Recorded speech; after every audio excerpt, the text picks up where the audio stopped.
crank the volume, bring a friend. Cancel all your plans because this party won't end. We know where it's at, crank the volume, bring a friend. Cancel all your plans because this party won't end. We know where it's at, crank the volume, bring a friend.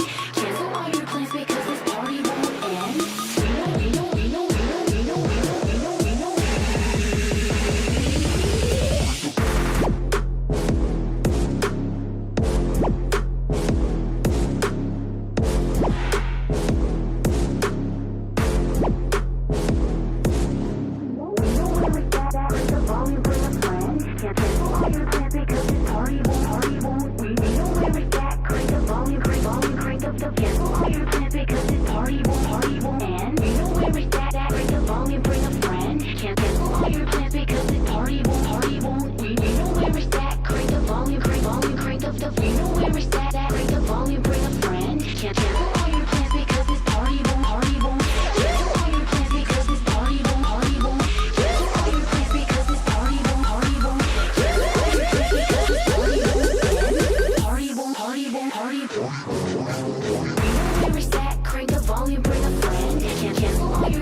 What's on your mind?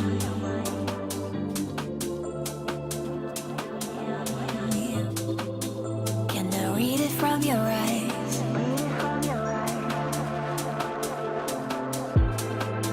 Can we lay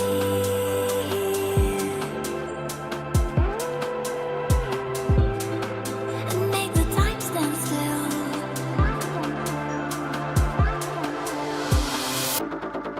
I wanna love you like nobody. I wanna show you that I care. I wanna love you like nobody else, nobody else. I wanna love you like nobody. I wanna show you that I care. I wanna love you like nobody else, nobody else.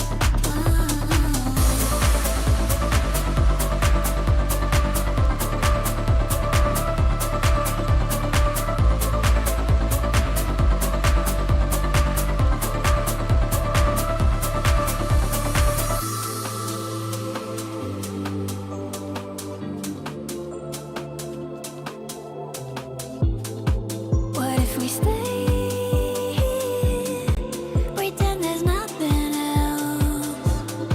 I feel the endorphins keep rushing in, rushing in.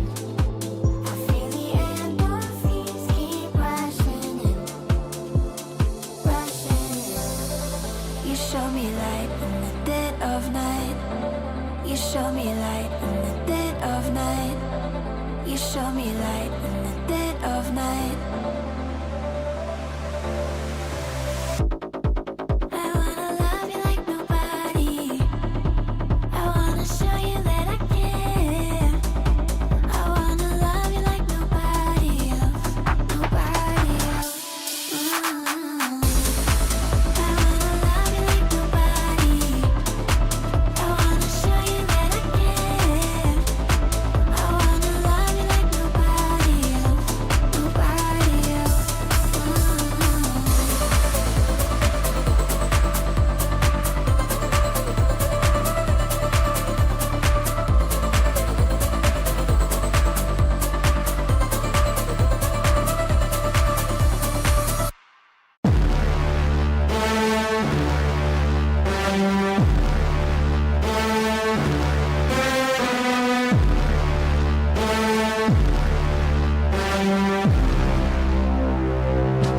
Yeah, my mind's at a different place. Hot trends don't make me chase.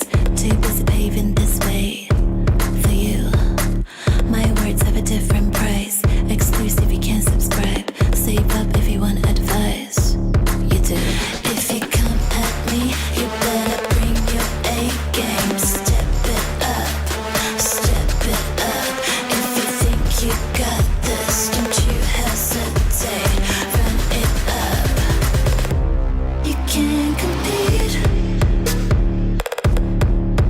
with someone who doesn't play your game. You can't compete. Can't you see we're not the same? My eyes get a different view. Big dreams you cannot subdue. Watch and learn a thing or two. You do. Climb into a higher plane. Get smaller with every aim. Watch me as I take that rain. You do. If you come at me, you better bring your A game. Step it up, step it up. If you think you got this, don't you hesitate. Run it up, yeah. You can't compete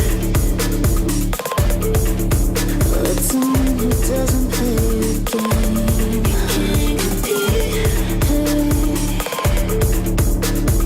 don't you see we're not the same?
How is using the new monitor? I heard the XL2566X Plus is pretty good now. I think it's nice. They came up with the new DirectX 2, I believe, and I always set it on premium. So I think there's a slight difference from the old one, and also compared to the previous version, I think the the image, the look inside of the game, I would say is sharper when it comes to the target. GJ, I heard you're using the new XL2566 X Plus from Zoe. I'm using this monitor and there's a new feature called Direct 2 which I think you should use. I'm using Premium right now. It makes the game feel way smoother. When entering A side of Lotus, I need to quickly scan for enemies after using my satchel. That's when Direct 2 helps me see more clearly and avoid motion blur. Like when you move the mouse around, the enemies just look way clearer, so yeah, you should definitely buy this monitor.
Game changers. We're making history. It means so much to us.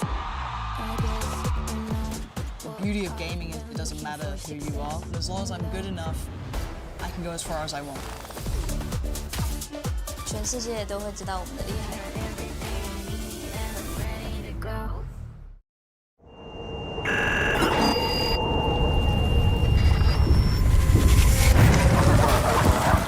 นี่ไม่ใช่เรื่องของเกียรติยศแต่มันคือการก้าวต่อไป แม้ทุกสิ่งรอบตัว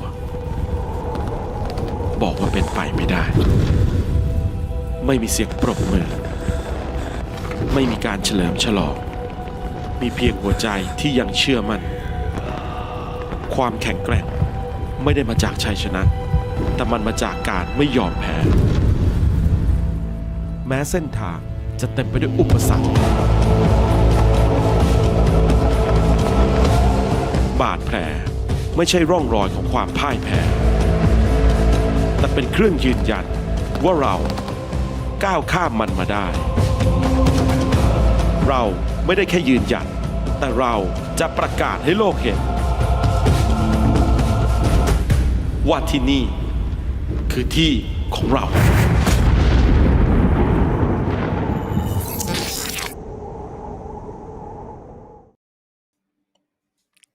Hello guys, welcome back to VCT ASCENSION Pacific. Of course, with us here today, Pulahard Fire and Big Time. Yesterday, we did see great matches from Group Alpha, but today, it will be Group Omega's turn to deliver us another set of banger matches.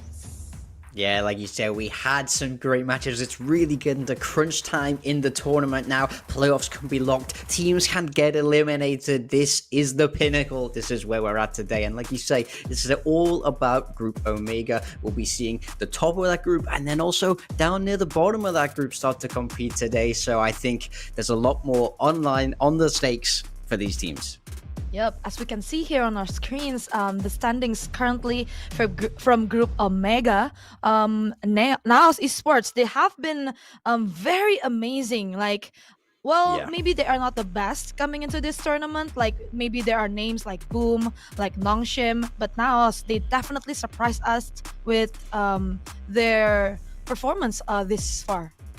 Yeah, I mean, there's no doubt they look like the strongest team in this tournament at the moment, yet to drop a map here in Ascension, which is no small feat, especially with how stacked their group is. We will be seeing them play later on today against the second seed in that group of Velocity, so a lot to be excited about there. And we'll also be taking a look at Nongshim sitting down at 1-1, a place nobody really expected, but a win today can secure their playoff chances. Over in Group Alpha, things seem to be a little bit more tidier. SLT Songnam, they're at the top of the group.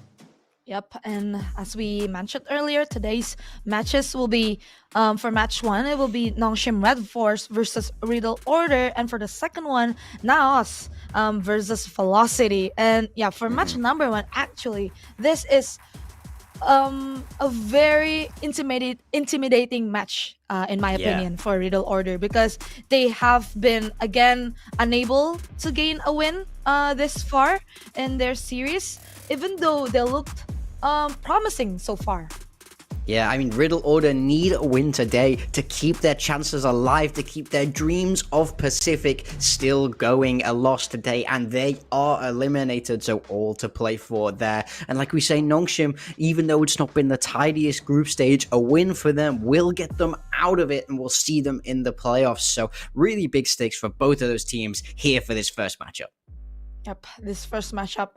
Yeah, who would have believed that Nongshim Red Force they bleed, right, in some of their matches, because we have seen them, this squad, last year in 2024, and they were looking very strong back then, but now in 2025, I feel like they're losing they're losing their identity.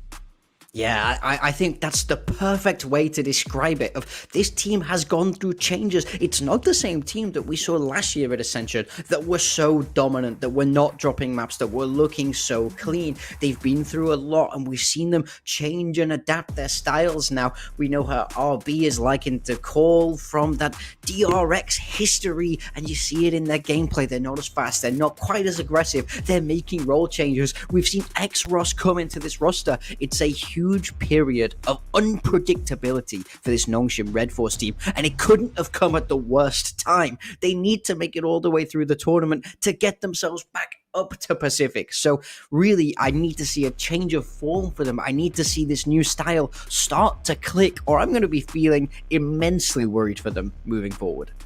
Yeah, absolutely agree. As we can see here from their map history, Haven, I mean, it's one of the maps where last time Nongshim Red Force, previously on the previous Ascension, they liked this map, right? But now I don't think they like it that much. And yeah, Sunset's still one of the comfort picks for them. Corrode as well, because yeah, we know Korean teams with Corrode, it's like a good duo for them. But then we have a highlight player here, which is Francis. Yeah, this player, he was always been the initiator for Nongshim Red Force, but with his Yoru, I mean, he's killing it so far. Yeah, I mean, he's playing great on this Yoru. He really does stand out on that agent, which is incredibly surprising, by the way. I would not have guessed that he had a Yoru in him like this, but I think this just speaks to that change of style. You know, in my mind, it's so interesting because they won Ascension last year, really defining the meta, really creating something for themselves with that neon style, and now they're in an identity crisis, even with Francis on this Yoru. I think he's playing great, but things need to click if they're going to get a win over Riddle Order today.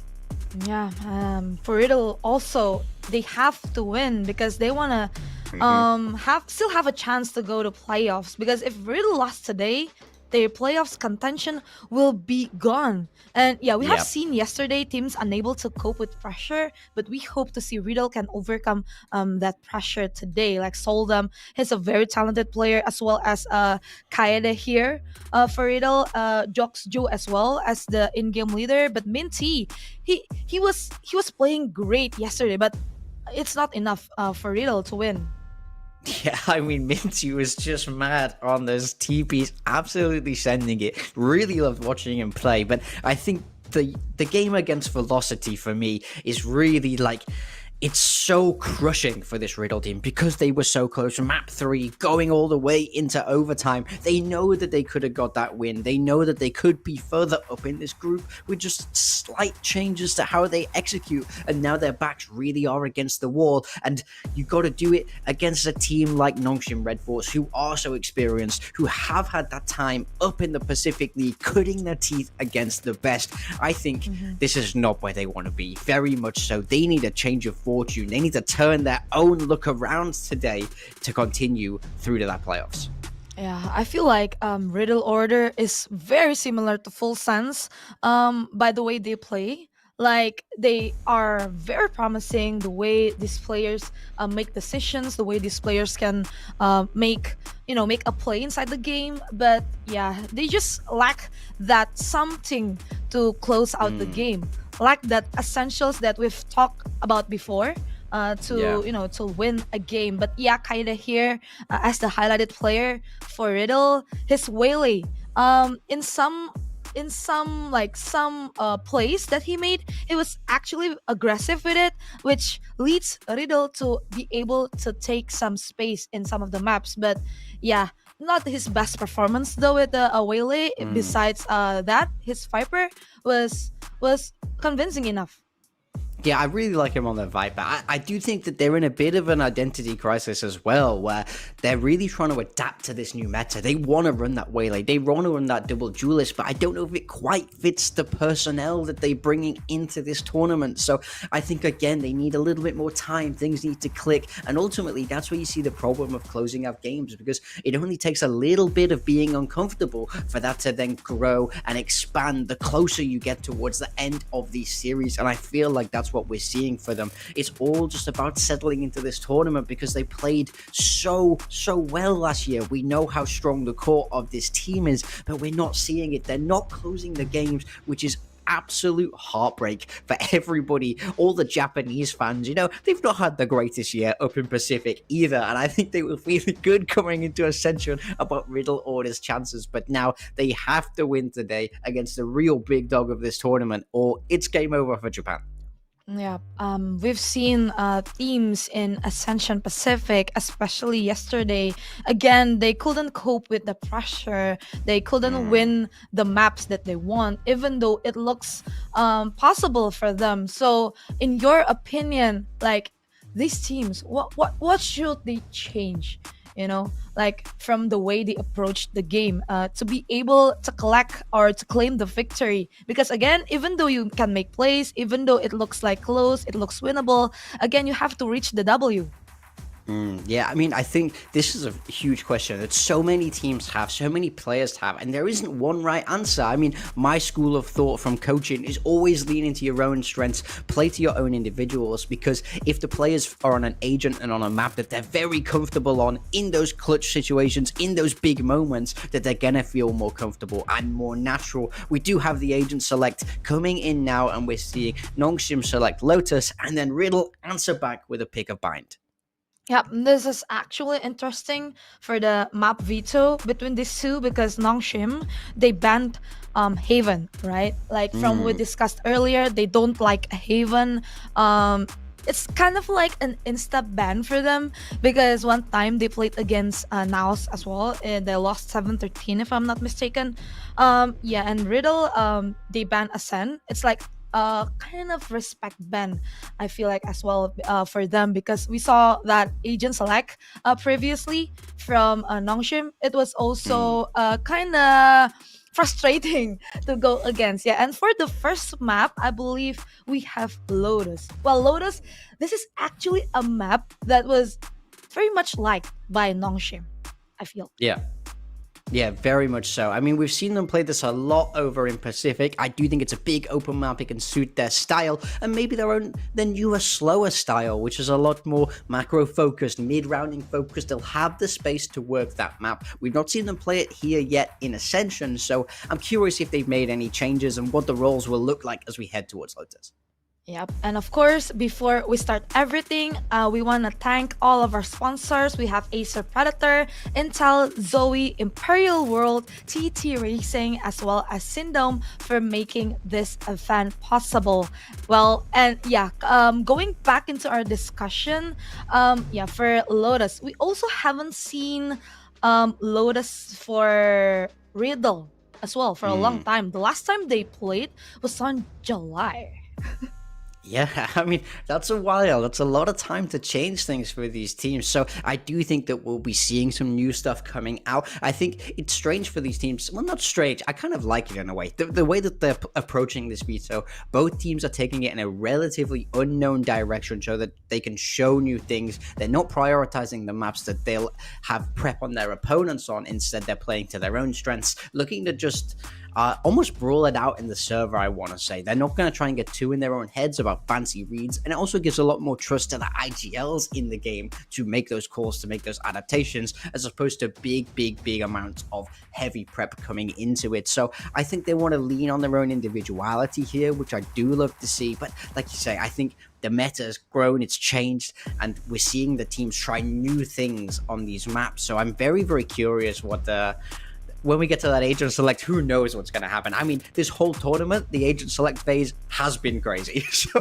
I have no idea what to expect. We have been surprised multiple of times during Agent Select, I believe, And you're talking about Lotus again. This is a very historical map, I believe, for Nongshim, because on the previous Ascension, they were killing it with that aggressive neon from Dambi. But do you think we will see that neon again from Dambi today? Because Nongshim, they haven't bring that neon much, right? I don't think we will, and that saddens me deeply. It truly hurts me that we might never see Dambi Neon again, because where's it gone? It's so good. I mean, he defined this agent. In my mind, he's the one who got this agent nerfed. Everybody watched him play, and then collectively as a community, we said, no, this isn't acceptable. We can't have this. So I'm very surprised that it's not something they're leaning into. When we look at a team like Velocity, they're playing Neon Breach on almost every map. It's clearly a viable style when you have the players that can make it work, and we know for sure that Nongshim have the players to make it work. So it is curious to me, but it just shows that they don't really think it's viable. They're trying new things. Francis now being the sort of main duelist almost on that Yoru, they've just had a different read on the meta. But I think I'll always be longing for Dambi to come back on that Neon. If he picks it in the agent select, I'm going to jump out of my chair and feel incredible for the whole day. So I can only cross my fingers, but I'm not optimistic just because of how they've approached the rest of the tournament. Yeah, I'll be waiting for that as well. And I believe the fun is going to happen soon. So without any further ado, let's get into the action.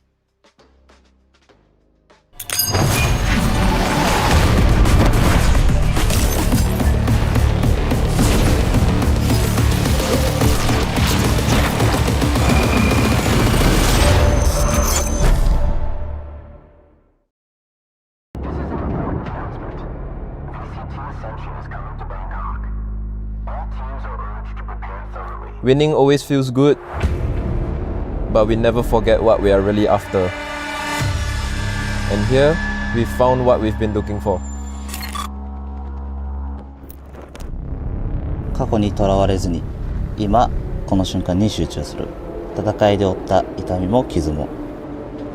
だから俺たちは強くなれた。 아무도 우리를 막을 수 없습니다. 수많은 시험들이 있었지만 우린 늘 앞으로 나아갔습니다. 이제 우리의 시간이 왔기 때문입니다.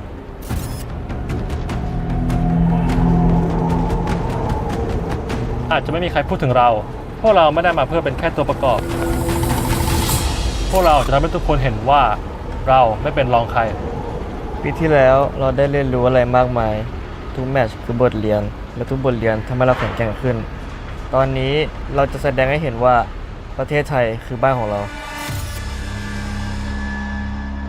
Quite far forward. Paranoia going to be sent berserk to try to keep his team in this one. Swinging right into it, berserk. A team like ours isn't built on luck, only on sweat and belief. We have trained together, driven by the same goal, and will win with what we have built with our own hands. ผมมาที่นี่เพื่อไล่ตามเป้าหมายที่ผมไม่มีทางทำสำเร็จได้คนเดียวนี่คือบ้านของผมและเราจะร่วมมือกันเพื่อสร้างประวัติศาสตร์ We're not the favorites, but we're not afraid of anyone. Underdogs like us don't wait for chances. We create them ourselves. Our team is ready to climb back to the top. This is the path we've chosen, and we'll take it all the way. 우린 이 대회를 이미 제패해봤습니다. 그러니까 이번에도 못할 이유가 없죠.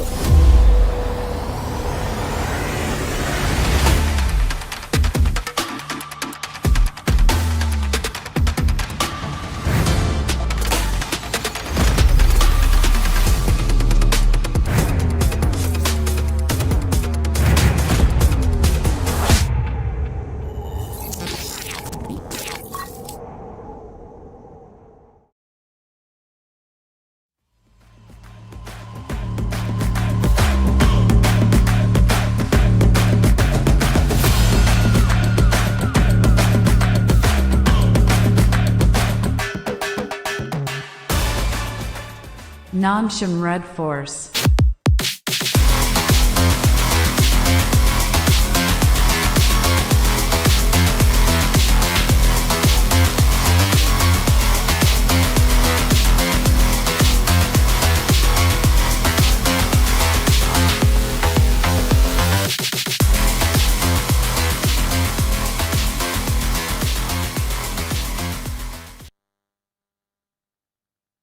Riddle Order.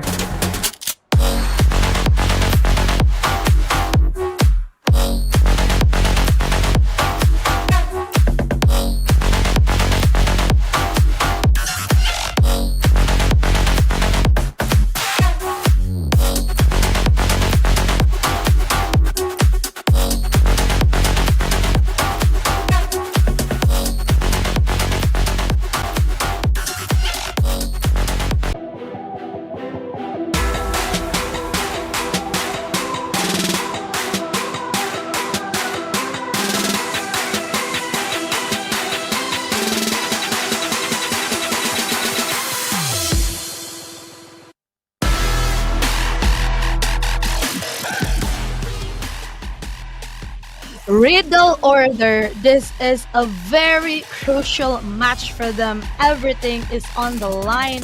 Meanwhile, Shim, I believe they would want to make their mark again in Ascension, and we hope we will see that neon from Dambi today.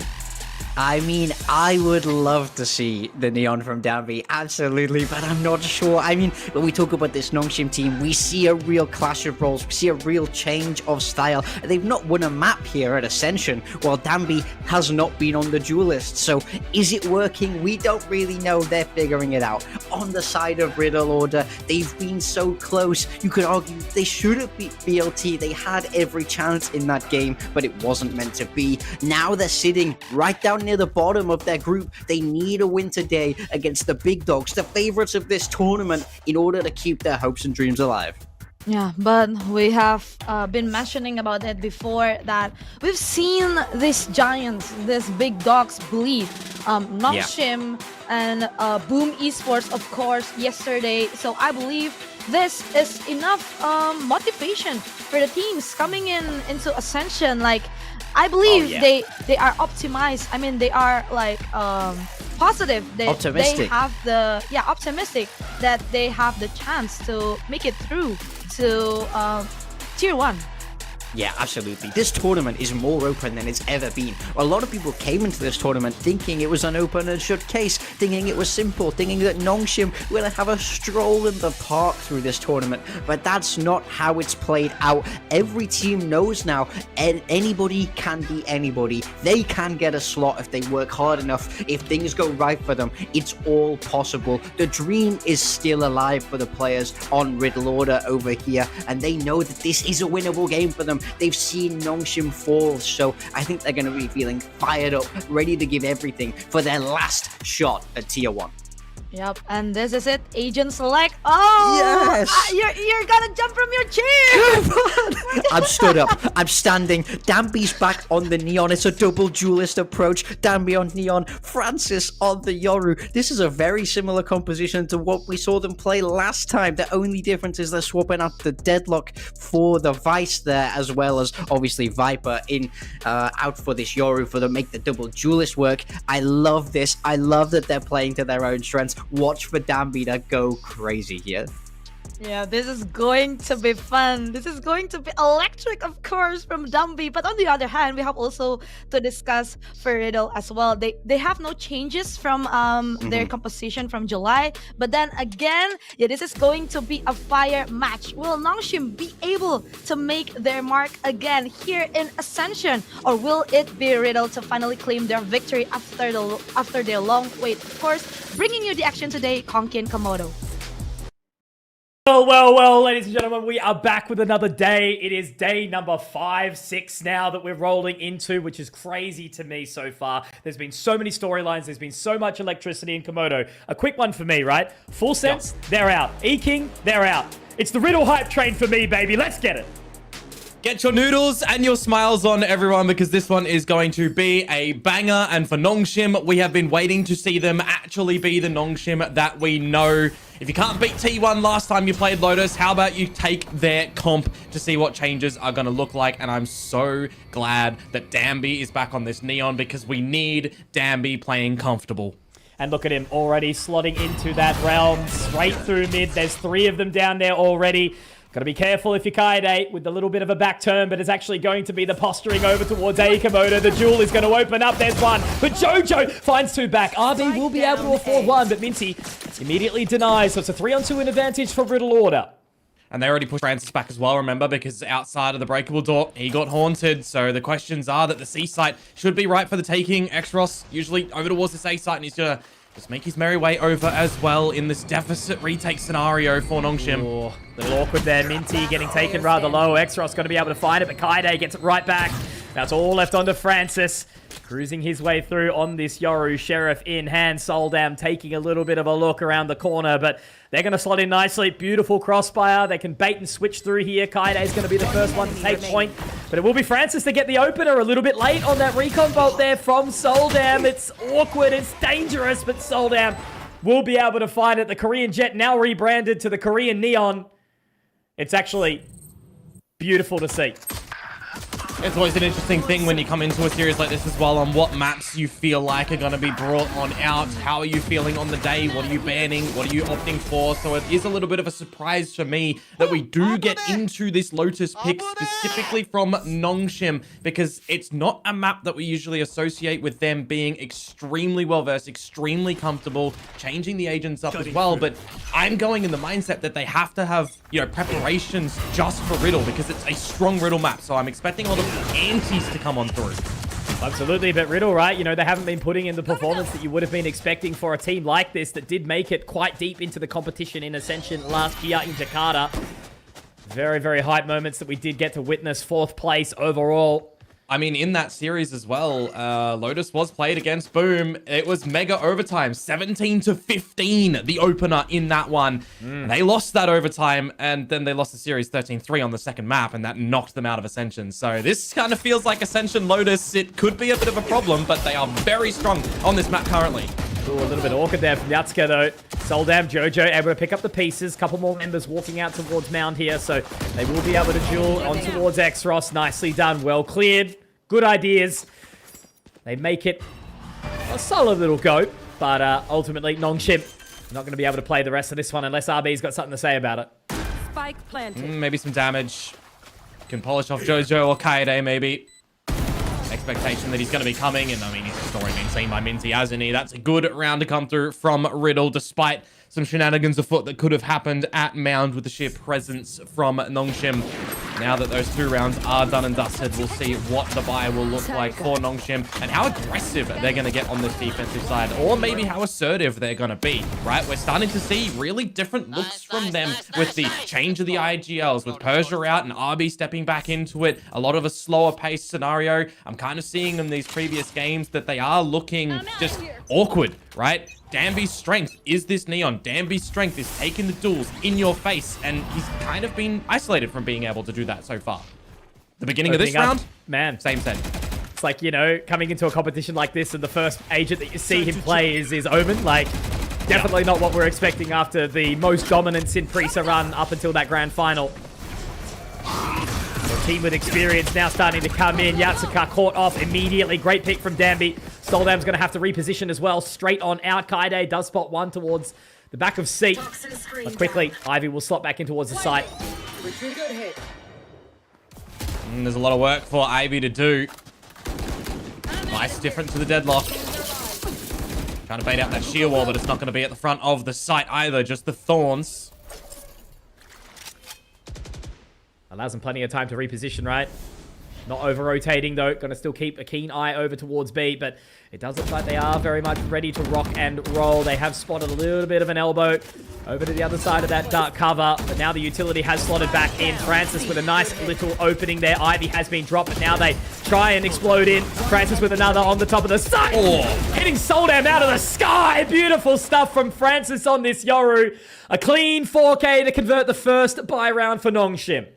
It's confidence that they need absolutely in the server right now, Mitch. They need to be making sure that they are hitting every single shot that they possibly can, because when we consider what we've seen, you know, previously from them, there was a couple of disconnected moments in, you know, the series against NAOS started off, a couple of nerves in the server, not just from, you know, our tenured players, but the new guy coming in, Xros as well.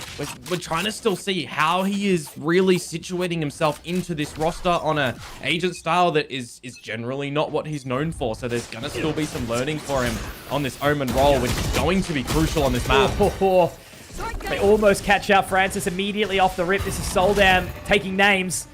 Ivy down, so it's already going to be that utility going away from the Vice. And Francis has to play such a passive angle. Obviously doesn't have the support quite yet from Danby, but you know what Danby can be like right now. The fake out does move its way through water, but... I mean, if Francis can get a kill, he can get the Dimensional Drift online, right? But he might just need to switch into a pseudo-initiator with this utility. A little bit of denial there from Jojo. They're not really overly keen at this point in time, right? You know, they're baiting it out for as long as possible, but look at this rotation already coming in from Kaide. They better get moving now as the paranoia goes out. The Seas also catches information gathered from that fade. Francis, another kill. Able to find back further. Xros taking another. Danby, though, he's on this defuse. He's on this defuse, able to hold it. And do they have the time? No, they do not. Riddle Order cannot deny. Nongshim find another in amongst the chaos. Oh, that's crazy. That is absolutely crazy that he's able to get that defuse there. Just a throwback towards Sunset from Forsaken when he's spinning around like crazy to get that defuse, right? Just swindles that one from underneath Riddle Order, and that is going to wipe the smile off their face, you would assume. That should have been their round with the opening kill, with the space that they get into the C site. The investment of the Nightfall thrown in as well. You're thinking that things are going to go swimmingly for them, but lo and behold, Danby's just able to stick on that defuse and pull the round away. Another early duel. Soldam. He was straight out C last time round, and this time he's found absolutely nothing at all. What has just happened? Murder on the dance floor, more like murder outside C. My word. I mean, we're talking about Pacific having a couple of very fast rounds before, right? When we're thinking like Paper X versus Nongshim, we're going to get these massive fast rounds. When we're looking in towards this tournament, we're thinking, all right, Nongshim, they're starting to play a lot slower. This one, no, this ain't slow. That we had all of our Nikes on and the round was done in like 10 seconds. That's crazy. That was a buy round. Man. That was a buy round, by the way, from Riddle. That's what I was going to say. You know, we barely had a chance to even blink, and all of a sudden, all these weapons are gone. Soldam took a Phantom straight through that dark cover, but it's going to be another duel this time round. However, this is the problem that you're going to see if you're Riddle. Look at the space that Nongshim are already able to take. Everybody around rubble, though, for Riddle. And with the space that you mentioned that Nongshim have gathered, well, the jig is kind of going to be up, isn't it? The positions are going to be known of Riddle. And in this half and half buy from them, yes, Minty does have the From the Shadows to get around the map, confirm some info, but you're not really going to be see that deployed in a round such as this. It's going to be a really quick flank from Nongshim to come through. It's crazy, isn't it? They've got the information, but obviously they've made their way through the door in towards Tree now. Now RB, the jig is up for them. That's actually the spike being dropped in the process as well. Soldam straight into the relay bolt. There you go, 2 from Danby. Kaide does manage to find one back, but only with the Sheriff hand. I think he'll be yeeing his last whore. As there we go, another round secured for Nongshim. It has been a quick 4 on the trot here on Lotus. Yeah, we're tracking the whip in this one, that's for sure. Echoing out a statement at the moment that Nongshim are back to some normalcy. I think that's really what a lot of the fans have been waiting for, right? We've got such powerhouse teams in here from such strong regions as well. And I say strong regions for Riddle because they have been the team that has won every single split this year over in Japan. They're the team that everyone is thinking, are they going to really be able to do it this year? Are they going to make it into 1 or 2 slot to get the Ascension win, get into Pacific? Everyone is thinking that it's really going to be possible, but it's been shaky so far, right? It has been, man, and you know, they've got such a big following over there, Riddle Order, that I think a few Japanese fans will be very upset if they don't see them get through here, especially going out in the fashion that they have. Top 4 at Ascension last year, and you know, only Minty the change of roster. So they've got a hell of a lot of pressure on their shoulders right now, and I don't think that's going to be changing with RB taking point here. Fake out does get played, but for now, it looks like they aren't going to press the narrative for much longer.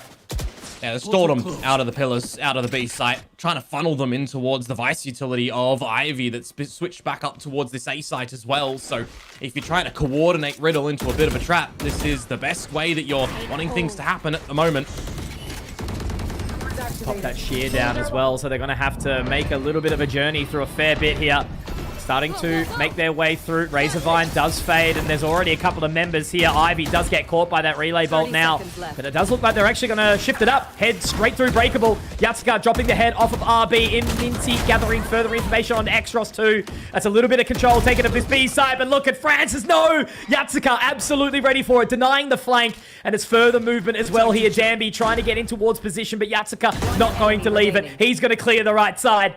Beautiful stuff. And it looks like Riddle Order might just be finding their way back in unless Ivy can pull off the unthinkable. But a 1 versus 4 through Breakable, always a little bit of a challenge, but we'll give him a chance. Ivy, the stage is yours, my friend, or is it? Nah, out of there. Doesn't want a bar of it. It looks like it's a third here for Riddle. Very well done from them as well to reallocate things into the B site. Could have become a little bit awkward had Francis found some more from the main side of things, but for Yatsuka to make sure that he's comfortable in this Yoru, not every day that you see him switching up from the Sentinel role or the Initiator here and there as well. This Yoru is the only duelist that he'll usually be switching up to when it comes to the map of Lotus for Riddle Order. We're looking for him, for Solam, to make sure that they're really firing up. But Mitch, the thing for me, when it comes to this map in the history for Riddle, it's making sure that you are on comfort rolls for your key clutch players. And for me, that's Kaede. Back onto the Viper that is such a staple for him when it comes to these sort of fringe maps as well. We're still seeing consistency, and we're going to start to hopefully see a little bit more delivered from him with positioning around the map as well for Riddle's successes, because that's the kind of linchpin player for me that can catch Nongshim off guard. Well, it was those two young bucks, right, last year who were the really big impact players, and, you know, we're lucky enough to spend a little bit of time with them at Ascension and get to understand their narrative. And, you know, it's such a big thing. Japan, obviously such a passionate region, such a big talent pool, but the exact same thing could be said for Korea, which is, you know, kind of taking over VCT Pacific. A little bit. Of course, there's always a chance that two teams from Korea can make it through here as well, right? Nongshim and SLT Songnam. There's a chance of it too. Songnam have been playing fantastic. Beatable, but winning games that they may not have been expecting to either. But now looks like the button will be pressed, starting to creep their way through here. The fake out through, that's actually popped the Shia. Does it give you a bit of an idea again that there's a difference in this round for Nongshim, right? Sheer and Vice Util over to this site, but you drift on in as Yatsuka, formulate all the information that you can for the team to get in behind you. They've respected it completely though, Komodo. Look at this. Not giving a bar of it. That's going to be the Viper's Pit being popped as well. How quickly do they move in here? Looks like it's going to be straight away. RB already trying to find it, but that dimensional drift from Francis, he's going to be hunting, sniffing out every single member. 3 towards the back of the site have been called as well. They know exactly where the Viper is. Yatsuka, though, dropping Ivy. Danby gets in there, but RB will trade. Now the chaos continues to ensue as the Korean veteran RB tries to do it all. Soldam, the last man standing, but it will not be the Zowie clutches. Extros will deny, and Nongshim are 5th on the board. You're going to give a big pat on the back to Francis in that one as well, right? When they realize that they need to just back out of the C site, Ivy leaves too, and they immediately switch into a quick flood retake on the back of the drift, because when he's in that other realm, he has spotted all 5 players of Riddle. 3 towards the water side of thing on the back of the bend, and 2 in amongst the pit. It's the immediate idea for the team that they know all 5 players' locations to just quickly remove them from the equation and gather a quick retake round. Another one poised by Nongshim quite well. And this game is not going to slow down by any means. Riddle quick again out for the rubble control. It's fantastic VALORANT out of Nongshim, but you know, this is exactly what you're expecting. A team that did perform in VCT Pacific. Unfortunately, not able to ascend, not able to make champions despite a good run. Oh, Francis, yeah, awkward missed shot there, Komodo. It's allowed the space from Yatsuka to get towards stairs here. They're going to start to put the sweat on Nongshim here, but will Kaede be able to find the shot onto RB? There is 3 players towards the C side though, Mitch. 2 in the tree. And a reposition from Francis already. Unscopes at the wrong time though. Bit of a Yoru diff. Is. It's going to make it really awkward as they get their way through Breakable, but they actually haven't committed in any sort of way, Komodo. Look at the spacing. It is very uncomfortable, and with RB picking up another, the C's is actually going to catch Jojo in the process. That's going to keep him at bay. That allows some additional time for the rotation to come in from Ivy as well on the flank. He needs a bit of help, doesn't he? Ivy, so far, yet to find a kill in the map. Him and RB can come together, but with that Nightfall going down, you're trying to split the decisions in where you want to take these duels for the spike protection as Riddle. It's going to be the pincer attack here. Will that spike make its way down onto the floor of the volleyball court? Or will they be able to live on here, Riddle? Creeping around now. Relay bolt goes through. Danby ready to put down that high gear and get his way in towards the side here. Souldown, though, doing the exact same. Danby, though, opens up with 3! That's why you want to see Danby on this, Neon, because he'll get the job done over and over for Nongshim. It's just absolutely pivotal from him to come out with something like that, isn't it? I thought there's going to be a little bit of a lapse when he sends in the relay bolt and he doesn't immediately go through, but there was a good idea for the team of Nongshim to get the paranoia set up on the back of that one as well and really just make a good work of it. Gets on towards the spike and it's just overlooked at the moment from Solarm going in towards the site. He's got his head on a swivel, just 1, 2, and 3. Doesn't even come close at the end there for the folks over at Riddle Order. And they're going to be in a state of broken economy. Might see the overdrive invested from Soldarm in this one if they have a tickle that they can get in towards it properly. But apart from that, this is the time for Nongshim to look to take the lead at the half no matter what. They're going quick again, aren't they? Danby does get forced away. The Haunt gets a hell of a lot of information here. So they're going to be affording the space. They're going to get a little bit of distance, and that's the overdrive that you mentioned now. Soldam wanting to try and find as much as possible following this Prowler, but Xros going to deny. Jojo, Kaide get a couple. Francis does get a response, but in the end, it's only going to be RB and Ivy. Ivy not having the best game at all, but here's a man who certainly is. It's RB. All left now onto Minty inside the tree. Will be able to collect that spike if he wants to pop from the shadows, but you're exactly right. He's going to have to start to bait this one out, and he does drop. No! Caught by the Nightfall. Now they have a plenty of information to try and get his way around here, and surely it's going to be RB to find it. No, denied. Ivy hasn't got a single frag yet, but it's the most opportune time to get onto the board. The man can rely on a clutch moment, absolutely, for Nongshim. First kill, impact for Ivy. It's got to be a valiant attempt over towards Minty, though, there, unfortunately, isn't it? Despite all of the damage being delivered by these pistols and the lesser weaponry of Riddle, you think that that round's going to be doable. RB laying down the law on the side itself, but it is Ivy, a bit silent in the server so far, that gets the job done. I'm thinking at the end in that 1 versus 2, yeah, you can TP away, grab that spike. It would have been a different scenario if he'd already had the spike in possession, right? Quick to see, get the plant, play post. Could have maybe TP'd over towards the root and then eventually gone back for the spike, but just too much happening there, Mitch. Doesn't work out. Nongshim hold the lead. 2 more rounds to go for Riddle to try and make it a 7-5. This one looking a little bit slower. Map like Lotus, Komodo, you know, the amount of spacing that you have to find as these defenders, you can't just sit back in your little pockets on the site. You have to go hunting, you have to go finding, and Nongshim have just done that absolutely perfectly to now. Riddle trying to get this 4th round on the board. They have 2 more left in the half, but it's lagging behind. They're not finding their success that they need. Oh, Riddle. They've won their last 11 occurrences on Lotus so far. It is a strong map for them regionally in Japan. They even had a 13-0 in the mix as well, with the lion's share of those rounds coming from the attacking side. 12 on that side. And we're kind of waiting to see the awakening factor from them at the moment on this map to showcase that strength, right? It's a comfort agent set for them. But Nongshim on this defense side, Comfort and Damby's Neon, always reliable. And now into the B site we go. Soldam's is similar though. You know, Danby was certainly that Neon that made a lot of heads spin. Soldam slotting into that role quite comfortably as well. Now Francis trying to make his way in. Does actually get the kill on Vyatska on the flank. Awkward. Does get taken down though by Kaide. Has to be Ivy to try and deny this one here. The spike will be safe. And it should be A-OK. Kaide, impact fragger again. Able to get a couple on the board for the team and dragging Riddle Order into a 4th round. That's exactly what they need to try and recover in the first half of this map in Lotus.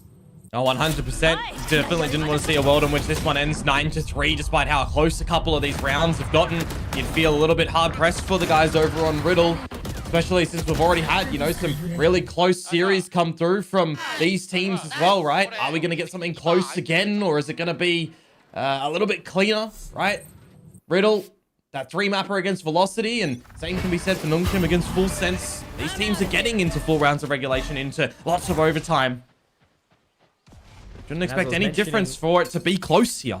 Nah, for sure. And just like a quick touch on, that watch party showing how much passion is for the region, for this team. How important it would be to get another Japanese representation up into Ascension, into Pacific. But look at this flank from Francis. Info gathered, but Kaede absolutely ready for it. They've now got to overwhelm a couple of more of these members, though. There's 3 leaning towards the side of A for Nongshim. Now we're seeing their 4 versus 5 conversions look right. It's something that would always kind of highlight over in Pacific for these teams. When you're at a deficit, are you able to pull on back, or in the 5 versus 4s? If you take the lead first, are you able to seal the deal? It's going to be very large for Ivy to do something, but the problem being the drift is just going to reveal his location, and this should be another scenario where Riddle get in free of charge, but Minty, that's so overzealous. Yeah, absolutely, man. That was a bit too casual for my liking, and someone that's not casual is Danby. Gets his way in towards the site before it is removed by Jojo, and he pops that Nightfall immediately. That's going to give him some further information, but obviously, Komodo, the spike is still stuck in the hand. You're exactly right. They don't have it. Ivy's going to be able to get back to health a little bit. I don't know if he's going to have the Archeros back in time, but as that ticks on, they do have to try and get their way in here quickly. The Haunt will go up. It doesn't gather any further information, but now they have to defend. They have to do something. Soldown going to be blinded up by that paranoia. Beautiful stuff now. Jojo, last person standing. And unfortunately for them, Ivy is just too good on this Vice. He was out of the sight, but he gives them the time and the space to deny, and it's an 8-4 half in favor of Nongshim. It's a bit ugly there in that one from Minty, to be honest. The drift is revealing the location of the opponents. You're not wanting to TP into the open on the site. Feels like maybe just a little bit of a comms issue there. Maybe the idea was to TP on top of the box instead and has missed it in the heat of the moment. I'm not really exactly sure on that. Irrespective, that is going to be the half 8-4 in favor of Nongshim.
Well, I got to admit, Komodo, Riddle Order, they opened up the bank account very quickly, but then immediately Nongshim fighting hard with a return on all of these gun rounds. They are focused.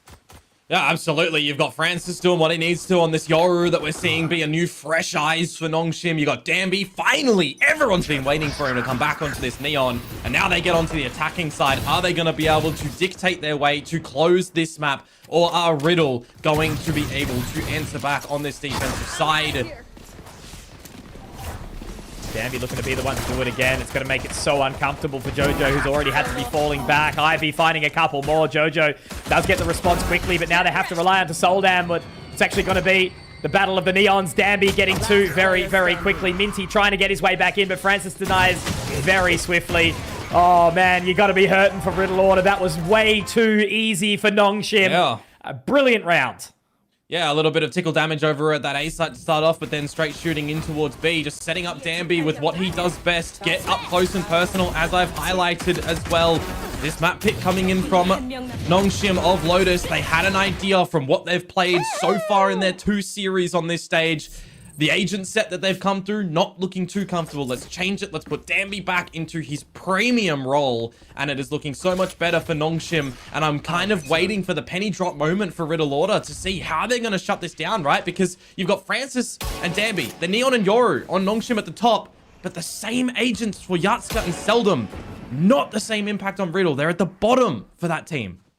And that's the thing that so many people have been saying about Nongshim, right? You cannot put shackles on your players. You cannot force a certain style of play just because it works for other teams in the region. It doesn't mean it's going to be the perfect recipe. It's not going to be a Michelin star meal unless the chefs are in the right place. While we've got the eco here, something that I've been quite vocal about is ever since RB did come into this Nongshim roster and they switched up the IGL from Persia to him, they were looking very different. They were very slow. They were almost, you know, DRX styling things, right? Changing it up with RB's history. It doesn't work, right? It was the perfect word is shackled. Danby was shackled. The team was shackled. Oh, come on, Francis. You can't be doing that. Spike down, C. A montage for a couple of no-scopes. Jojo does get a nice little response, but that's the level of comfort, I suppose, that you're seeing. You know, as you mentioned, Francis able to play onto that duelist again, and same for Danby. There's just so much comfort for these players right now, and I love that they react only minor, right? You know, they're just sort of happy with what they're doing, but they're not up and out of their seats. They know what they need to do to get their way into playoffs. Yeah, I mean, it kind of throws me back for a little bit of a loop, right? When we consider that Francis was always this this character in Valorant that didn't really play duelists with the identity of this team, right? Was sitting on those initiator roles on that breach, on that fade that we know him for, and then they do the old switcheroo for one of them tournaments back when, and, well, now it's kind of a bit of a new look. He just is Yoru-pilled. Sounds like minimize. That's another can of worms. Yeah, we're not going to go into that rabbit hole for now, are we? Right now, the time is for Nongshim and for Riddle Order if they're going to want to do anything here. And it's Kaide's opportunity to open up as much as he can. Finding 3 already, but Francis will deny. That was such a multi-frag opportunity there for Kaide. 3, an ace on the cards, but it will not happen. It's going to settle back, though. Spike still dropped. Ooh. Ivy having to pick up a hell of a lot of space, and Francis is going to go hunting. Sold out. He is ready. He's going to be able to pick that one up, and now it's going to be all onto Ivy, who hasn't had the most fantastic game just yet, but the consistency has been there for him. I kind of wish that they linked up together instead, right? Francis was one away from the drift. If he actually got the plant, he would have been able to use that to set up Ivy. Oh, no! Doesn't matter in the end. Means he's going to be able to find the kill, but I can't help but wonder that was a really workable round for Nongshim, despite Kaede kind of going nuclear on this C site on the Viper. When you've got this squad on Riddle Order and they do run Sentinel lists, you do need to see Kaede be very active with the util positioning and the awareness around the site, right? This is why I kind of put him up as a highlight a little bit earlier when I'm saying he needs to be the linchpin for Riddle. He needs to be a bit of a decisive factor here. I thought the 3K was going to be it, but then you got Francis returning, and then it's 2 versus 2. I really thought that there would have been a bit of a settling down moment for them, but just a slight overheat from Francis. That was their bonus, Komodo. That's true. And they still almost got it done. Look at this. Aggression from Riddle, going to try and capitalize. They know exactly where Francis is. Soldam does get caught a little bit off guard here. RB, though. Oh, no! They've allowed him to find 2 here. It should not be happening. He's low on HP, but now the fake out, the gate crash, it's going to make it so awkward. Those blind sides just keeping them at bay. And now Francis is going to reposition. The dimensional drift picked up and running in, getting all of that information straight up in the face of Kaide, who is trying to ignore it. Now he will break out and deny. Okay, maybe a little bit of an overheat there. Did he have his knife out in that one? I don't really know, but Seldom, he wants more. He wants to do something different. As X-Ross dispatches of Kaide, the plant will go down at C. And Nongshim are going to link up together properly here. Everybody is around the map for all these different fights. Absolutely. You can see just in the moment as well, right? Kaide, when he's being drifted out, he wasn't clearly sure if anything was lurking from the C site. Oh, he's not going to check it either, is he? No. RB, 5 points of HP, clears the cubby. And, yeah, I think this one is looking a little bit impossible here for Jojo. And I think he's made that call. Yeah, he doesn't want it at all. The money is, not good at all for Riddle. So this is going to be an easy 11th for Nongshim. And obviously 1 away from that point afterwards. It definitely is a round where the spaghetti is falling out of the pockets, it feels like, when you've just got awkward duels going left, right, and center over at the lobby. Util being sent on in, right? That's an opening kill going the way of Riddle Order. RB making sure that there's no rogue bullets in this round. He's just finding 2 for the answer back, and there's just such an investment from Riddle through the B site, through the A site, that C is just a obscure piece to the puzzle in this round as well. You can see the cogs returning a little bit from Kaede when he's getting drifted. Has anyone lurked through C, right? It's the difference in not running a pure Sentinel and opting for the Viper comp style instead. This is going to be a weakness that they are aware of, Mitch. They are aware. But when you're going for that sort of play for your all eggs in the basket of A, essentially, when the fight doesn't work out, it does look rough. The thing about the spaghetti falling out of the pockets, Komodo, is you can't just stare at it and complain. You have to clean it back up. You've got to put it right back in. And that's not what Riddle Order did. You know, they panicked. You could tell that they were feeling that discomfort because the second the A lobby crunch starts to occur, right? You know, RB gets 2. They're unable to trade. And before you know it, Francis is through B. You know, yeah, he gets shut down by Kaede, but they're able to respond in other places. They get that spike planted over towards the side of C. Well, Danby was there first, right? He kind of sent it when they disconnected from the fight of lobby, and Francis drifts in behind Danby when he started to clear the space. So there's a showcase of clear understanding and decision-making for Nongshim in this map right now that's looking a lot better than a couple of the rounds previously that we'd seen from them. If you'd missed it, folks, that was the first timeout that we've seen in this map in its entirety, too. I didn't even realize. At 11-5, Riddle have finally called a timeout. We've just, you know, I guess seemingly coaching staff and players have been okay to take the duel and punch each other, but it didn't really work out now anymore for Riddle. Look, obviously the map pick here of Nongshim. As you mentioned, Riddle, obviously a very, very comfort pick for them on Lotus. You would have thought the veto would have sort of played into their hand, but once you've got Nongshim unleashed, again, Danby, shackles no longer. Yeah. And the judge out too. That's always a scary thing. You know, I remember back to Sunset last year. Well, it's the thing that I kind of highlighted a little bit earlier as well, right? Riddle haven't found themselves coming towards Lotus just yet. They banned it in the game against Velocity. It was, you know, floated for the one against NAOS that eventually gets last banned. It's such a strong map for them that Nongshim have done their homework on, it appears. Definitely a team that asks for additional homework at school. Which, you know, that's why they're so damn good at this game. This is the thing. I'm talking about a Danby. The second he can pop that high gear, the second he has the judge out, like, what can you even do? It's impossible to respond against this kind of gameplay. This is why Danby put himself on a pedestal of Tier 2 Valorant in Pacific. Someone needs to tell me the decision-making to remove this guy off the Neon and switch him onto the Omen and stuff, right? Like, that should have been the consistent factor. If you want to talk about the meta currently, we should have had Danby still coming on towards this Neon. Probably even maybe X-Ross on the comfort role of the Yoru that he was kind of built to know on, which would mean that Francis doesn't get to play the role that he is wanting to, which, to be fair, he's delivering right now, so it's gorgeous. But would he have been better on the initiators who really knows for the team? This state right now, this is looking really good for Nongshim. So we'll see if it changes in towards the next map, perhaps for Binds, because this may be the last round if Riddle loses. You're absolutely right. Komodo, one thing I remember harping on about is how it felt like Danby was quite literally smurfing. You don't play like this against a team that you think you are worse than. Yatsuka getting a response finally, but Danby, it's going to be the gun fingers before it's denied by Kaede. Okay, maybe we've got a chance here. That is going to be the dimensional drift pop now for Yatsuka. A couple of members stealing back their way. RB is going to be solo here, but now it's just X-Ross who's going to be able to look for that Zowie clutch here. How far can he go? One of the newer additions to this roster, but they're sticking that defuse. They're looking to try and make it work here. There will be a dink through. There will be some damage dealt, but Soldam can not have his gaze averted straight onto that defuse. And Riddle Order, well, they hold on to dear life. They do hold on, that's for sure. Timeout utilized just a little bit ago, and they will finally find another round to convert it into 6, but there's still 6 more to go.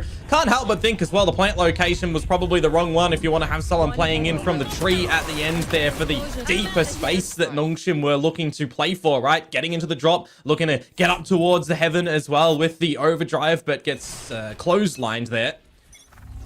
So Riddle, it ain't pretty, don't get me wrong, but it ain't over just yet. It ain't over until it's over, Komodo. We've seen games turn on their heads, just like yesterday. The comeback almost there for NAOS up against SLT Songnam. If we can see an 11-1 comeback on the biggest stage at Champions, legitimately anything is going to be possible. I'm sorry, it was Boom, but that's how my brain has sort of been going. These games have just been close, and, you know, everyone is, you know, looking like they have a chance at doing well in this competition. It's only really been NKT and Eking who were denied quite quickly, right? Everyone else has definitely got a chance above all until Full Sense went down, but even their games were close. Same with Eking. Oh, that overtime for NKT as well. I completely forget, you know, there's so many things that have been happening, but you're right about the speed. It has dropped down, and Kaide doesn't clear the line. Oh, that's uncomfortable, Ivy! How are you getting away with this deep into the map? Yeah, that's poison in this round right now in the 5 versus 5 scenario. Kaede and Jojo lose their lives. 30 seconds to go for Nongshim to get the plant, and I'm seeing a battle in tree that's happening. X-Ross gets the kill, but Danby was dancing around Minty before X-Ross got that kill. Now Mitch, it's all on Assault Arm, and he's going to get traded. Ivy opens up the round and closes the round for Nongshim Red Force to get the first map of this series. Ivy, man, what a turn of events. He did absolutely nothing at the beginning. He was forced out of his hidey hole of C a couple of times. Then it was the first kill, that clutch. Then the 3K to respond. And then all of a sudden, this man had absolutely woken up. But that is quite a statement from Nongshim. This is the team that we were scared of, that decimated players, put them into the grave early at Ascension Jakarta, and booked their ticket up into VCT Pacific. Obviously, it was strained against Boom Esports on that big stage. Boom eventually joining them, but Nongshim, you know, they are now a namestay in Pacific, and it's just awkward for them to sort of think about what it would be getting stuck back in Tier 2, and they did not have the start that they were kind of expecting into this competition so far of Ascension Bangkok. Now they are truly reactivating, Komodo. I mean, there's going to be a world in this B group as well, right? Where even though Riddle have lost this map, if they are able to reverse sweep this one, get a victory, they're 1-2. Nongshim go 1-2 as well. There's more of a premium on that Nongshim versus Velocity game, and a Riddle a must-win game against Full Sense, who have nothing to lose now that they're 0-3, right? They can essentially play spoiler just like NKT did to Eking. So it's not like without this map that things aren't still going to be possible for Riddle Order as we look around the corner to find, which they have opted to pick. And now that their foot is kind of, you know, on the back pedal right now, they need to take a step back and really figure out what is happening in the server, because were number one, they expecting Danby to go back to the Neon? Were they expecting it to be so aggressive from Nongshim here when they were looking like a new unit from their change coming in towards Ascension? It is really going to throw your heads in a bit of a muck to kind of consider what this next map, what your expectations are going to be on this next map. Absolutely, man. And, you know, obviously thinking about a map like Bind that plays completely differently to Lotus, you know, those close quarters, you don't have to be as proactive on that defense. So it will be interesting to see what we will witness in map number 2. But I know two people that are probably getting a little bit excited to try and walk us through. Bella and Big Time, take us through that previous map. Oh boy, it is starting to feel like running it back Ascension 2024. Nongshim Red Force finally showing up to everybody's expectations. You know, Damby's Neon is literally a little drone at that point. The way he merged into this agent is absolutely terrifying for Riddle. Yeah, I mean, he's just insane on it. It's no surprise he goes back on the Neon and has a big performance. But even if we look outside of that, I feel like this is easily the best map we've seen Nongshim play in terms of how they approach the macro as well, especially that defender side. They were constantly limiting the map for Riddle, flanking fast, controlling in such a heavy and aggressive fashion, and it worked fantastically. Just take a look at Danby there. He's returned. The king is back home on this Neon. I mean, I said I wanted to see it. I said I would stand up, and I mean, I've been stood up the whole game. I mean, it's fantastic to watch. He's so in your face. It's no surprise we see him putting up numbers when he goes back on it. Yep, even though we see that Francis is dropping 20 kills and Dambe is only on 18, but the way he has more ACS means this man doesn't know fear at all. Like I love how comfortable Nongshim as well is playing with this aggressiveness. Like they know exactly what to do with the space that Dambi could create. Yeah, I mean, they know how to work around his Neon. They always have. It's what made this team so special. And I think it's just so obvious. It's such a natural fit. It just suits the team so well. Like you say, Dambi's not afraid. Sometimes he's going to die. Sometimes he's going to overheat. But that's all good. It's how they play. And the team know how to respond around that. That's the main thing. So, of course, he's the MVP. It's nobody's surprise. Please, the coaching staff of Nongshim, if you can hear me, keep him on the Neon, please, just for me. Yeah, absolutely. Meanwhile, on the other hand, discussing a bit about Riddle, again, we know that they have been dominating in Japan, playing also exceptionally great in Lotus, but I guess they got surprised by, again, the Neon that Dambi brought, and yeah, the tension especially got the better of them in this crucial match.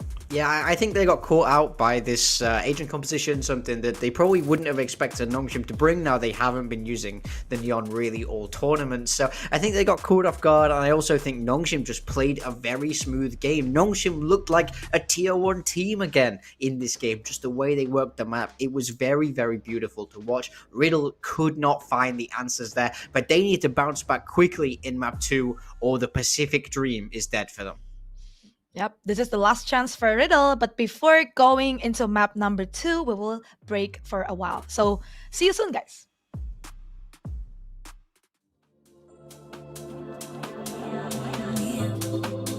Can I read it from your eyes?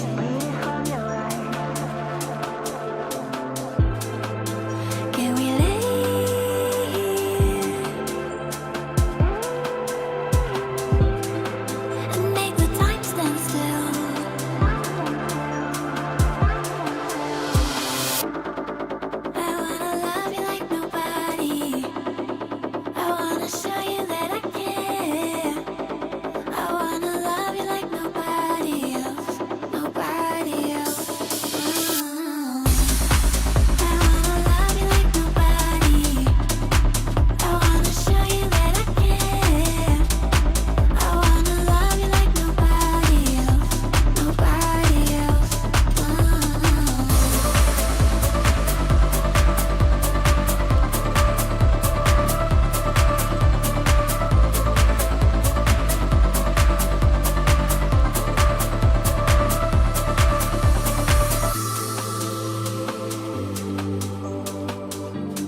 We might say this is the last chance for Riddle to make it through to playoffs because they are down 1-0 to Nongshim right now. Yeah, I mean, absolutely. They really, truly is their last chance. They have to win their next map pick of Bind here, and truly, it's going to be an uphill battle. Nongshim looking in form. But what makes it all the worse is they will have been feeling so optimistic. There's 2 chances up for grabs this year. They saw Nongshim take losses. I think Riddle would have been feeling great at the start of this tournament, but we've seen that fall off a cliff now as they've not managed to get those wins. It has to start here. It has to turn around, or the whole year's done. The whole career's worth of work to make it to tier 1 for these players goes out of the window, and it would just be heartbreaking fashion. Yeah, and I want to highlight as well the what Komodo mentioned earlier during the first game is that Riddle thought that this map veto is going their way, but again, Lotus, we need to remember how comfortable Nongshim is when they were Sin Gaming in 2024 going into this map, and also for the second map as well. Like, this is the map selected by Riddle. I know that they have been playing exceptionally well again in Bind, but we have to remember that Bind is also one of the maps that Nongshim liked back then in Pacific. I mean, for me, Bind is the Nongshim map, or should I say the SPG map from back in 2023. That, to me, was absolutely brutal. Every time they brought it out, they looked insanely dominant. They had their own style. Ivy on that deadlock was one of the pioneers of it on that map. This is a map they understand incredibly well. It's a bold pick from Riddle, and I think I really need to see a step up from them. In particular, I'm looking at Yatsuka. I mean, this guy was on Ewok Scouting Report, ranking him as like a top 10 player in this tournament. He's had real bright moments, but where was he in that map 1? He can't afford to be slow now. This is the time where you need to hit your peak, and I think the same goes for everybody across that Riddle Order team. I need to see big step ups, or it's just game over. Absolutely. I think you mentioned it earlier as well that Nongshim, they are feeling like going back into that tier 1 performance, right? And I feel like that's also what differentiate these both teams, because from Nongshim, we saw how they could play together, how they could move as a team. On the other hand, from Riddle, it looks like they are scattered all around. Yeah, I mean, I feel like Riddle could not find their foothold in that game at all. It felt like they were getting out macroed in almost every round, especially that first half where I felt like Nongshim did play fantastically. I mean, I think the difference is we've not seen Bind from either of these teams now in Ascension, and Bind does play incredibly differently to Lotus. In my mind, they're almost polar opposites in the map. So they've shown us that, okay, maybe they can't out macro them in these bigger 3-side maps, but now there's no mid. It's very different. You've got those TPs to work with. So show me a different style here if you're Riddle. Show me why this is your map pick and why you feel like you can take down the Goliaths of Nongshim on it. Actually, the agent selection here for both of these teams, Nongshim and Riddle, it's actually very similar. Yeah. They have like the same agent pick this far, but I guess there are some changes from them. Yeah, both teams making drastic changes since we saw them last. Nongshim sticking with a double duelist, Francis on the Yoru, of course, Danby on that Raze, and everybody else sort of falling into place more or less where you would expect. I'd be on the Viper though, not that deadlock, but I still think this is a strong and comfortable agent for him. Yep, and on the other hand, Riddle, they're going to remove that Raze from Soldom because he will be playing that Whaley. So I feel like it's a more aggressive approach from Riddle, seeing this double duelist as well, brought by Kaide. Yeah, I mean, they clearly have a very similar approach to this map. It's going to be straight up head-to-head. Look for big improvements from Riddle, or it truly is over for them. Yep, absolutely. Well, let's see if Riddle, will they be able to take this second map and bring us into the extra mile, of course, with our casters, Komodo and Kong. Thank you very much, Bella. Right now, Riddle Order backs up against the wall. I remind you all watching along at home, they lose this, and they will not be joining the teams in the playoffs here. Nongshim with a great chance to not only extend their lead in towards playoffs, but also denying Riddle's hopes and dreams. Yeah, absolutely. And with this map now comes a couple of changes because Lotus was the first time that we've seen it from both of these teams in Ascension so far, right? Same now for Bind. We have not seen it, so we're wondering what are the agent sets to come on through. Nongshim on the defensive side adopting the Paper X comp. And, well, this is kind of classic. A B long walk down. And he doesn't even get the line. It's a little bit too deep there, yeah, from Yatska. I love the approach there. 4 players straight down long, and that should give some information back as to what's sort of going on right now. But Francis wants to start and try and make the moves. It's a little awkward around Showers, but he'll gate crash out. And Riddle, of course, with this Team Heretics, or more prominently DRX comp as well, is going to give good confidence to Nongshim that they would have seen this before as well, right? They should be able to kind of coordinate a good picture to start off on this map to try and close this series. And I guess also throw away the headache of last year's final map for that final as well against Boom. Because that ended on Bind with a millisecond. Quite literally, one of the most intense esports moments of my entire career, that was. An RB, another veteran taken down by Soldam, this time on that waylay, and now looking to move through the toxic screen. It's going to be awkward. Xros ready to first take point. Does have the support here from Danby. As the wall does fade. Light speed through. Soldam getting another. Minty well done with the trade. And that'll be site secured. All left down onto Francis and Ivy here, Komodo. But it looks like they will be moving relatively quickly straight onto the duel. Kaide to deny. And all now onto Francis and denied completely. Riddle straight back on. But I do remind you, they did win that pistol back on Lotus as well. Yeah, absolutely. They had the 2 start before things kind of went a little bit pear-shaped. Now, the things for me as well, Mitch, you are on the elimination set if you lose this. Do you feel worried when you come into this map as well and you've got Soldam first time on the waylay? It's been a while for Kaede to be bringing back out a Yoru as well. 2 times before this, now for the 3rd. There's some role changes. It can lead into some uncomfort. Crazy stuff, man. It's the constant sort of shift trying to understand what works best for you. And Nongshim are definitely adopting plenty of differences. Well, TP scene can be faked out, of course, on this Yoru. But Francis is just going to stick at it for a little bit more. Just a slow starting default for Riddle Order. As you were highlighting a little bit earlier, definitely going to be a different feel, a different beast to how Lotus plays when we do come to Bind here. Just much slower. A little bit more methodical on some of those takes. The macro has to be good, and we do know Nongshim has absolutely that. So watching this line, Kaede, oh man. You know, we're thinking back to E-King, the amount of thrifties they lost to moments like this where you play it all up nice and close. You should be able to at least get one, but no, not at all. Denied. And that's going to be 4 members here from Nongshim, Komodo. They are going to have to start to pick up the pace, but they don't exactly have the weaponry. Yatska only with that Sheriff. Are they going to TP? It's looking awkward. Yatska maybe even taking some further damage from Ivy. Yes, they do. Straight out. Okay. RB, what can you do here, my friend, with that classic? Oh, no, the light speed gets 1, but it's 2. RB, surely not. Surely you can't find all these kills. Okay. Pressure off, but Minty having to be the hero for the rest of the team. Now they slow it down as they move around elbow.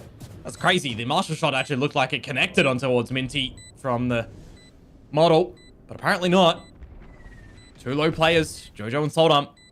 Not a lot of utility either here, none at all, really. Just really slowing it down. Obviously, Nongshim aren't going to be too stressed with the outcome of this one. They're going to be going down to that spike irrespective. Just trying to do a little bit of extra damage. Obviously, Jojo, Soldam a little bit lower. Maybe there's a right click away. But seems like it's going to be A-okay for now. A little bit of a pre-fire there from Soldam. Nicely done. Ivy down to the spike. So 3 alive for Riddle Order. Not a bad performance there. The Phantom, Bulldog, and the Guardian all to be taken into this next round. Feels like it could have gone a different way, though, at a couple of those duels, right? What if in the hookah it was a shorty instead of the classic and you get a 1 and 2? What if there wasn't a miss to come out there from RB as well, right? Danby just sending it. There's a couple of what if moments in there that it could have been a bit of a thrifty to come through, but you flip it on its head for Riddle. It is a good round to come out to the tally. Nevertheless, you survive with a couple of rifles to take in towards this now bonus round, which you got to consider some light shields in play. Xros, RB, and Francis all susceptible now to the Outlaw.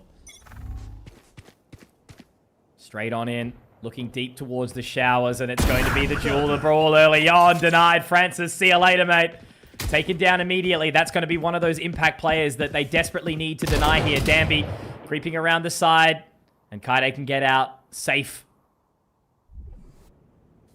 You know, what space do you really have, though, as Riddle so far? You've got strength in numbers, but as RB pushes down long on his lonesome self, he is feeling hungry.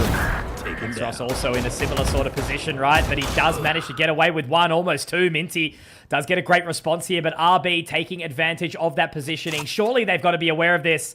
They are creeping around the other way, so they're doing their due diligence. I think they are somewhat knowledgeable here, or are they? No, Yatsuka actually watching the wrong way.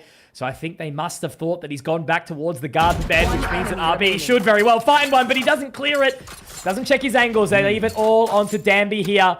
And he's actually going to go back. Surely you don't want the operator to go in for this fight, do you? He's going to save. No, he's going to save it here. This is awkward for Nongshim as well, right? Because when they start this one off in the showers, Francis and Danby are there together. But apart from that, Francis takes the duel by himself. Every other duel around the map has also been individually played by Nongshim in that one. X-Ross in hookah. RB down long. Every single fight was individual. On my mark. It gives me throwbacks way back when to why Bind wasn't really a map that Nongshim were playing and they were banning, right? It feels like it's a little bit back there for should we really be playing this? And I know it's a small sample set for the first 3 rounds, but there's got to be some wake-up effect now coming through. Still early days, Komodo, but you're spot on. Just plenty of time to think about this. That's, I'm sure, what Nongshim are doing here. As that Radio Knight will deploy. Another round picked up by Riddle Order. 3-0. Bonus secured. That really sets them up for success. Well, we have, what, 1 timeout in the last map from Riddle Order. And to no real avail at the end in the grand conclusion. Are we going to utilize the possible 4 that we have more if we get to overtime or not? We'll wait and see. That operator will get salvaged and taken over into this fresh round. Francis is going to be picking up some lighter shields behind it. It'll be a necessary round for Nongshim to get back to continue in on this map at least and try to close the series 2-0. Or for Riddle to show some domination, to show some grit. Do love this play straight through the teleporter to try and find some information, but they're just going to have to leave him there for now. They are still creeping in towards it slowly, but the gate crash out runs out of time.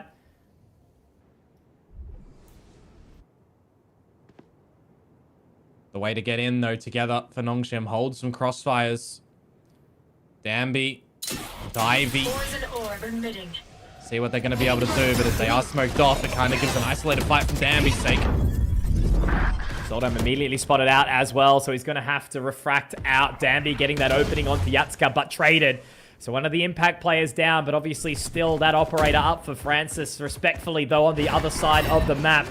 So it looks like we should very well find this spike plant. Now they're trying to sort of clear their way around the lamps, but it's actually Kaide to push forward. Great pick from X-Ross with the Molotov there. RB getting another, and this is where the sweat does start to drip off the brow of Riddle. They've already picked up 3 rounds, including the bonus here, but now they have to try and salvage something. Soldam drops 1, but Ivy straight back in. Minty does not have the orbital strike to try and deny here, does not have the utility to hold on in. It's just going to be the Molotov only, but he has to cross on towards the line, and it's a little bit awkward. He might just have the time now. Okay, that very well should be round done here. I think he might have got a little bit too early. There is still defuse time on the cards, but now you can hear the orbital. Okay, fine, done. Great round there from Minty. That's 2 in a row now where he brings through the impact, and of course this time the Zowie clutch in the 1v2. Oh, I love the haunt that comes through from RB in that moment as well to try and make things work, right? Because you got a couple of trades that start to come on through. X-Ross with that incendiary, making sure he's got a little piece of the pie before ultimately losing his life. But in the 1 versus 2 that comes on out, that operator missing its mark is really the nail in the coffin. Francis misses that. His teammate says bye-bye. They're not holding the line together. Right? They're not switching before the retake in the 2 versus 1 to have the ammunition to spray the angles together. You missed that shot. You are done and dusted, my friend. Great pick from Francis already, though. Soldam straight into the claws, into the clutches. Obviously, he is now out. Jojo gets ripped away. Yatsuka good on the trade. They have found the site now, but again, obviously, with Francis's reposition, it means that they can reapproach this retake well. 3 versus 4 to the advantage of Nongshim. Kind of just want to see the drift utilized here in the 4v3 advantage, right? When the plant goes down, don't get antsy, don't get too overzealous and hungry. What Francis was kind of looking to do through that Sky Smoke at tower. Ooh, Kaide. Actually lucky to be alive in that position there. Francis gets all of the information. Yatsuka looking to get that spike down, but they can still buy time. They don't have to go through. Where do they want to take this? Francis ultimately out of the dimensional drift, so they still are locked in towards this site of A, and that means Danby has to go peeking, has to make his way through. Yatsuka using his own orbital strike, and Danby does get the catch. Kaide drops Francis, so the operator will be taken, but I don't actually know if they found Danby. They do spot him now, but he's straight back on towards that line. Minty and Kaide have to hit the shots, but they're just so nervous, they're backing away. And now as the Nightfall goes out, it does mean that Kaide is going to be able to get out of there, and how quickly. Okay, spotted by the Horn, immediately going to go straight back through. The Prowler is going to be connecting, means he's going to have to go for the safe plant here. 1 versus 2 on this retake, Komodo, and I think they are going to be moving very, very quickly, and yes, they will. RB gets the catch, and the pressure too much for Kaide to handle. Nongshim on the board. Yeah, finally able to get one. Got a little bit dicey, though, when you're looking at Francis at the tower, gets the drift on. No one's really peeking in together for the frags. They're waiting to see if Riddle Order are going to hit the TP or not. At the tail end of it, when Francis actually goes through the map teleporter as well, out of audible range, gate crashes back towards tower with that operator shot that comes on through. So you're formulating a couple of good ideas for Nongshim there and hitting a couple of necessary shots as well. Danby around the satchels from Bathrooms too, just making sure he's getting a bit of the action, and feels like you're on a bit of a back foot as well for Riddle when you are kind of trying to just bully your way into the A site. It doesn't work this time. The operator, again, just going to be carried on over to the next round to allow Francis to still try to echo out some big shots. But apart from that, Guardian, Bulldog, Lesser Shields, we've got no security on the economy just yet. Look how quick this is. Kaide straight into that dimensional drift right now. You do see the Prowler go down towards Long, and it's the convergent paths as well. This is a nice reapproach from Riddle. Kaide straight on towards the side, finds Extros in the process, and the head of Francis. Beautiful stuff here from Riddle Order. Nongshim can get all up in their grill on Lotus. And that's when Riddle know that it's the recipe towards success here as well, as Soldam is on the corner, is sitting elbow pretty happily. Spike now down for Kaide, but okay. Ivy able to find one back. If he got a second here, maybe there was a chance, but it all goes back onto Danby here, only with the Guardian. The gate crash doesn't quite hit the blind side as well. Another shot, surely. Danby, you can't be getting away with this, but luckily Yatsuka on the flank here. However, Danby does surely have the information now. Maybe hasn't spotted him. And in the end, Yatsuka gets the catch, and it's A-OK for Riddle. But my God, Komodo, when Danby's alive in a 1v4, you'll never count him out, will ya? I mean, the 2 versus 5, there's just so much going through your head in that moment in time, and you're not really considering that there's going to be the flank as well. Very narrow focus was Francis on that operator. Kaede just getting in towards the site, the drift, and the convergent pass. Exercised almost to perfection, in my mind, for Riddle Order in that round there. No doubling down in the count for Nongshim. And they're recognizing it's a little bit too sweaty here. They need to take a chill pill. Talk things over. The defensive side of Bind. Only the 1 round so far. Riddle Order making sure that they will not go down swinging. Respect being shown, obviously, by Nongshim to try and slow it down and understand exactly what's going on. You know, we alluded to the fact that Bind plays so differently, obviously this being the map pick of Riddle. But they're happy to, you know, take a slower approach, take a quick one. And that previous round where they were stuck on site of A for like 40 seconds and then to just throw it all out the window and rush on B is such a crazy reposition. Great mental reset. Well, the problem is, though, it's going to be a reset in a different variety that they don't really want, right? The economy, it's just broken, battered, and bruised yet again for Nongshim with these single rounds that they do pick up. This is the chance for Riddle to answer back in spades. A similar 13-6 scoreline on the current trajectory, though. Imagine the 13-1 that could come through. It would be ridiculous to hold on in their ascension journey. See what the Eco can do this time from Nongshim, if at all anything. Always got to be careful, though, Komodo, right? You know, these rounds, these sheriffs need to be given just as much respect. Nongshim have played a very good Eco. So it's just a slow start here from Riddle. Yep. On the right line is Kaede as well. The Outlaw 2 shots though. 3 targets. Only the 1. Still, it's an important one though, right? The Outlaw can be collected if they wish. They choose to pull away instead. Still have the Guardian in the hands of Francis here, Komodo, and tucked in to Hookah, tucked in to elbow. Unfortunately for Francis, he's just set the TP back towards the vent side at A, but the action's happening around this Bravo side. They're still doing their due diligence, right? They're clearing out what they need to, refract, so they can't even get into the site straight away. Seas is going to start to make it a little bit more uncomfortable, but now the Nightfall, Yatska looking to try and clear RB. Great angle to be found. Ivy also taken out of Hookah, but Danby in position. Doesn't quite connect on the initial shot. Does have the showstopper, though. Something that's always a consideration here, Komodo. And now this rotation coming in around from Francis. You were talking about it potentially being the long game here, but Minty spots him. That's so important. Has to get moving very, very quickly now. Jojo will get the catch, but there's Danby. Finds one. But obviously now through the sky smoke, it makes it a little bit more awkward for him to try and find this clutch. Yatska going to be straight on towards that line, and surely a couple of little cheeky warning shots. He does get out. Danby gets another. Komodo, these are the moments that you can pull off something heroic, but no. Denied. Soldam manages to keep them in check here, 6-1. Oh, a little bit of confidence starting to come over for Riddle Order with finding that round. You would assume 6 rounds. Continue on this path and you're going to make a really good attacking side happen. A couple of these moments, though, got to pull the rug out from under them, right? A couple of sharp sheriff shots, a couple of good crossfires that don't eventuate at the end. What if that Outlaw was picked up, right? What if the change was there? At least as Nongshim, you do bait out the Nightfall, so you'll take that as a little bit of a net positive for the remainder of that previous round, or the result, rather. You also pick up your Viper's Pit for this round. Ivy noted by putting down the Poison Orb at the front side of where Riddle are going to step up towards from Fountain to Long.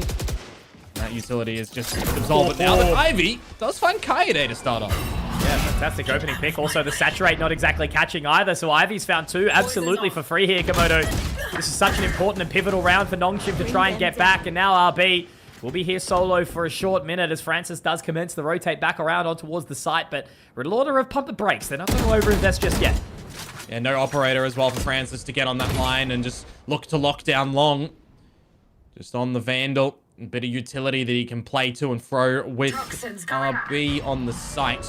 But if you start to have a little look-see around the map, this is where you might be able to catch somebody off guard on Nongshim as Riddle Order to try and equalize. And as I say that, Jojo, that's a Vandal. A bizarre adventure potentially inbound for Jojo. As RB to the other side. Great flick onto Minty. And now it is all left onto Jojo. He does find another, but RB just keeps on keeping on. A second round for Nongshim. So be careful when you're going for these little Vandal sprays through smokes generally, right? That's why you generally see the favorability of the Phantom in those bits, but Jojo just somehow able to catch a little straggler in the movement from Nongshim. I think you might be able to find that kill over towards A short as well, and you're starting to work back into the round as Riddle. Doesn't come out, though, with the 2 alive scenario for Nongshim to get a second round on the board, but again, it's just a wonky buy that's going to come through in a small variety. A light shield in there, a judge for Francis in the showers. Oh my word, Francis! Looks straight into the jaws of the Prowler, does not give a damn.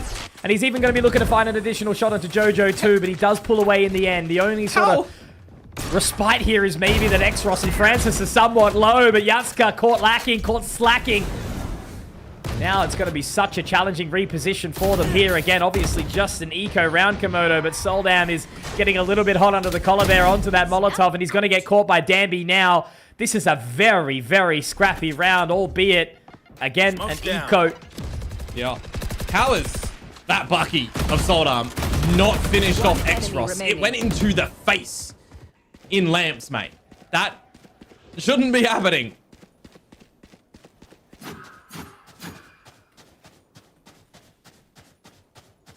So Jojo just gonna take some time, have a little bit of a wander, maybe looking for the chance of a spike plant, but I think it might be a little bit overstretched. And 30 seconds Komodo, left. just start to walk me through, I guess, you know, this little return where Nongshim had 3. So how doable is this?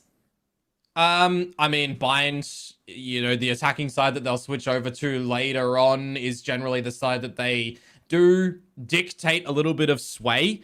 But again, it's still not a map that we're very well associated with for them so far in recent history as well. And it does change with Exros coming into this roster too. They're changing roles. So there's not a lot of stock that we can see in history to translate into it, right? They have to feel it within inside the server. The adjustments, they weren't really behind over on Lotus. So it's figuring out in the moment on this map right now what to do. What can they draw upon from the Paper X comp? And as I say that, this is literally what Paper X do, isn't it? Here he is, Danby, the man opening up for the team, and Francis just following along in tow. RB to catch Kaide. Oh, Komodo, that was such a beautiful set play to come out from Nongshim. There was no chance that they lost that one. It is legitimately what we see from Pac-Man throwing in that haunt, and then you've got the flash that goes down. That's something we'll usually do. Danby, you switch him for Jin. They're Paper X'd it. It is gorgeous. It is a strength of this composition there, and they've pulled it out at the perfect time to catch Riddle Order off guard, who were already looking, you know, from the eco the last round into a buy there to get destroyed, that this is where things get a little bit more worrisome, right? They were set onto something like a 9-3, 8-4, could have even gone the 10-2 before we saw, you know, the extra couple rounds come through. Now, you see those 2 rounds come through almost convincingly from Nongshim. You do start to get a little bit more paranoid that the scoreline might tie up. You were talking about lack of pauses, right? And clearly that round was enough for Coach Wars to take a breather. Try to get back into the ears and the minds of Riddle Order. They've built this advantage. They built these foundations, but if they don't have all the prelay, can't get the bricks up, roof on, it's not going to be a home here for Riddle Order, and they'll be heading back to Japan. And that's going to be a bit of a worrisome thing as well, right? Because while we've got such dedicated fans from Japan in the support of DFM and Zeta, they have not really been doing too much over in Pacific, have they? Zeta Division bombed out. We forget the Paper X win that they had, essentially. DFM, very, very reliant on May having some nuclear performances. The fans want wins. Riddle has been winning domestically this year. Everything. Is this the hurdle where they fall over? Catch them. As a long-time Laz fan, Komodo, it would be beautiful to see Japanese Valorant pumped in with some extra life, and Riddle need to carry the region through to Pacific. Solely on their shoulders here now. Francis somehow gets away with one. No, it's Danby lining him up. A P shooting gallery again, just an eco, but still being able to do it. Francis all up in their faces. Danby looking to find 4, and surely he will. Absolutely. Give him the ace at this point. He's hungry for it. Looking to dive on in to try and take Soul down. Oh, but unfortunately, Francis decides to steal it. Come on, man. He's wallbanged him through the wall there. Because that's how wallbang works, of course. Duh. But the paint shells even were online to find the ace. That is a roughin'. Ah, boy. Would have liked to seen him gather that one from the effort and the sheer aim department that he comes out with. He knows exactly. I'm sure Francis said, sorry, bro. I didn't mean it. I smack you. We will not tolerate an ace steal here. That's all right. Hey, 5-6, though. Nongshim coming back on this defensive side, which is a bit of a bother for Riddle now. They will have another buy to come in and 4 ults to back it up on this attacking side. But in my mind, a couple of those ults, you want to get in the post, right? The orbital, the pit. Riddle are fumbling. There's no other way to put it right now. Yeah. So can they really get into the post, mate? That's what we're chasing. Desperation now starting to come through. This would be such an important round for Riddle to gather. 6-6 in the half for Nongshim will be something that they can deliver them some comfort onto that attacking side. And already weakened, Kaide, the Yoru, going down, makes it just that. Francis is drifting, but all this utility on the A side already just gives it up, doesn't it? Convergent paths popped, and Soldam finds one, but not before Ivy drops his teammate in Minty, and immediately on the flank here, Komodo already starting to strangle. The Nightfall goes through. That's going to get all that information, and the Orbital Strike to do it too. Danby finds Soldam, It's on to Jojo and Yatsuka to try and get it done, but obviously they've got that information. Danby inside the pit. He bites the snake down. And Exros to put the final bullet of the chamber into Yatsuka. There it is, 6-6 the scoreline. Nongshim have brought this back firmly. Oh, we were talking about this map of Binders probably not going to be as scrappy, close, and brutal and played the way of Lotus. But right now, Nongshim have opened up their eyes. They are awakened in this map, and they are making it look as chaotic as Lotus was. But will it continue into the second half? Because there's now some time for Riddle Order to piece things together because they need to change it up come defense.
A late in the half resurgence here for Nongshim Red Force.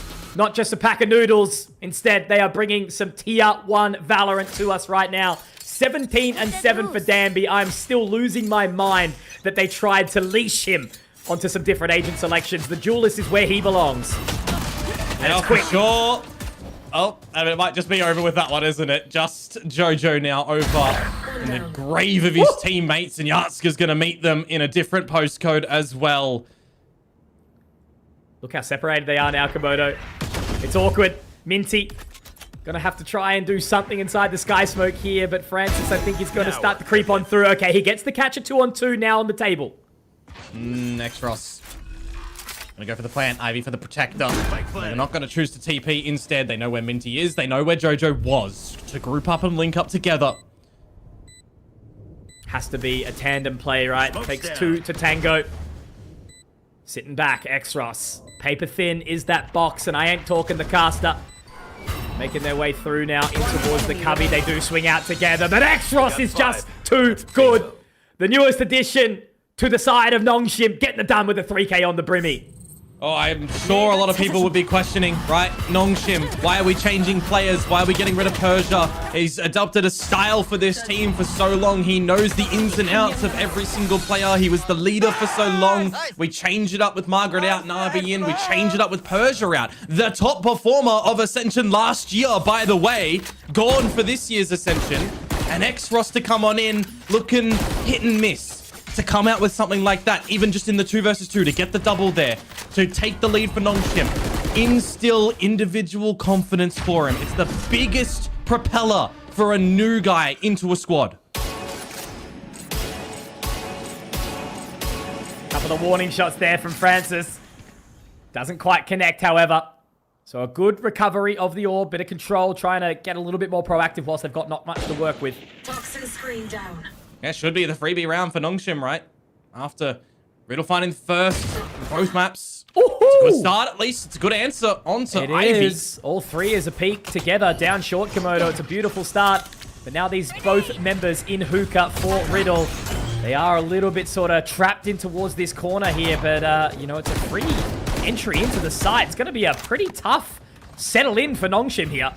Oh, Francis with the Marshall pushing in this location as well. Oh, no! He's just going to get destroyed. This is now workable for Riddle. This really is. Beautiful stuff so far from Riddle. They're hopping in. They're playing it very casually, but it's working for them. Now Danby has been spotted.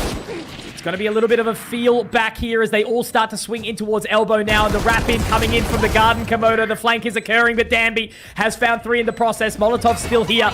And now they've got the Prowlers as well. They're going to be able to gather a hell of a lot of information. They're burning. They're yearning for the mines right now as Jojo puts them in the dirt. RB has to be the clutch minister here, the veteran, to try and make this work here for Nongshim. Half on the defuse. They're not checking the right corners. They get the information. But RB, he can buy the additional time to just try and clear it here. Jojo not going to be able to get onto it. My God, Nongshim are going to be breathing a sigh of relief there as the Zowie clutch goes the way of RB. Oh, the veteran, he has just cloaked himself in mystery, hasn't he? He's hidden in hookah, not revealing his position for the 1 versus 2, and he's playing the mental game in that one. The veteran gets the job done in a round that could have gone very, very wrong for them with the shots that Riddle start to come out with. Now we finally get the guns for the Japanese team in the server as well to try and have an answer. It's been 7 in a row for Nongshim. This is the time for Riddle to start to get back into this map.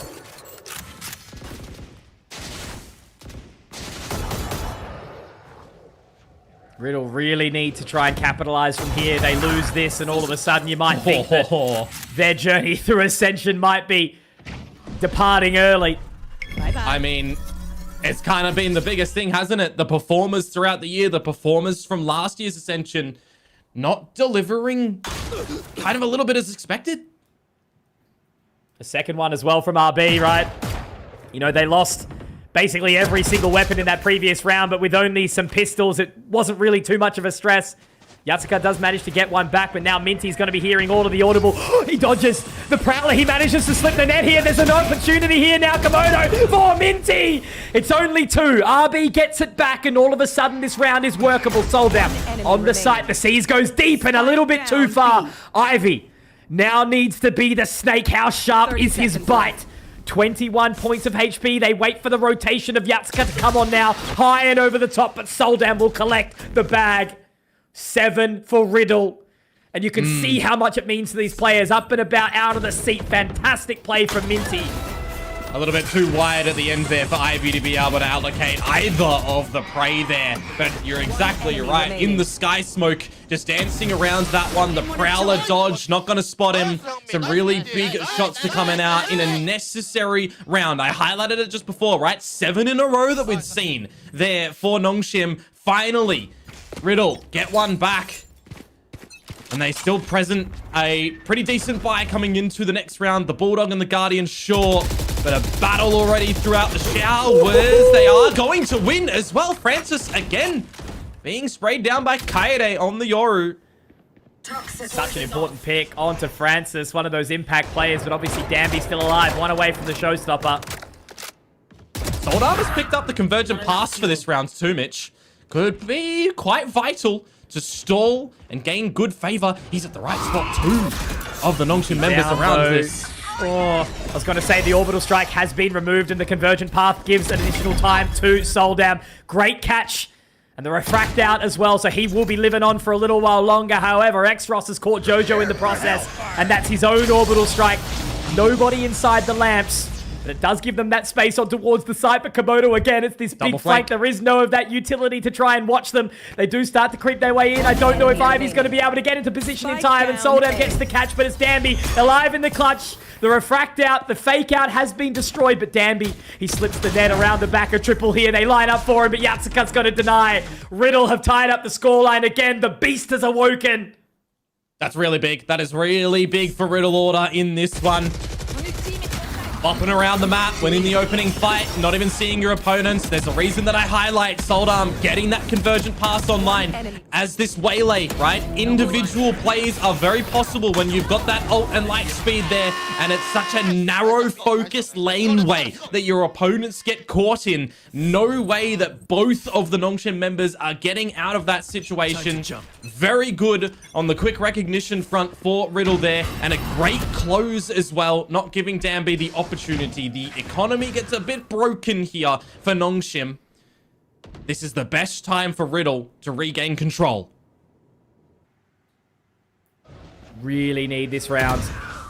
Kaide not going to be caught out by that Prowler, but Danby straight on in there. Does he get the information? No, it's sold out to find Ivy. Exactly right. Yatsuka did cop a little bit of damage, which has obviously paid dividends here as Danby gets all up and personal. Some more damage from Francis, but Kaide brings out that shorty, able to do a little bit more as RB also manages to avoid. Danby now low HP alongside X-Ross. Minty has to join the fray and try and get this done. It's so uncomfortable for them now. Kaide will be moving out of the showers, but will he be clean? It's a 3 versus 2, but Nongshim are really low. They park it for a moment. They don't hit the TP. They're just trying to disconnect the Riddle guys that are still alive here. And you can see that Minty is starting to fall away from it. Fake teleport. They're Has waiting to for get the this wrap. reload. Exactly. I don't think Kaide's prepared for it. He watched the flank for long enough, but how long is he going to stay in towards this shower? Oh, it's going to be so timing. Yeah, exactly. He turns around at the most opportune, but it's wrong. And now it's all left onto Minty to try and clutch this one out. It would have to be the 1 versus 3 inside the Sky Smoke. He tries to bait it out. Will the shot connect? No, not quite. No, not quite. There's so much pressure on this right now for Minty, but Danby! There is no player in the world that takes those risks. And no player as well that finds the same rewards. I mean, it kind of feels like in that smoke as well, when you're trying to establish the plant, you're doing a little bit of Neo from the Matrix, dodging every single bullet that is being shot your way. 3 players there for Nongshim alive, 3 players that are significantly low. And in your head, when you are Riddle, you're thinking to yourself, why aren't they planting? They've got numbers. Why are they waiting? A flank is possible. It is just the microsecond that you look away. I thought that Kaede was so aware of it, but it doesn't happen, and the Thrifty comes through for Nongshim. And Riddle present no real buy in this round either as well. Some Sheriffs, a classic for Kaede, the Bucky for Soldarm. They need a little bit of luck to go their way this time. Box and screen down. Riddle. Again, feeling like a little bit of an underdog inside this series. Trying to fly high. Just very tough without the weaponry. Very patient for Nongshim at the moment. You draw out a lot of your opponent's utility in this sort of situation as well, and it does make the closing remarks of this round a bit easier, but the transition now to the A site. They're going to stack up the 4 players for Riddle. It'll give them a fair fight at least. Yatsuka on this line. Danby, of course, is going to find the opening, isn't he? Very, very bold position to be playing in here. The Haunt will gather a hell of a lot of information. And okay, Kaide's found Francis. 30 seconds Ivy left. also stuck in the corner here. Minty straight on towards that line. Komodo, oh, it's happening. It's happening right now. The spike down. Hinata Shoyo. Minty making it all work as Soldam also gets another. Beautiful stuff so far from the Brimstone. The spike is dropped high. All chaos on the volleyball court, Komodo. This is what happens in these moments. Mate, when the stress hits. Oh, God. Just bounding around in that one. I'm thinking to myself, all right, you're against pistols. You've still got enough time to get in towards that A site. I need to see a couple of those shots that we didn't get to over on A, because Kaide's shot kind of starting it off a little bit, but the double in hookah. The Sheriff is sharp today. Here's a re-look back at that classic. Just swing it on in like a Ferrari. Drive on by. 2 shots from hookah. Yeah. And that's all they need, right? It's a Thrifty to answer a Thrifty. A little bit of luck does come in there. That's what you want to see for Riddle to keep this one, I'll say, entertaining. At least here for all of the viewers. In the server, though, Nongshim, they don't like that. They would have felt in the driver's seat firm after getting the Thrifty themselves. Listen to me right now, my friend. How long have we had our eyes on Asian TAC FPS? There is a reason. So much electricity, so much hype, so much, you know, highlight moments come out of this region. It's because they thrive in the chaos. Tears. That's it, my friend. There's a reason this region has so many eyes on it permanently. The entertainment value, the stock is high. And this one can go any which way at the moment as well, right? For Riddle to just stay in this tournament, to have a chance to getting to Pacific. On their runs previously, the same thing for 4 of the players, right? They've been here before. 12. they've done this before. You're exactly right, by the way. Danby, just give him the neon from the first map and he can be happy. He can translate into the Razor Bind as well. But for Nongshim too, right? The team that was doing some damage in Pacific this year, they want to go back. They need to go back. It's going to be quick. Or is it? They've actually slowed it sort of down. They've just started to push Soldam in towards position. The Haunt, though, going means that Danby is well and truly aware. So they've slotted away now. It's not going to be the early contest.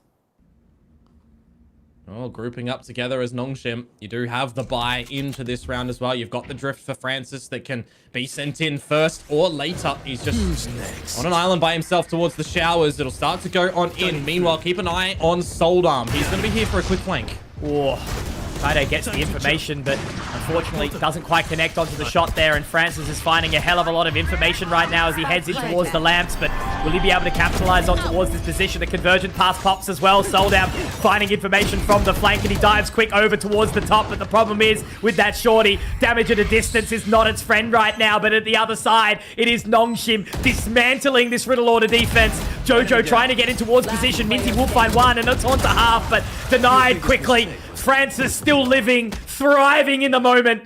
Nongshim immediately denied. They will not let the Thrifty get them down.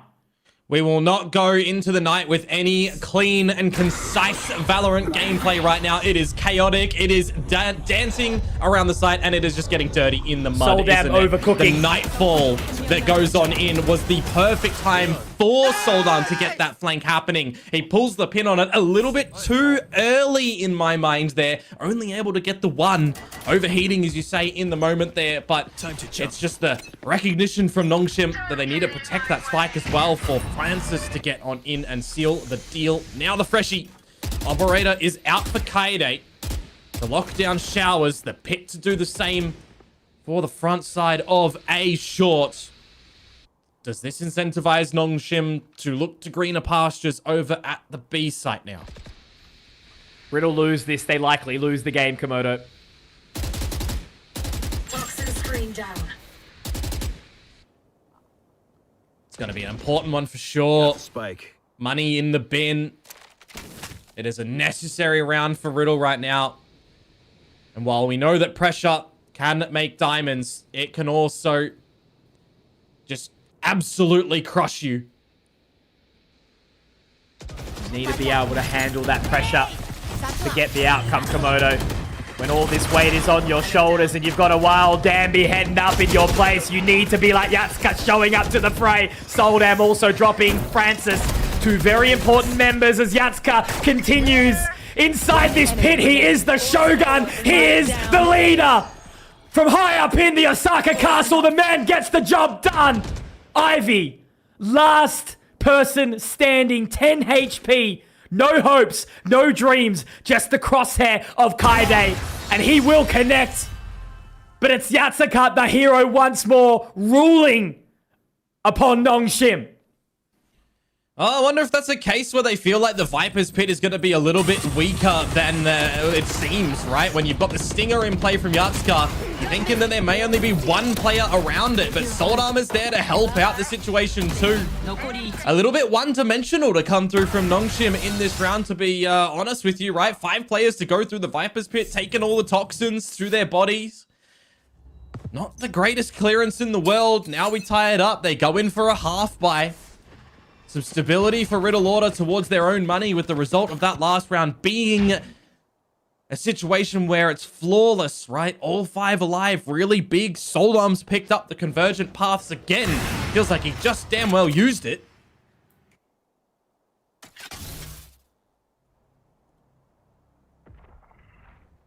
It's going to be another one of those tight duels, right? Weaponry. Not exactly the best here for Nongshim. A couple of kills and we'll be closer to that orbital strike for Minty. And once again, inside Hookah. Now the pressure starts to come on through and he's taken down. Oh, that is an important pick to be found here for Nongshim. Red Force. Jojo also denied Komodo. It keeps happening. This game will not die. The enemies will not fall. And now they have to move quickly. The conversion pass straight on out. The showstopper popped as well for Danby. It's going to be chaos continuing to ensue as Yatsuka taken down. Danby, the awareness. And look at this. They have to exit. They will not get into the... Oh my God, they're not singing tonight. No I mean, karaoke today. You've got the convergent pass that goes in and the saturate, but there's no one that's able to just follow in behind that one, is it? You've got Ivy getting that utility down for the Snake's Bite to just stop you away. You've got the Showstopper, which makes you quake in your boots as well. Where is that one going? That's a nice shot from Kaede. But the Showstopper that takes out Yasuka just makes it very difficult for Kaede and Soldarm to get back in towards any sense of a retake. The 11th will first be secured by Nongshim. Thrifty. And it's another Thrifty that comes through. Thought that it might be a little bit more than a Thrifty considering the start and the investment that we actually did have with some Stingers and a Guardian in the mix, but it doesn't really matter because, well, look at this. Oh, the fadeaway. It's beautiful. Literal slam dunk there from Danby. Sorry, I was not familiar with your game. Well, actually, I absolutely was when he's back on this duel list.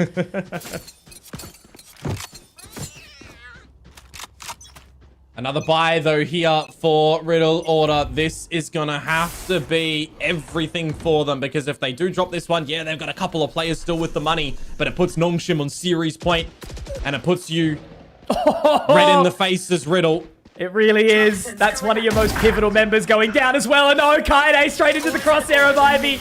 It's all starting to break apart here for Riddle. Denied in the playoffs, potentially. This was their chance. So far from home, so far from Japan. Face your fear. Trying to show their mettle here in Bangkok.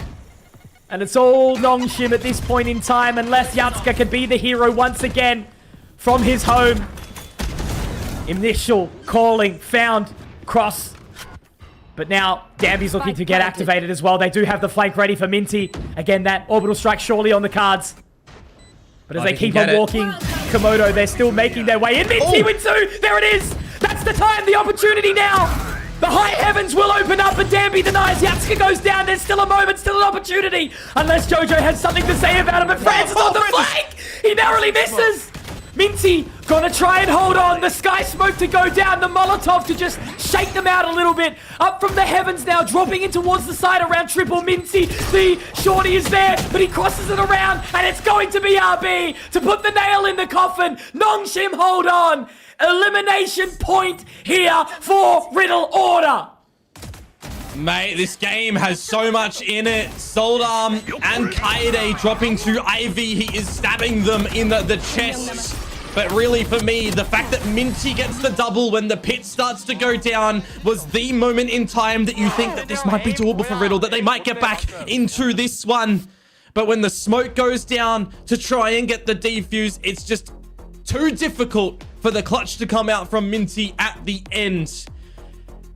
And inadvertently, it becomes the 12th round for Nongshim Red Force now. 2 rounds required for Riddle Order to push us into overtime. Otherwise, they bow out of VCT Ascension Pacific.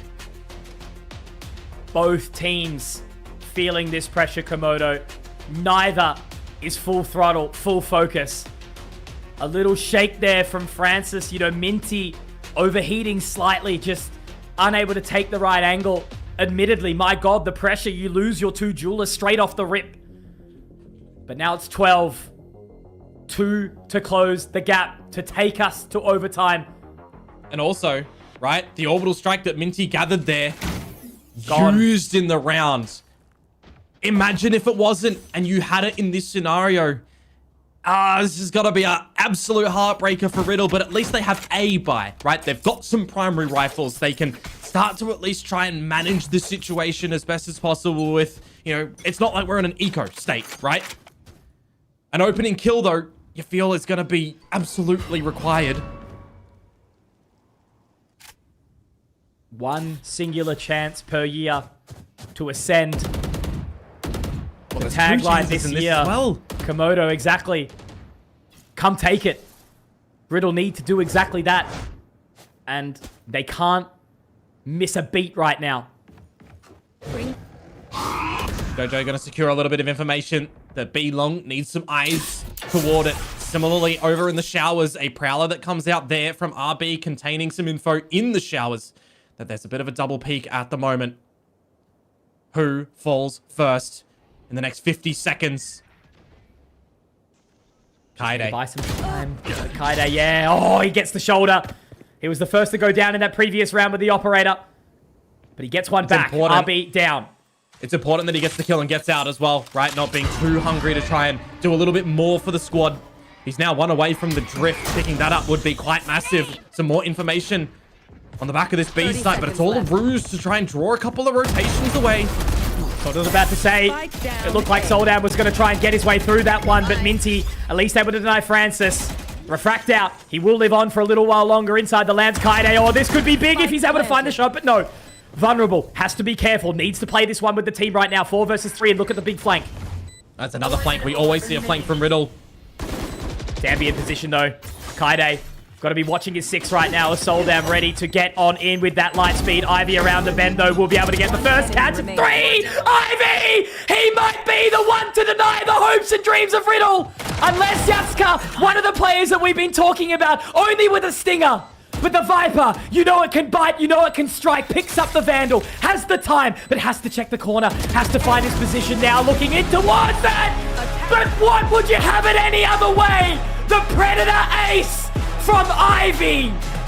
What a way to deny all of the hope.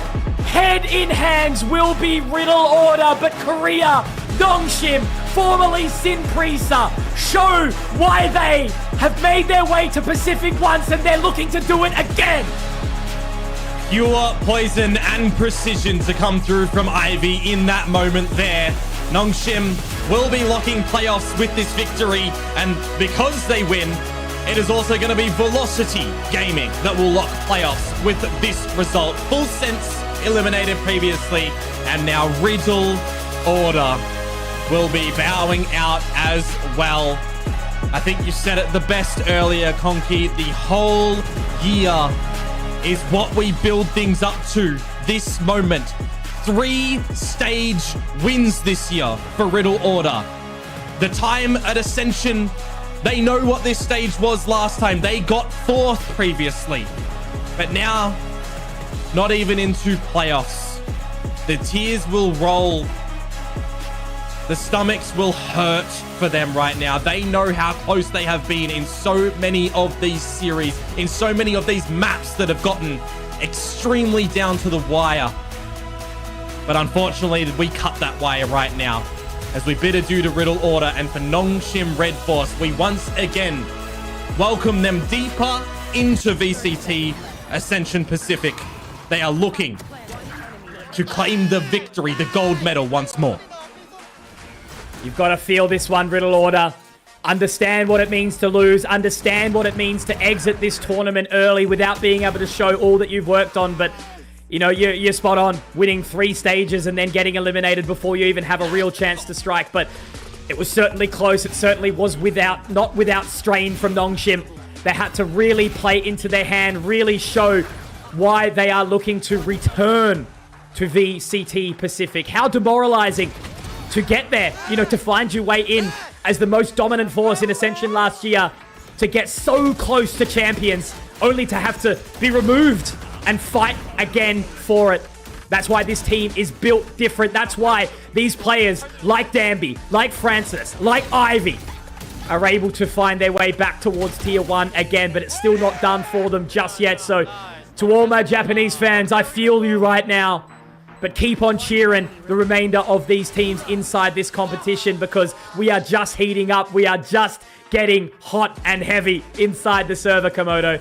And again, I continue to harp on it. This is why this is the most exciting event of the year, hands down. 100%. I echo that statement for sure. We get some entertaining Valorant, even sometimes if the scores are a little bit more disconnected, right? 13-6, 13-10 here. It feels like on paper they're not close. But if you miss this series, you tell your friends, you go back and watch this one, because these rounds showcased such strength, strategy, tenure, and it tested these players every single moment, every single turn. Now that stamina will need to continue. Again, this is only day 6.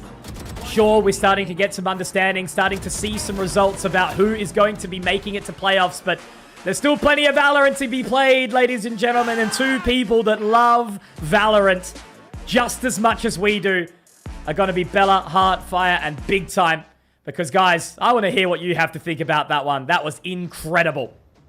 Absolutely, another historical map done justice once again for Nongshim Red Force. I love how the way they could actually bounce back in that first half, led by Masterclass IGLing from RB. They knew exactly what to do and how to adapt to what Riddle was bringing into the table. But another step in the chest though for Japanese Valorant. It's been stellar for Riddle in their hometown, but elimination early in Ascension? Surely who would have thought this could happen? Yeah, I mean, it's been a disappointing showing from Riddle Order here, sitting at 0-3 in their group, something not many people would have expected as we came into this tournament. You know, we spoke so much, Bella, about pressure, about composure in these big moments, and I think this is where Nongshim really show their caliber. Down 6-1, and it doesn't phase them. You know, this actually reminds me a lot of being with Revenant last year, playing Nongshim on Bind, and Nongshim were down 7-0, coming back ultimately to win that map. Hurts me a little bit, but they're very, very good at this. They're very composed, and now the pressure is ramping up. We're seeing Nongshim improve, thrive under that, but when we see the pressure ramped up for the other teams like Riddle Order, it doesn't quite go their way. Taking a look at the scoreboard here, and there's one man who I feel like stands out the most, Bella. Yep, of course, Dumby. This man, boy, he can't do no wrong if he's playing the duelist. It just looks comfortable for him, right? Like the impact he could give, the thrifties he could, you know, give for the team. Man, Dumby is just phenomenal today. Yeah, I mean, he's not a Neon One Trick. He's not, I promise. Look at this man on the range. Absolutely goated here in this game. Getting Nongshim across the line. He's decided that he's had enough of losing. He's had enough of these close group stage matches, and he's done something about it himself. So full credit to Danby. If this is the Danby that we're going to be seeing as we move towards the playoffs, I think Nongshim are going to return to be the boogeyman, the scary team that you might have to face off against in the deep parts of this tournament. Yep, I could see that happening from a mile away, because as we see that match just now, it's that like even in the attacker side, sometimes Riddle they were able to adapt to things, but then again we see that tier 1 experience coming out from Nongshim Red Force in some of the rounds, especially at those thrifties. I mean, those thrifties, it was heartbreaking for Riddle, of course, seeing Dumby on that, you know, that Bucky, if I'm not mistaken, that rush also towards Hookah. Boy, Nongshim is truly back. Yeah, I mean, I feel like there's a world where this game goes so differently for Riddle if they're able to be cleaner against those ecos, even if they just land some spams. The amount of times I thought I saw them holding Mash 1 through the smokes and the bullets just didn't connect. It felt like magic. It feels like plot armor here for Nongshim at Ascension, and it's no surprises. The main characters are moving forward into the playoffs now. You know, it's the whole hero's journey. They've had that struggle, and are they going to hit that peak form that they're so well known for as they get deeper on into the tournament? But as you say, we have to say goodbye to Riddle Order. Ultimately, my heart bleeds for them. I feel very, very sorry for them because they had so much expectation. They've had success in this tournament before, but it wasn't meant to be this time round. Yeah, absolutely. We've seen Riddle, they were so close in some of the maps they played and some of the matches they've gone through. But again, like what you mentioned earlier in the pre-match, sometimes it's just not bound for them in this Ascension. They have to exit early, even though they have been top 4 previously in 2024. But again, teams, you know, they have leveled up in this Ascension, right? The terms underdog, I feel like it's not here again in Ascension in 2025. Yeah, I mean, like you say, it doesn't matter if you are the underdog. It doesn't mean you're gonna lose. The underdog is a scary place to be. The underdog team is always going to be a scary team to face in this Ascension because everybody can be everybody. I can't stress that enough about all of these games had the capacity to go many different ways. We don't know who's going to be claiming those spots. We know that there's 2 up for grabs though, so everybody is more optimistic than ever that it can be them. We know who our playoff teams are going to be now, so now it's just about them posturing, figuring out who's placing where to give themselves that best advantage to move forward and up into that top league of Valorant.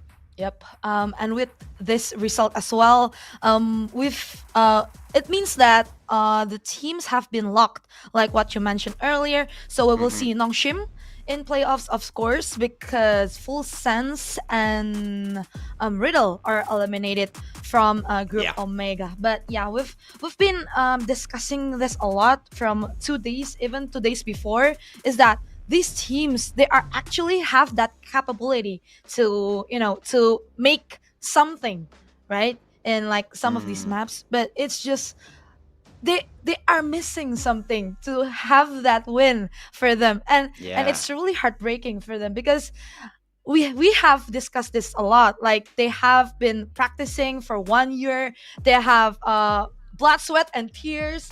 Going towards this event. Yeah, this is just heartbreaking for some of the for some of the teams. I mean, it's worth mentioning for a team like Riddle, the core 4 members of this team competed last year. This isn't 1 year in the making. This is multiple years of hard work, of the grind. And we know these format changes are coming in. I mean, everybody's so optimistic about this tournament because there's 2 slots instead of 1. But this is going to be the last Ascension. There's no 2 ways around it. This is your last shot to make it as a team in Tier 1, and Riddle Order felt short. It's gut-wrenching for them. Truly, I want to wish them all the best. All the Japanese fans, give them your love and support because the amount of work that goes into that is incredible. And I mean, I hope for all of those players, we can see them bounce back and we can see them shine next year because they do truly deserve it. But ultimately, this Ascension, they were outclassed, and that just shows the level, like you say, has drastically increased from last year. Top 4 last year. 2025, you're getting grouped. That's the difference here. The competition has never been this close. Yep, and it has never been this easy, of course, for Nongshim as well. They bounced back hard in this match. I feel like they are showing that experience they brought from Tier 1, right? Like their experience from Pacific. Some incredible rounds for them. What do you think? Like, what is your opinion on their performance today for Nongshim Red Force? Because I'm amused by them. I mean, I'm always amused watching Nongshim. They're a fun team to watch. There's no 2 ways about it. I think composure is truly the key word here of the day for Nongshim Red Force. I think you can see in how they play. They look to immediately settle into the games. And even when they don't, like in this bind game, being down 6-1, they trust that they have the ability to bring it back. We see how many ecos they're managing to get, and that's because they never count themselves out of any round. They know that they have that skill and ultimately, like, smarts, I would say, to be able to win even the most difficult rounds. They're not phased when the opponents look good because they know that they can be better. That comes from a lot of hard work, a lot of success in the past, and ultimately a lot of time together that we know that they've had, of course, living together in Korea for Pacific last year. So I think composure is the key word for them. I think you really hit the nail on the head there. That's the biggest advantage that they're going to have moving forward, is that they know that they've won this tournament before. They know that they've played against the best teams in the world over in Pacific. There's nobody else who's going to be as experienced as these guys, being that full core. So I think they're going to be scary again. I think this is a team we have to start getting hyped up for as we move towards the playoffs. Absolutely. Seeing Dambi in that entry role again, I feel like he is very comfortable, right? Like he's playing his heart out just now. And Lotus as well as Bind, bro, man is dropping almost 30 kills if I'm not mistaken just now. Wow, he's just doing God's work at this point for Nongshim Red Force, of course. But yeah, talking about Nongshim Red Force, you said composure for them, but I feel like their IGL, of course, RB. I'm feeling like because RB is now in the IGL seat, in the IGL shoes, I feel like Nongshim Red Force, they're not just doing their own game plan anymore, but they can read their enemies as well, read their opponents as well. But yep, I honestly, I want to talk more about Nongshim Red Force, but it's best to just ask one of the members of Nongshim Red Force here, coming to join with us today. Hello, Dambi. Congratulations for that win. Thank you. Yep. You're very welcome, of course. Congratulations. And I just want to ask you, I'm curious, the way you play Neon has never failed to entertain us. In fact, the way you play duelists like Raze also is very amusing so far. Tell me, how was it like to get back into that entry role? And will we see more of it going against Velocity, knowing they also have a Neon player? 일단 우승 축하드리고요. 담비 선수의 네온은 정말 저희를 실망시키지 않는 경기력을 항상 보여주시는데요. 특히나 또 타격대로 레이즈 같은 경우도 너무 멋진 경기 보여주셨고, 이렇게 엔트리를 다시 하시게 된 소감이 궁금하고요. 벨로시티 상대로 거기도 이제 네온을 하는 선수가 있는데 혹시 또 담비 선수의 네온을 다시 기대해봐도 될까요? 일단 엔트리 원래 다시 해서 그냥 저희가 원래 연습했던 거를 계속 했던 거여서 다시 엔트리 잡아서 뭐 기분이 좋다 이런 건 별로 없는 것 같고, 연습한 대로 잘 나와서 기분이 좋고요.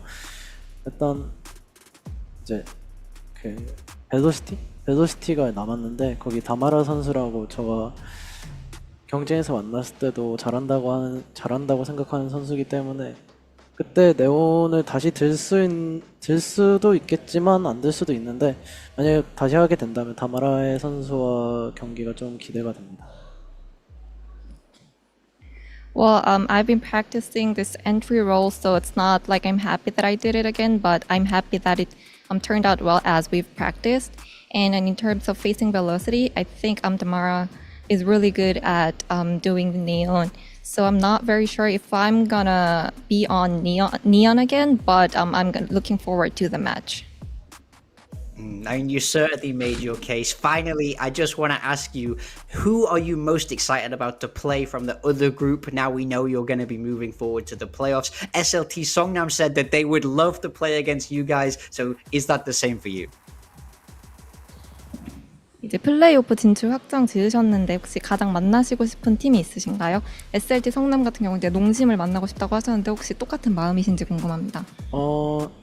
저는 SLT 성남도 괜찮은데 일단 만난다면 좀 더 위에서 만나고 싶고, 같이 퍼시픽 가면은 한국 5팀이 되는 거기 때문에 좀 만난다면 높은 곳에서 만나고 싶고, 이제 그냥 솔직히 말하면은 붐을 또 다시 만나가지고 붐을 이기고 싶습니다, 한 번 더.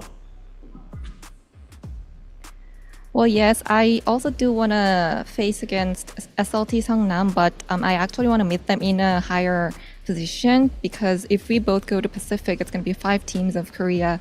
So I would look forward to meet them there. And honestly, I want to play against Boom Esports and get another win against them.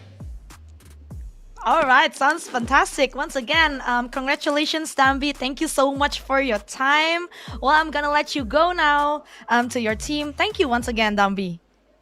Thank you. 감사합니다. You're very welcome. Well, that sounds interesting. Morgan, 5 teams, Yeah. Korea. Wow. Yeah, they want to take over entirely. He doesn't want to play SLT Songnam too soon because he wants them all to make it. I mean, just fantastic. Love hearing from Dambi there. Yep, of course. But of course, guys, we still have match number 2, but we will go into a short break. So see you guys. Ready, action.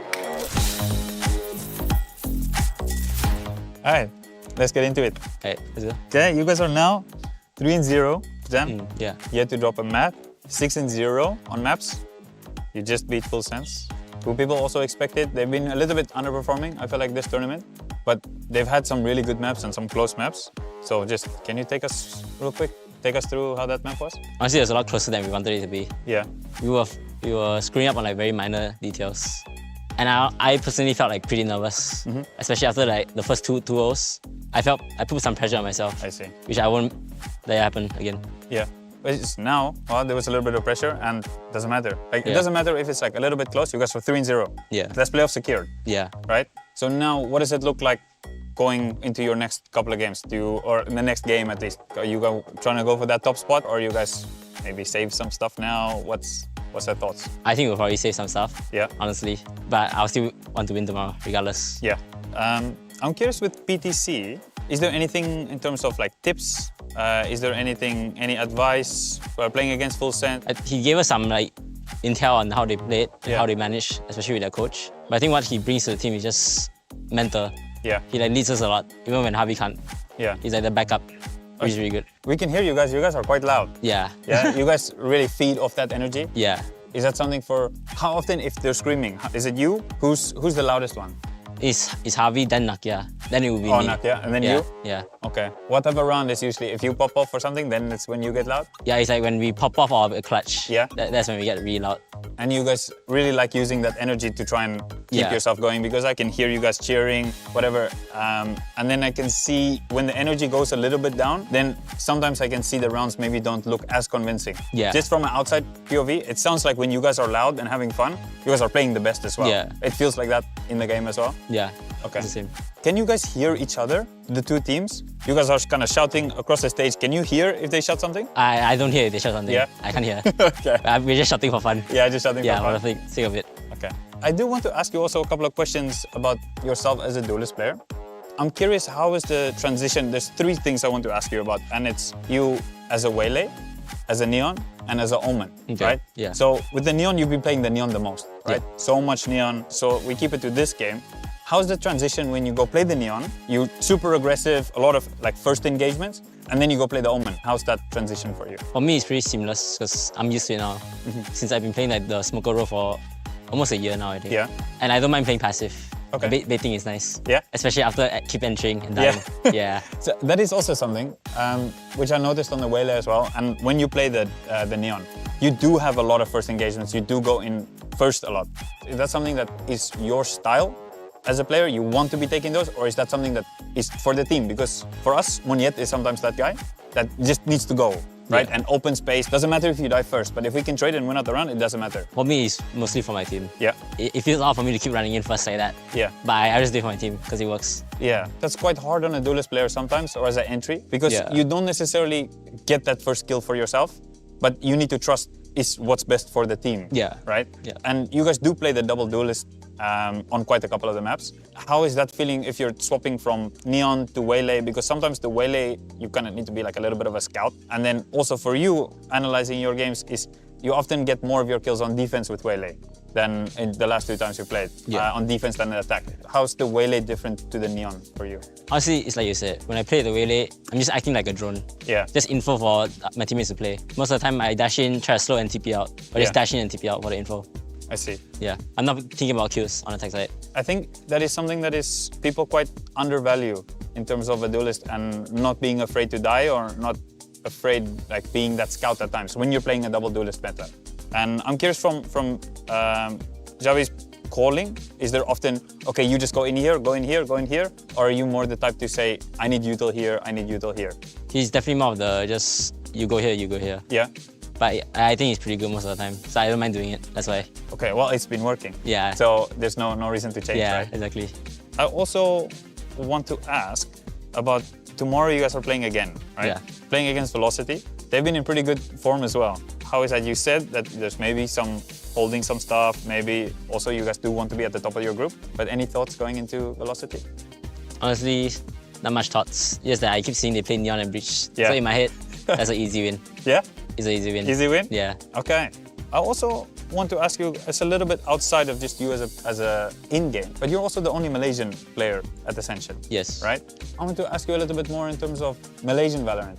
What does the Malaysian Valorant scene look like? Only one player that comes to mind about like Rising Star. Yeah. And it's Aplix. Aplix? Yeah, from Turok. Okay. Yeah. I think he's decent.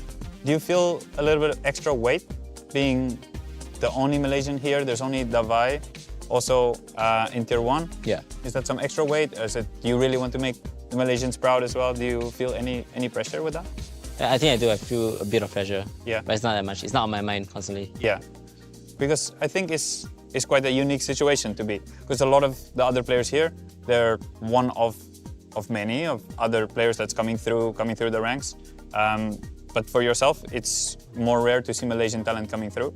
Yeah. So I think it's really exciting also to see. I'm sure the Malaysian fans are really proud to have you guys do well, and that's super exciting. Is there anything else that you guys are looking forward to in going forward after play or towards playoffs? I think a rematch would be motive. Yeah? I want to beat them. Yeah, you guys are keen? Yeah. Yeah, it was 3-1 last time you guys played, right? Yeah. For motive? Okay. Do you guys feel different to Vietnam? Yeah. Yeah? Definitely. What would you say is main differences from Vietnam finals to here? Mentally, we were dead in Vietnam. Yeah. It's like, you see now, we're having so much fun and stuff, right? It was quite the opposite. I see. In Vietnam. Like, we were super dead. Yeah. How come? The game felt harder, or you guys feel more tired, or? I think we were just very tired at that time. Yeah. And I individually just felt very off. Yeah. Also. Okay. And now you guys are feeling a little bit more refreshed. Yeah. And of course, it's not easy, but it helps a lot if you're playing really well. Yeah. You have that good energy and everything. Yeah. And now for you guys just keep making sure that you stay on the grind and like perfect what's been working, right? Yeah. Thank you very much for having a chat with me, man. Thank you. Good luck in playoffs. We'll definitely see a lot more of you guys, and I hope to see that motive rematch as well. Okay, thank you. Thank you, brother. Welcome back to VCT Ascension Pacific. Now we are on to match number 2. Of course, with us, Bella and Morgan in the task. Well, match number 2, the stakes, it's for the upper bracket seat. Yeah, NAOS, a win today secures them that spot in the upper bracket. We do know that Velocity are through to the playoffs after that Nongshim win earlier on today, but this is a clash at the top of the group. Both of these teams have looked incredibly strong so far in this group stage, and they're looking for absolute dominance. They're not going to be okay putting up numbers in that loss column. They want to continue to move from strength to strength here, and we have to focus on NAOS yet to drop a map here in this Ascension. Probably the most dominant team we've seen so far in this tournament, and this is one to get excited about, Bella. Yep, of course, like NAOS, like what we've listened from the interview before from San and Ewok, it's that they've been not that good in Vietnam, but coming into Ascension, looks like their form are very solid. Yeah, I love that. I love that they were saying in Vietnam, the problem was it was vibes. They were feeling dead, but they're having so much fun in this tournament, and that's why they're so successful. We also saw him say that this Breach Neon style of Velocity is going to be easy to beat, and I'm sure Velocity are going to have a lot to say about that. It's worked for them so far in this tournament, so I'm very excited to see it once again. Yep, of course, Velocity with the Mara and that Neon. Man, he's been electric yesterday, supported by Russ as well as Madeline. This trio creating chaos. I feel like Velocity, they've been very comfortable bringing this type of gameplay. Yeah, absolutely. They've found a style that works for them, and they really are sending it. We do have the map veto coming in here, and I'm very curious. I want to see Velocity lean into these Breach Neon maps for them, and they do select Lotus. We've seen this from them already this tournament, looking very strong, beating Full Sense. But on the other side, NAOS also beat Full Sense on this map, so a real big clash there. Yep, but this is fun though, seeing the map veto, because of Velocity, their perma ban has always been Abyss as well as NAOS. So because Velocity, they ban Abyss first, NAOS, they have that extra ban, and they ban Sunset because knowing the way the Mara has been electric on this map. Yeah, very much so. I don't blame them for getting rid of that map. When we see the rest of this veto, it's going to be Ascent and then Haven. This is probably the most straight up, most simple veto you can get within this pool. And both of these teams have shown all 3 of these maps at Ascension. So ultimate time for prep, ultimate time to be able to read your opponents. And I love that this is how the veto has gone for this series, because I think the key matchup in this game is the 2 IGLs here. We have Xavi 8K on one side, then calling, fragging fantastic. Then on the other side, we have Russ, the breach expert himself, also making fantastic calls and setting up his duelist players with fantastic util. And I mean, I love that they're just playing. They both go, okay, you can read us, I can read you in the preparation, but both teams feeling very confident that they can get the win. So I can't wait to see how these two teams react to each other around the map, because I think these two IGLs probably some of the top players in this entire tournament.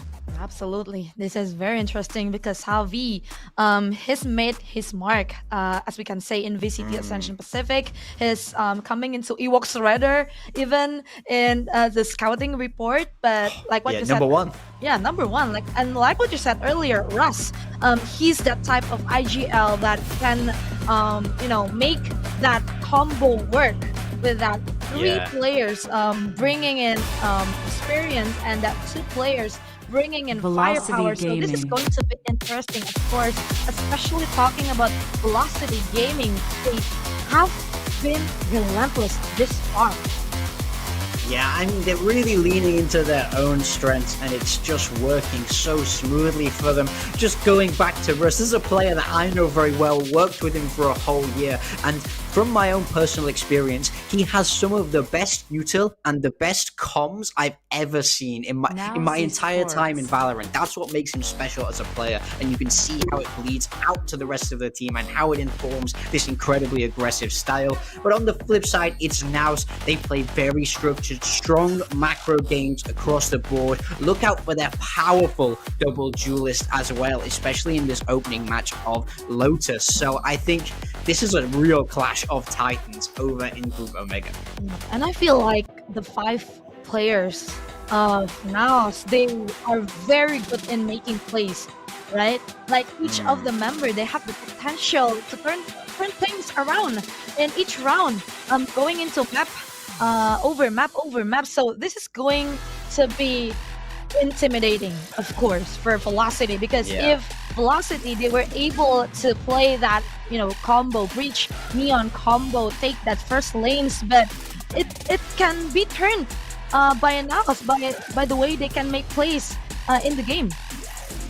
Yeah, I mean, NAOS have insanely cracked individuals. Everybody across the board has had pop-off games here for them, so it's very scary, especially to try and attack into. There's no weak site here because everybody can shoot so sharp. I mean, I think the big thing for this matchup is we just saw Zan say how confident they were that they would be able to dismantle Velocity. He said it was going to be easy because they know how to read this style, and I think it's all going to come to a head here in this first match. I think if Velocity start to get some rounds and they start to shake NAOS's belief that they have the counter ready, things could really snowball out of control. And on the flip side, if Damara gets shut down hard, NAOS will be feeling more confident than ever that they are reading this correctly. So I think this first match is going to be the most crucial as we move forward in this series. Yep, of course. We're going into Lotus. We've seen Velocity's Lotus before with that Breach Neon Fate combo and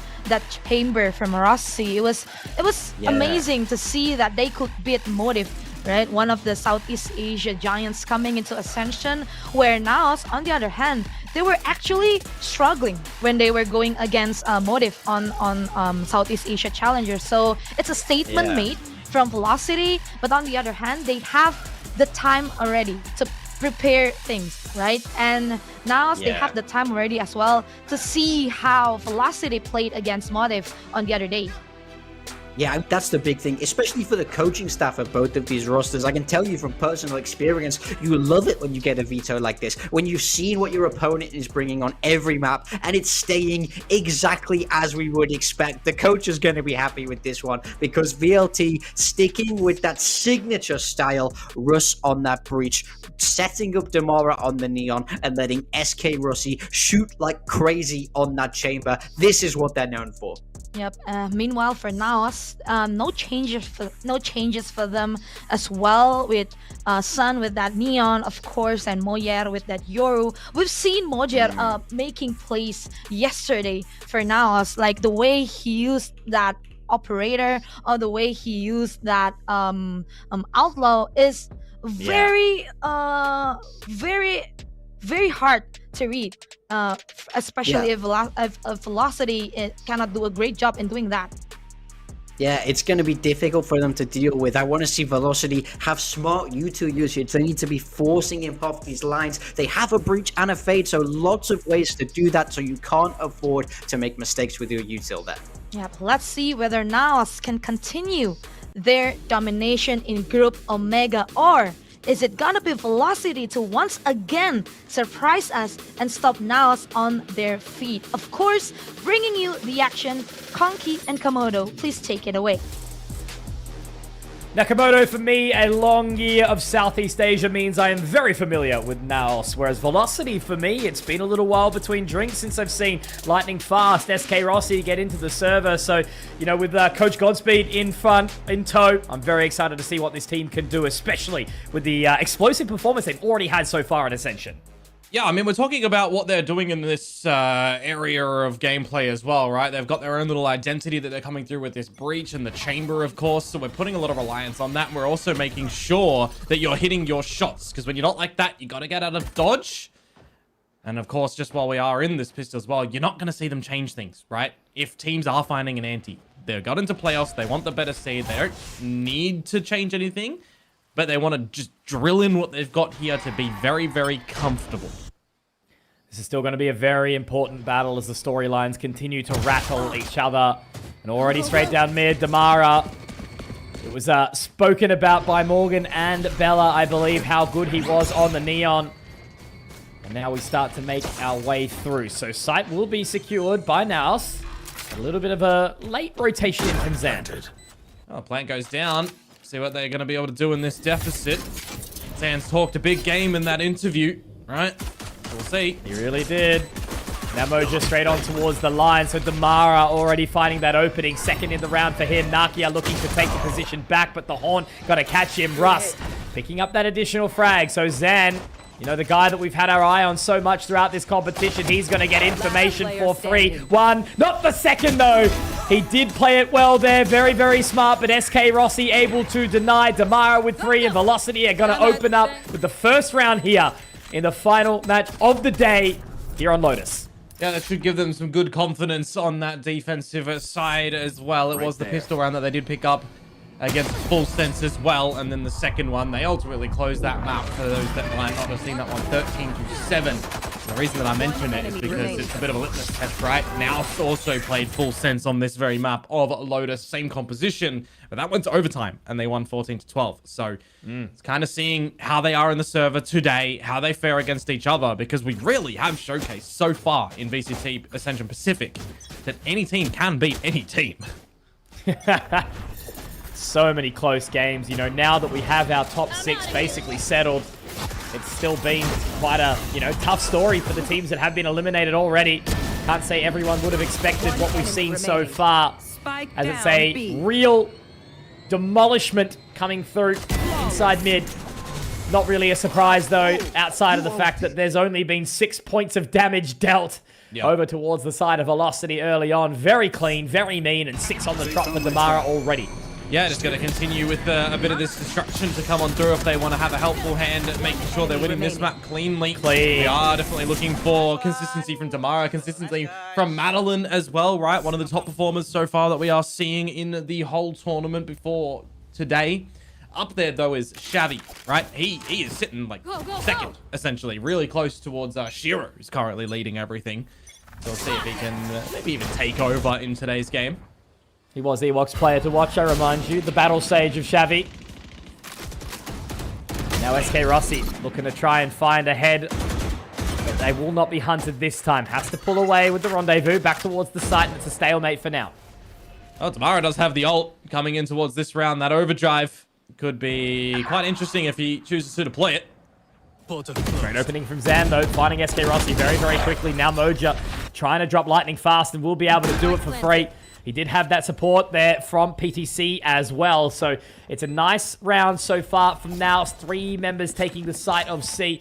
And now this rotation starts to come in very, very quickly. Already through Waterfall. Now Russ is going to be the first to take point here, trying to drop Zan, but it's a great paranoia. Clean from Nakia. Damara with 1. But that's all it's going to be for him. 7-1 in the score before he is denied. NAOS fighting that first.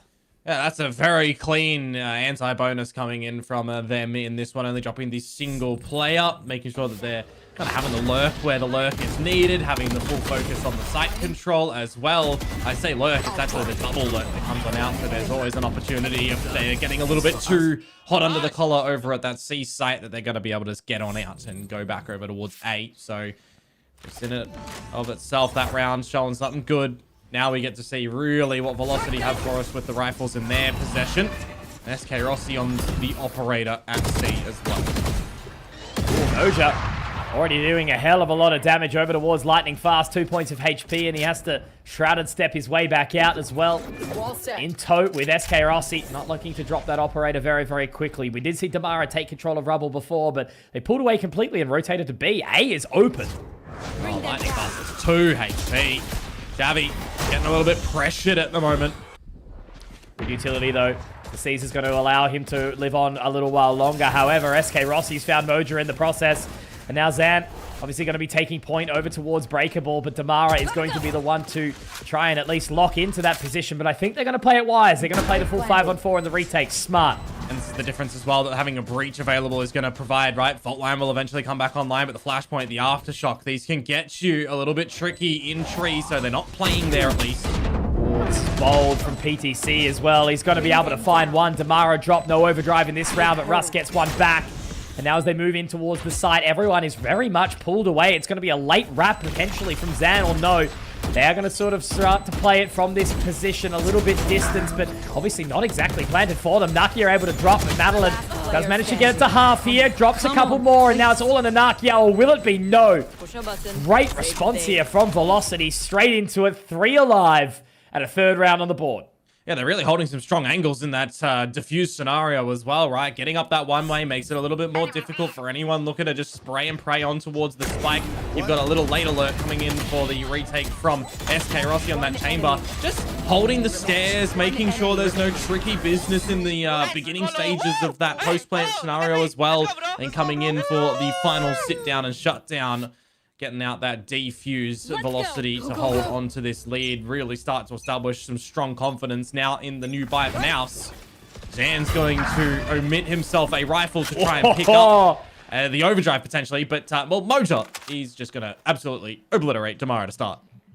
I've been talking all weekend so far, Komodo, about how having fun has been such a big moment, and Velocity certainly are, but Damara a little bit too much fun, as he's denied straight through the fast lane. Awesome pick for Moja, especially with Zan only on the Sheriff. The further damage will be dealt. Russ and Moja go 1 for 1. Zan picks up another. That's going to be a Phantom recoverable as well.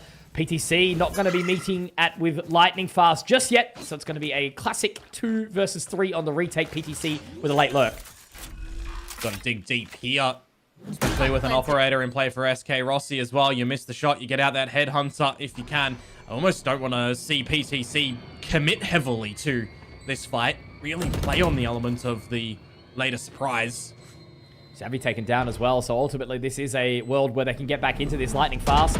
Trying to get the paranoia through. Does actually catch PTC as well. The damage is dealt, but he forces him away for now. Zan still has that ultimate, still has that relay bolt to throw onto the spike. And now Lightning Fast trying to creep on in. I don't think he does actually have a couple of dark covers as well. The relay bolt is a little bit too early. And now Lightning Fast going down. Zan just trying to get all up into the face, and he'll do it with perfection.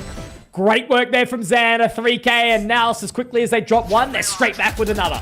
Oh, there's a lot of pressure on Zan to be able to finish off that round as well for them, right? The fact that the first kill comes on towards the fade outside of the door makes it a little bit tricky in the disconnected play from Zan and PTC. When I look and glance over to the HUD as well, I see that Patricia still has 2 thorns, right? Didn't place them at all. Generally, you can have a lot of stalling power in those sort of scenarios. Had he thrown them over towards the breakable door or stairs, could have imported a little bit of value, but it's luckily enough that they're in some safe hands of Zan.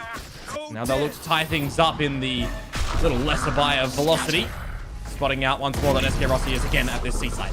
Oh, this is going to be awkward. Damara does get one, but with that tour de force, SK Rossi has to connect onto the shots, and he's denied immediately. Nakia finds the first onto SK Rossi. And now this large rotation coming all the way through C long. How quickly can Velocity get here? Well, PDC dead meant there was no flank watch. They reveal themselves with the door and the prowl up, so you start to get an idea of how much this retake is happening from the mound side as NAOS take full holds control I was about to say, this is quite a deep investment. I don't know if it's the wisest choice for them. They're going to have to try and wrap around, but it looks like already Russ is ready on the distance. And we're talking about how good he was, already finding that lurk. Nakia, Moja getting a couple more, but it's still a 2-on-2. Xavi, Nakia, what are you going to be able to do in this position? Lightning fast. Creeping on in, Russ with the aftershock just to try and hold them back for a little while longer. He does pick up another, and now into that defuse. Can he hit the shot? Can he connect? He's done well, and Lightning Fast will have not enough time. Has not been able to live up to his namesake in this one. He'll go down to the Radiant as well. A Zowie clutch to come through for the side of NAOS. That's something you just got to really adjust for in the middle of this game is going to be that breach utility, right? Because it's not every day that you do see breach still played, especially after the breach KO meta has kind of all but disappeared. So there is the adjustments and the good usage, I will admit, of Rust on the flank, on the aftershock as well to try and buy the time, but there's just not enough time on the retake at the end. Good usage of the Nightfall, of the Drift to contain everything that NAOS needed. And they will reset the economy of Velocity quite handsomely at the moment. Unless we get a cheeky Thrifty to come on through. We have had our fair share of those over the course of this tournament. Ooh. A good attempt. One of those rogue headhunter bullets can do some serious damage. That's always the thing, you know. Chamber, an interesting agent, can definitely shoot, but without utility, if you can't aim, not exactly the best agent to be doing stuff for you, so... Back towards A. They are going to make their way in for free, it would appear here now, but it will be a 5-on-5 retake for Velocity. Where do they choose to plant? How far deep do they go into the site as well? You got to be careful when this Rolling Thunder and full set of utilities are available. I mean, look how much Velocity have for this. Damara's going to get straight in. Does still have the Bucky on towards the defuse already. Relay Bolt is going to slow it down slightly. Hunter's Fury, oh, it's making it awkward. Damara has not stopped that defuse, and he's found it. There is no way this has just occurred. What a round from Damara. That's what I'm talking about, man. Look how much utility Velocity have to go in towards that retake, and they use the perfect amount. They clear all of the backside. They send it on in. The Bucky kind of leads the charge in it, but as soon as they switch in this 5 versus 5 to get on it, you look towards the utility that is actually available on the flip side, right? Only Zan died, by the way. That was a 5 versus 4 scenario when that defuse come through, because I look at, again, the point I'm wanting to make. For NAOS here, there is no destructive utility. There is no way you're getting them off the spike really in these moments unless you have the thorns pre-placed and popped. Really, really well recognized and played and risked from Velocity in that. But, mate, it's an eco. They didn't really have a lot to lose in that scenario. So the fact that they come out with the victory is mental. Morgan was talking about it, right? Russ, comms, utility usage, perfection. The breach. Such an impactful agent still. Not seen all the time. Not seen on Lotus. But that Rolling Thunder was perfect. Yep. To just keep them off Damara. No, absolutely, man. They'll reclaim a bit of control in the lead. They'll bolster up their own little economy to a slight degree with it as well. But it more so just permits a pretty strong buy coming in towards this round and a little bit of a slap towards NAOS as well. They might not want to just fully disconnect themselves in post-plant scenarios. Keep a couple of members on the side itself. Gonna put some good value on the Steel Garden in a round such as this too. Early on in the piece still, as Rubble is full contest from both teams. Ooh. Very quick there as well. Naki actually managing to find both of them. Damara and Russ taken down immediately. Two very impactful members, so despite winning that previous round on the Thrifty, you know, so far they've already lost 2 of these weapons. Now looking to do what they can here. Lightning Fast having to take a very aggressive point here. Prowler goes through, that gets the information, straight onto the shoulder step will be Moja. So Madeline, what can you do here, my friend? Well, the answer is nada. SK Rossi has to just rotate his way back in, but unfortunately only with the Outlaw, I don't think anyone is going to be getting anything for Velocity here. Fantastic flawless there from NAOS. As soon as that little late stage is there as well for SK Rossi, it does feel like the round is just already meant its demise, right? Just caught off guard. The rest of the team falling on down to the good trades and crossfires and just good forward destruction that NAOS throw their way. And as soon as he pops the shear, I mean, kind of revealed, right? So Bit unlucky in that one for Velocity. Does look like they immediately want to shut that down as well with a timeout. Don't blame you. Yeah. Good time for the coach to sort of call it back. Still very early days into this series, 4-4. A couple more rounds before we do switch the sides. But so far, it's been pretty even. They've been looking pretty good. Both these teams showing moments of individual brilliance, but I do feel like NAOS are somewhat steering the ship still in these gun rounds. A little bit. I mean, you're going to see a lot of these adjustments still and recognize what is working in strength and what your opponents are finding in weakness. Sometimes your own weaknesses that you could try and bait on in as well.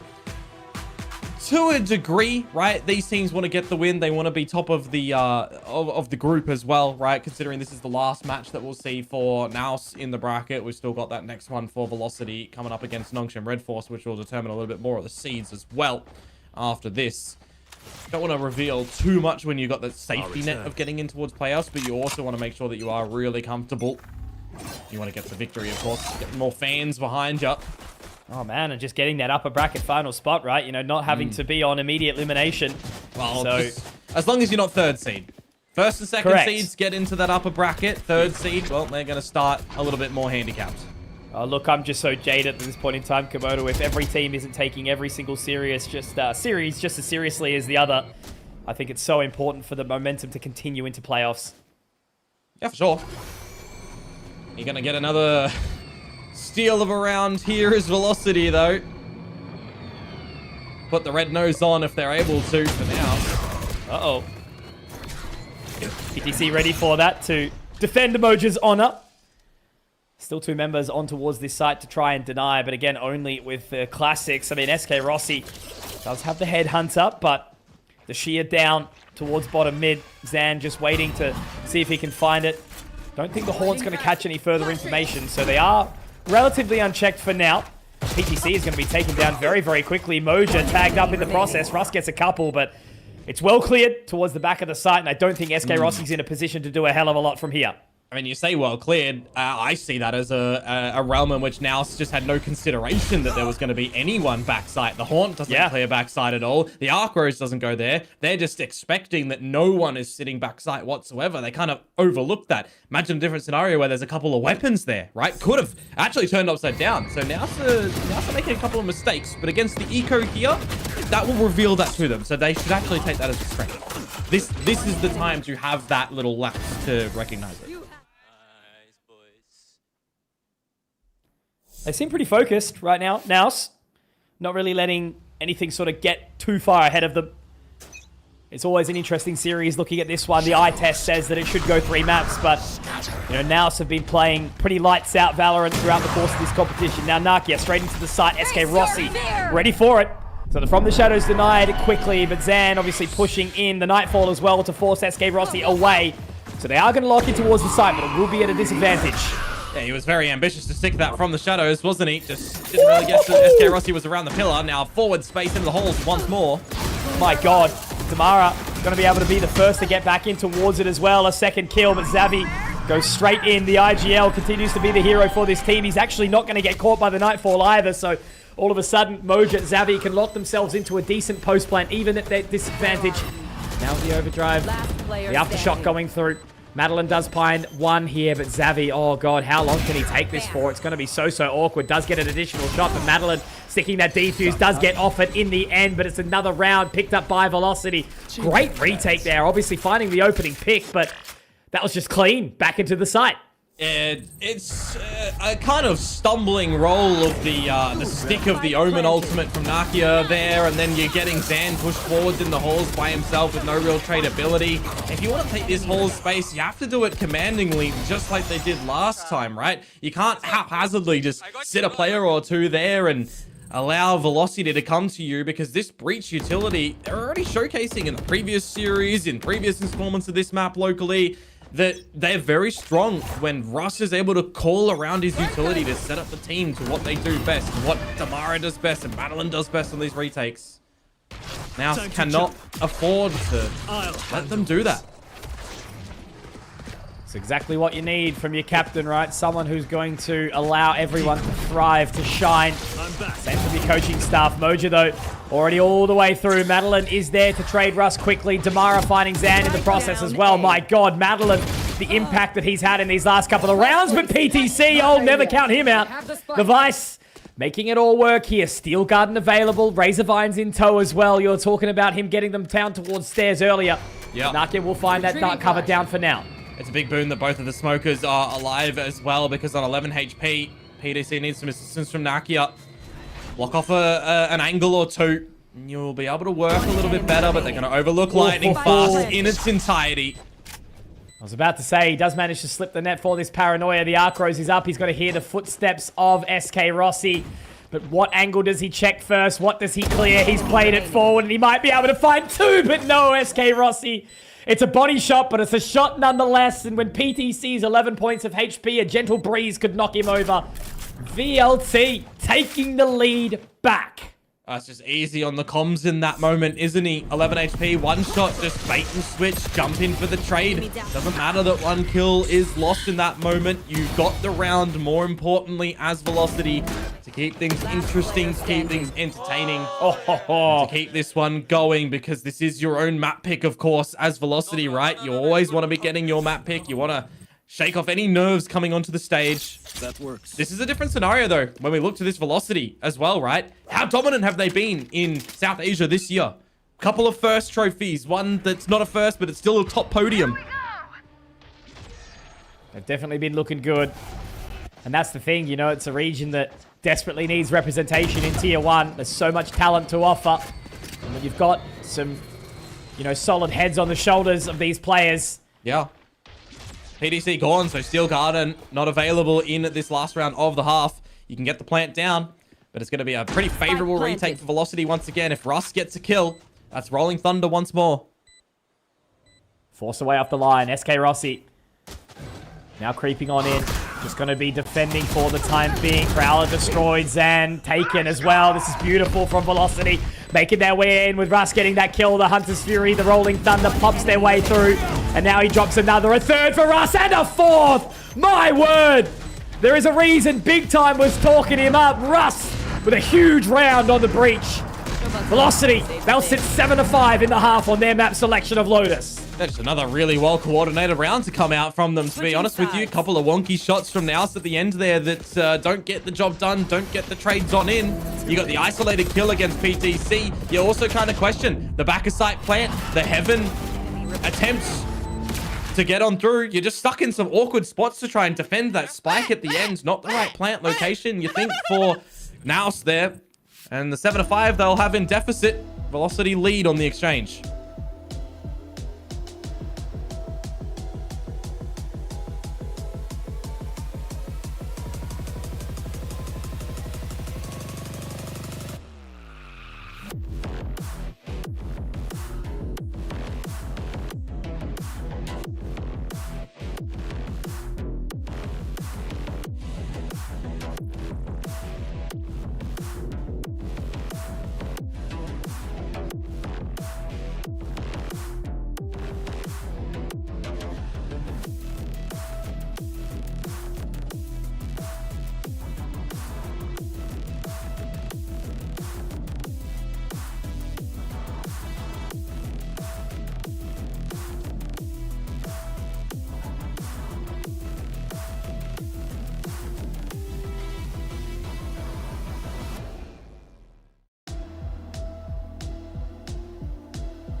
Hell of a lot of back and forth so far between these two teams. Velocity will lead the charge at the half, but will NAOS be able to bring it right back? Oh, when we look at the attacking sides right now, for NAOS, it was a little bit of an equilibrium state like we saw against the Full Sense team. It was 7-5. They had only the 5 on the attacking side as well, but a stronger attack for Velocity. And they're going to start again, just charging in. Zan able to connect with the opening shot here as the door opens and twists around. Russ, though, finding a response back. Moja will be able to take a couple of names, but SK Rossi and Russ are still alive and kicking. Spike will be recovered, but now my eyes are on PTC, who makes his way through A main in towards lobby. A couple of members still here outside C mound, trying to deny even further, but again, Russ has been such an impressive player to watch for the time being. Zan will connect with another shot, though, and it's a 3-peat for him. And he's up and out of his chair, as he has been. A nice 3K for the Neon of Zan. Yeah, good little counterplay towards the pillars pop out from Velocity in that one, but they shouldn't be too worried, right? The 7-5 just means that it would be the tied scoreline if the next round goes to its usual conclusion, as NAOS finds that one. Now, they did also lose the pistol in the second round to Full Sense, right? To the defuse retakes that come through in the not so close, but also close style. And then they got 9 rounds in a row on attack. So it is a definite strong suit for Velocity, but it was also early in the tournament, right? Different stage, different teams. Now I've had the time to do some homework on this one. Taking some serious scalps so far. Full Sense, Riddle, Order. Obviously now versing NAOS, who is currently sitting the top of this group. One enemy With remains. Dongshim Red Force not too far away either. They've got to show up to the party here, Velocity. They need to show that their run is not just a fluke. And I don't believe it is so far. They have been crushing it.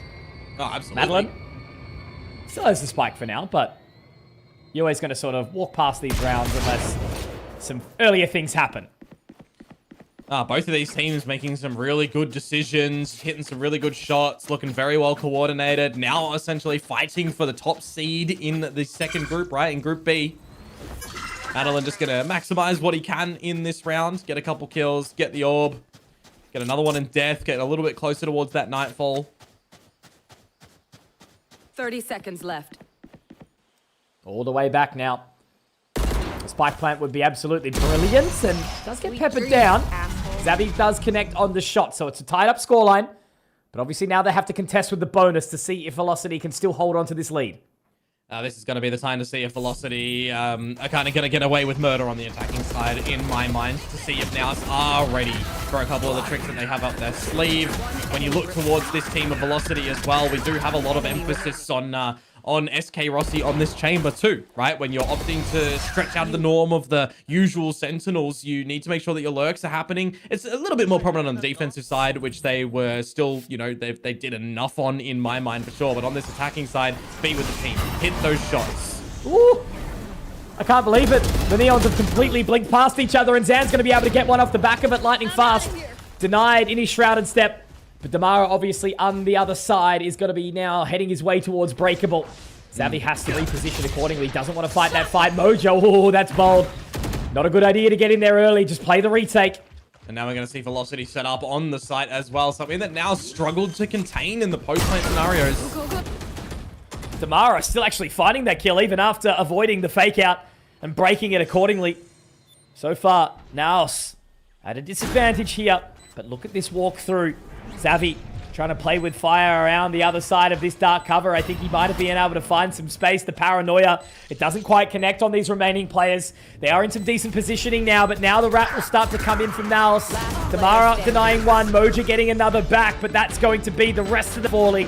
Phenomenal round to deny the bonus from Velocity, 3 alive. And now we'll turn into the first gun round. The positioning from them in the post plan as well, right? When the paranoia comes over towards drop and Russ is a few seconds off getting that fault line. He's not just getting caught out with trying to focus on any of the utility, but just calling good for the team and what angles they need to hold in this post plan. I was looking towards SK Rossi and I'm kind of wondering, what are you going to do if you do get smoked off? But the rest of his team is enough of a distractor for him to pop out of the smoke and do what he needed to, getting that kill. I throw it on back to what we saw from him kind of last year, right? A little bit scared in those sort of moments to go in for a fight. So it's good to see that he is with the team on this one, and it's just no difference here around Rubble, is it? How do they get away with this, man? Damara and Russ, they've just been playing such perfect Valorant. awesome synergy in unison. But it's Xavi who opens up with 2. Can he find a third? No, it's a Dink, and Lightning Fast gets him back. Oh, PTC is going to be wondering where the hell the rest of his team has gone. All falling outside rubble and breakable. So A site free of charge. Shadows traveling. Well, you would assume that he's going to have to try and give this one a crack, right? It's a 1 versus 2. It's early stages in this second half. But he's just so far away from the action to hear anything. There's going to be a plant to the heart's content of Velocity. And if you are PTC, because you are so far away, when you hear that it's going to be planted at the A site of things, are you just calling for a save? Are you opting for this retake at all? My ultimate is ready. Cover going out. He's going to start to make the marathon on over. But again, Mitch, there's just a flash that he'll have. You're doubling up here as Velocity. It's the right play. Buying his time here, PTC. Even got the trademark for Rossi. Yeah, just really heading in slow. Nice and simple and straightforward, not needing to overthink this one at all. And I think PTC's actually run out of time completely, yeah. Just wanting to take this weaponry into the next. That's the thing. If he sees one of the guys, he goes for the fight. If he doesn't see anything, then he just can't do anything about it, right? So that's why I kind of highlight he's on the complete other side of the map, and he's just going to have to save for it. Velocity, they'll hold on to this lead on their map pick of choice.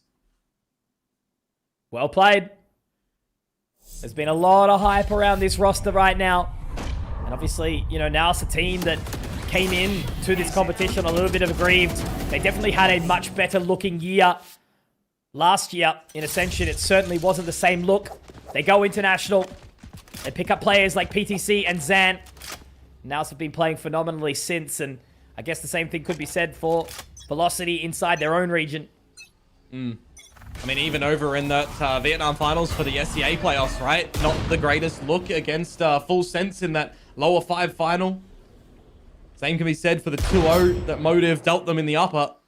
So the fact that they're able to turn that around in Ascension, already booked their ticket into the playoffs, they'll still be looking, you know, pretty happy with that one. But this is definitely a game that they want to be securing. They want to get the highest seed. Nicely done from SK Rossi there as well. Zan is going to try and get the relay bolt down. It will catch. Very nice. Xavi, if he can drop one here, there could be a potential chance to bring this back. But into Waterfall, he will have to go. PTC now up nice and close. He did have the Soul Phantom in the rounds, and that has now been denied. So it's going to be probably a little bit too challenging for these two players now. Xavi low. Zan does have the outlaw. He does have the overdrive, though. So maybe if they get a kill, they could try and sniff this retake out. I mean, you got to give it a crack anyway, right? It's an eco round. You've got nothing really to lose in this one. If you use the overdrive, though, and it goes wayward, then that's rough. Very slow. Very methodic to try and pick out one of these individuals.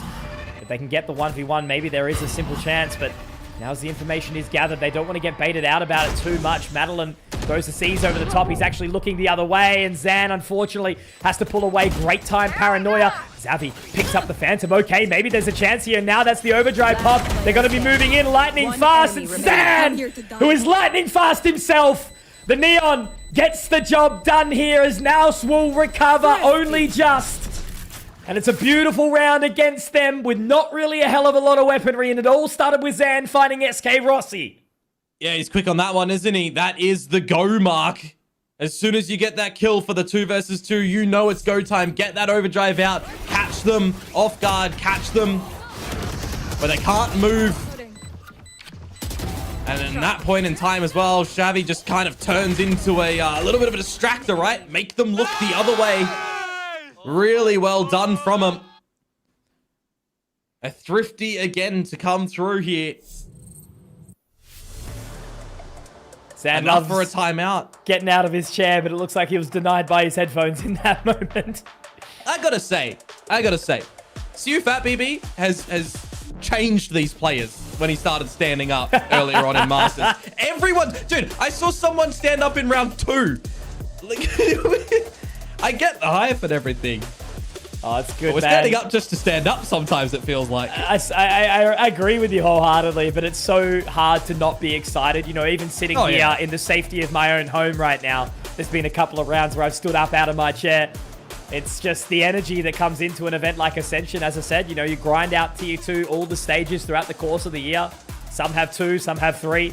And then you find yourself flying to another region, you know, to play in these finals, to get 2 shots and a chance in Pacific. Certainly worth standing up for. Go, go, go. For sure. Just trying to remember to myself back to the old CN region when I was watching it as well. CUFET BB put it on the map at Masters, but I think it was Aesor that started it. Anywho's big rounds here, and well, that might just be it already. Moja and Zan to start things off. Standing up, for sure. 2 of these individuals that have been relied on heavily throughout the course of this competition for NAOS. And now it makes it a little bit more uncomfortable because you look at the financial situation of Velocity, bought the wrong stock, clearly.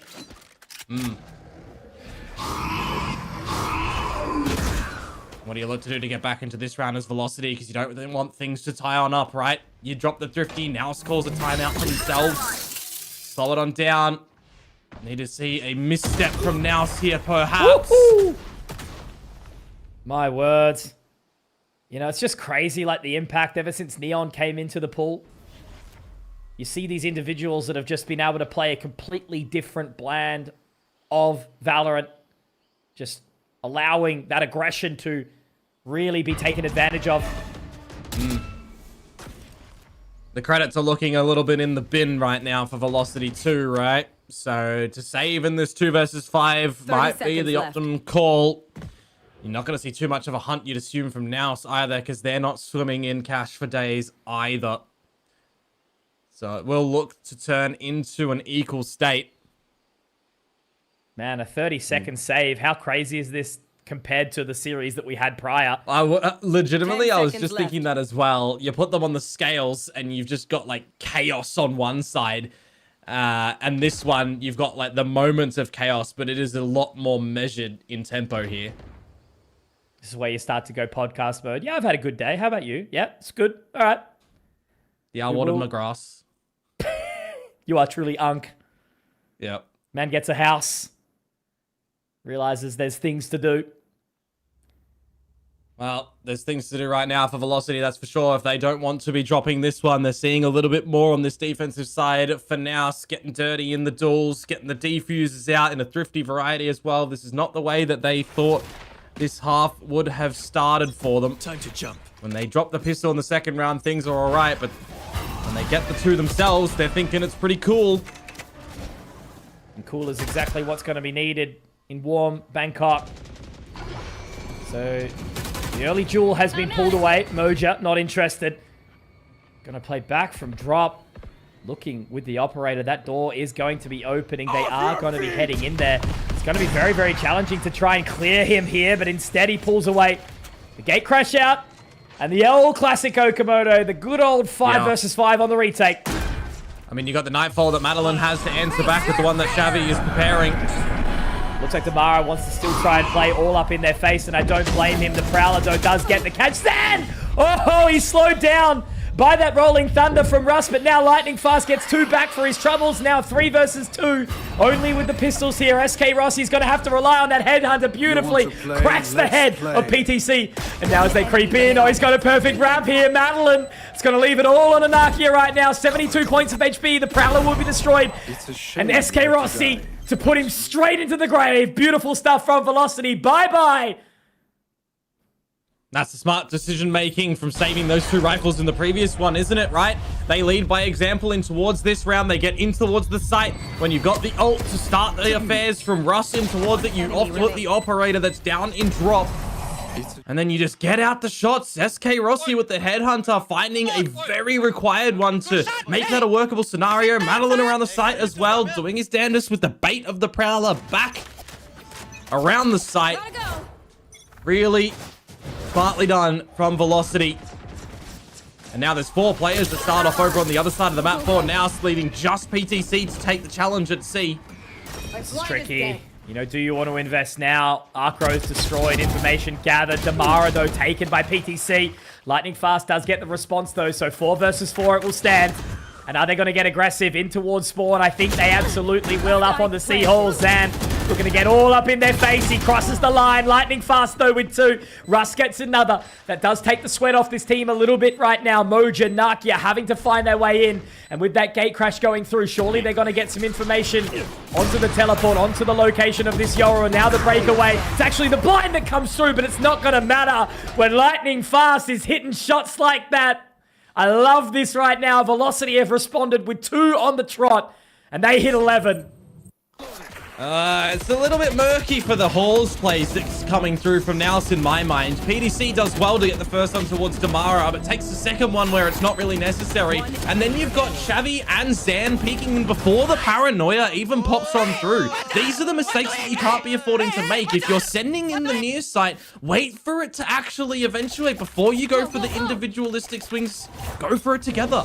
These are the things we need to start to rope in. These are the things where the pressure scenarios start to get the better of you a little.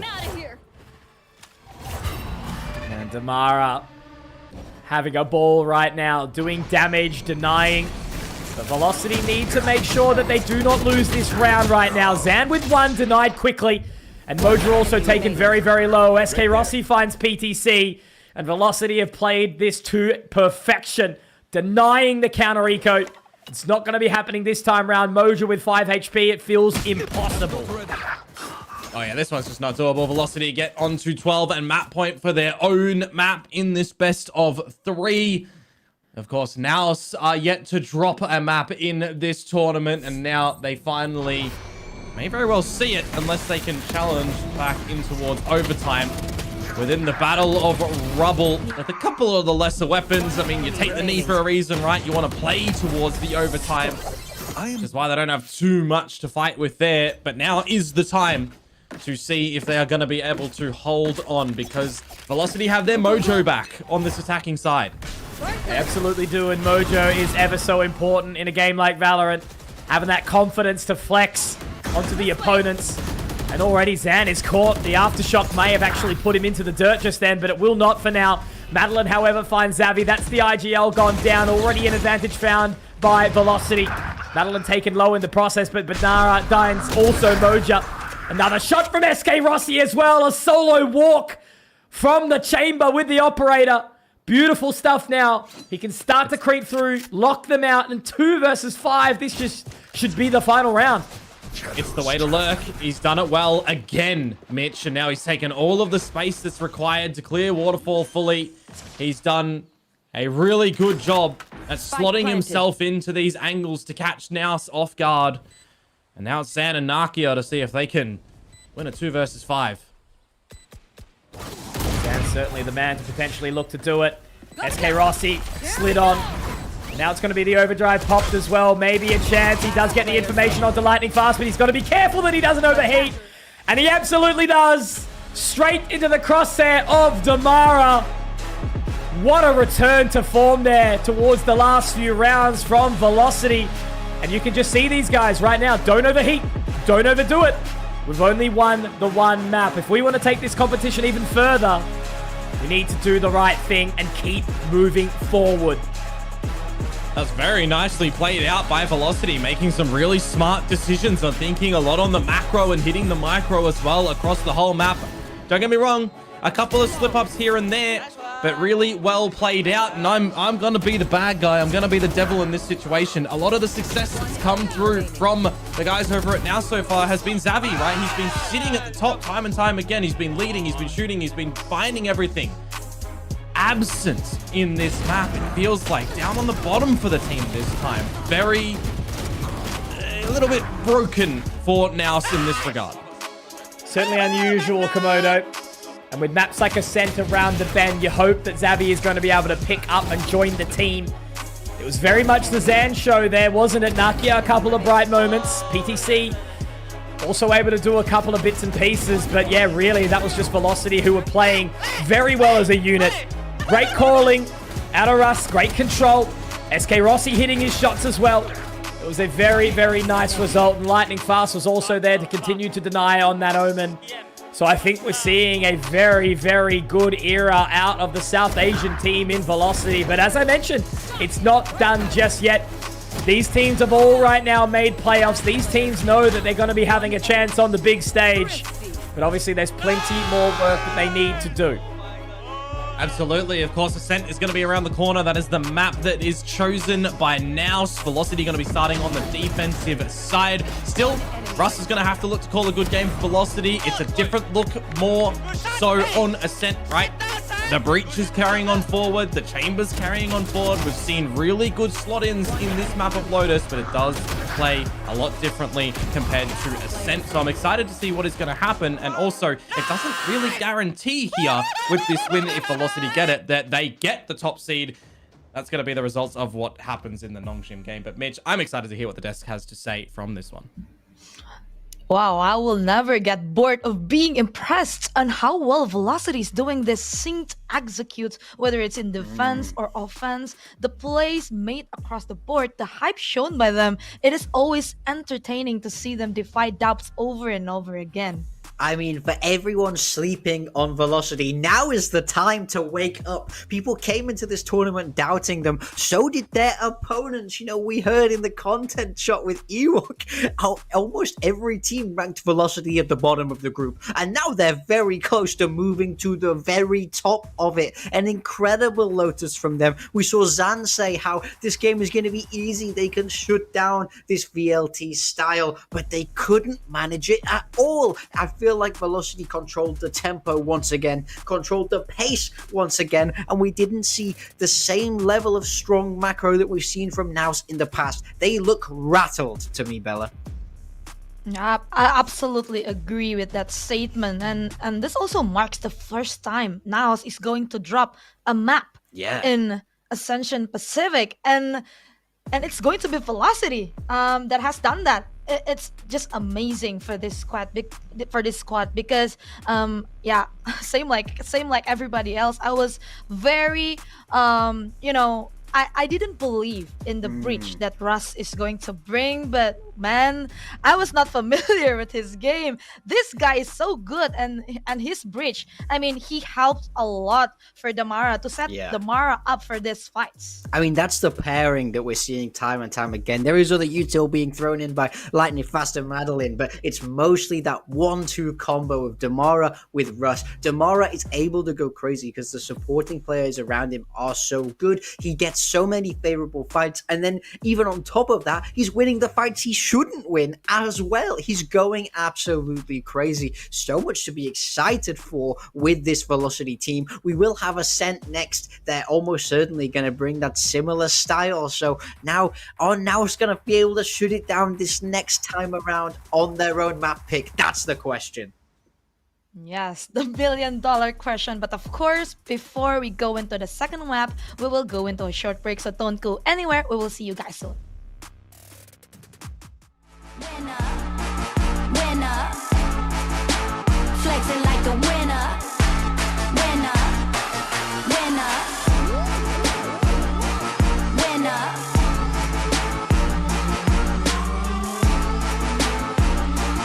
winner. Look at me, look at me, look at me. Look at me, look at me, look at me.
What's on your mind?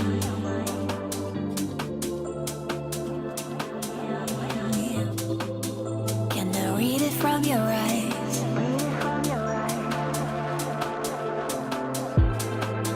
Can we lay here and make the time stand still?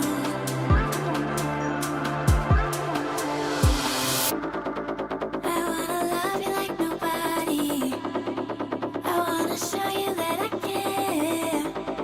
I wanna love you like nobody else, nobody else. I wanna love you like nobody. I wanna show you that I care. I wanna love you like nobody else, nobody else.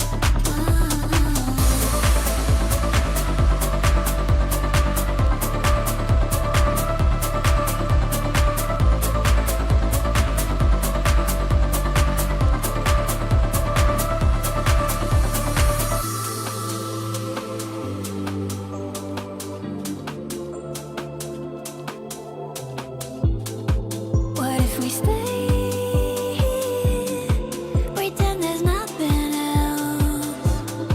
I feel the endorphins keep rushing in, rushing in. I feel the endorphins keep rushing in, rushing in. You show me light in the dead of night. You show me light in the dead of night. You show me light in the dead of night. I wanna love you like nobody. I wanna show you that I can.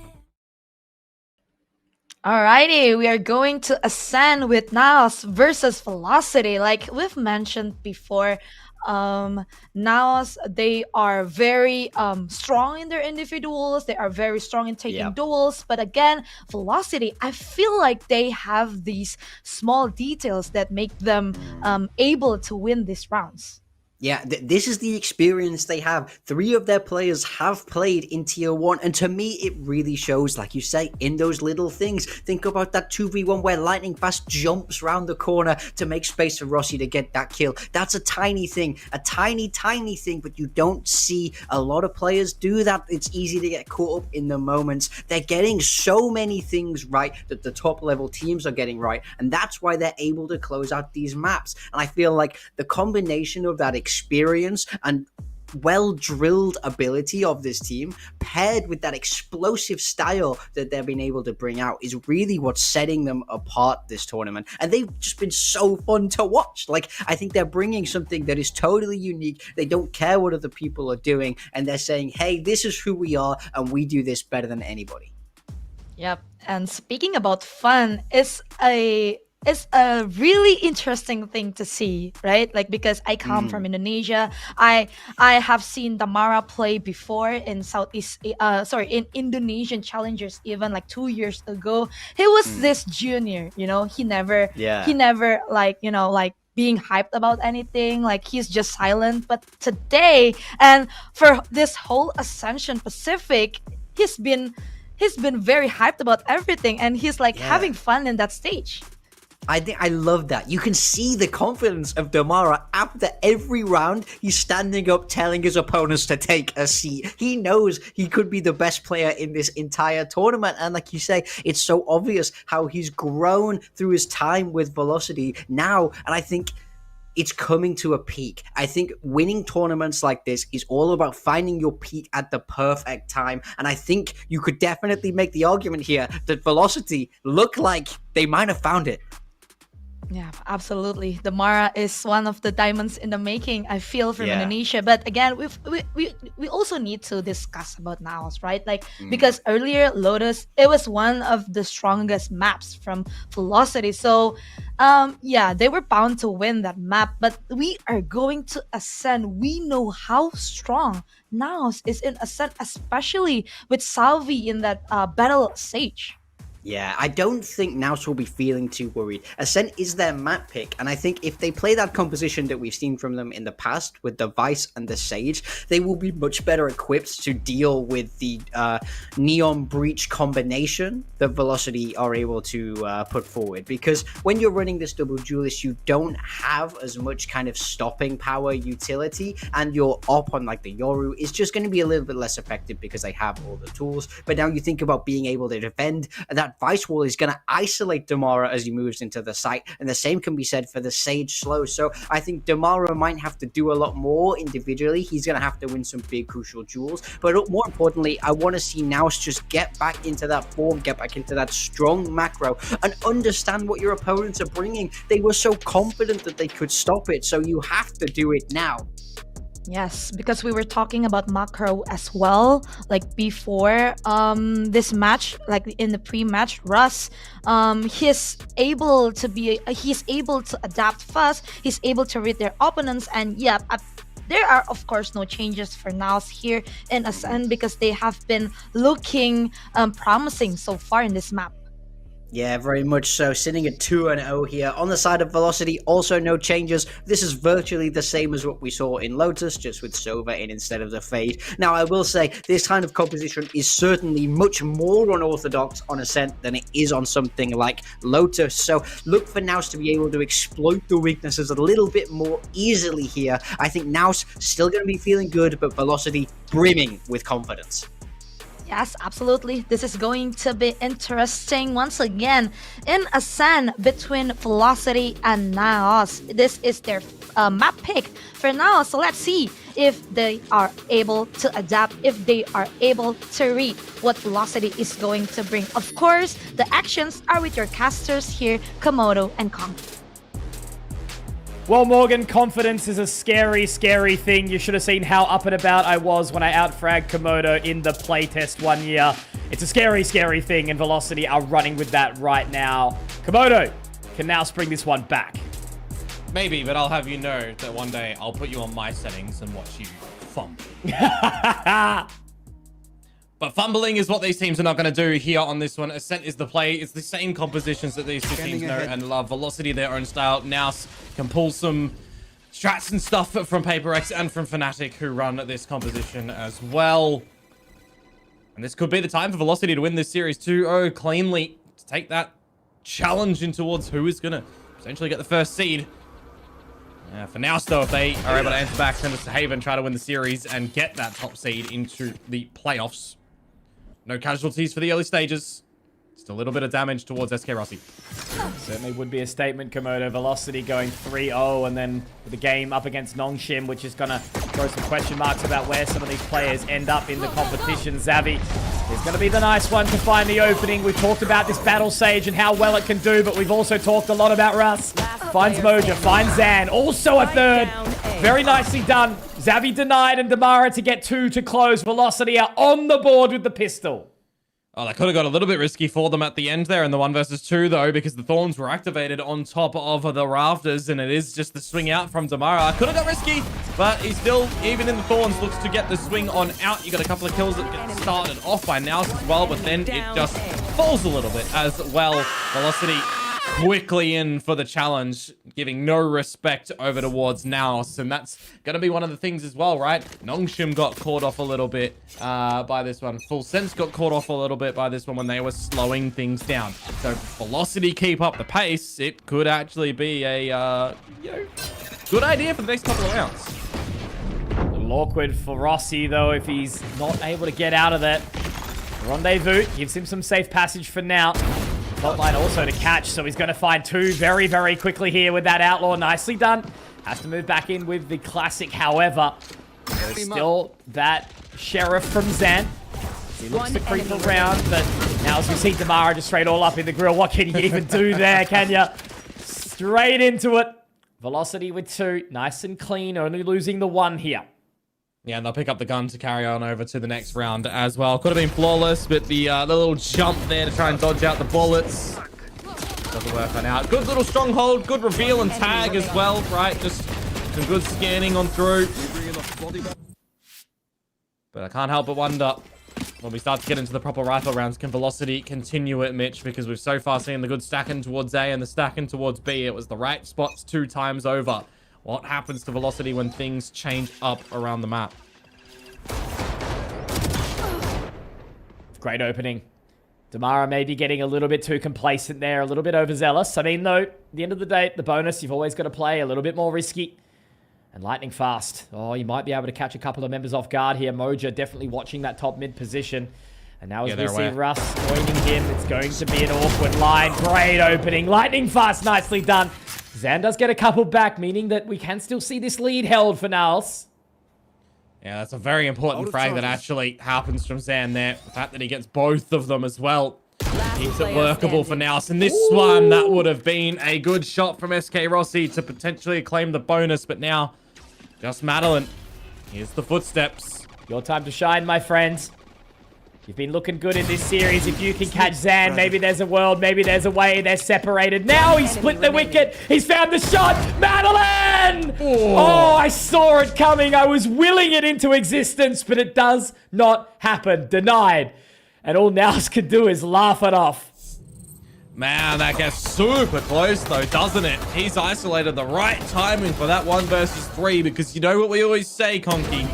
You don't win the 1 versus 3, you lose the 3 versus 1. And Nakia just luckily gets that last one, but I gotta say, that is some really good damage that gets delivered in that round from Velocity. It tickles the shields and the guns of NAOS. Look how many Guardians they're coming into this next round with.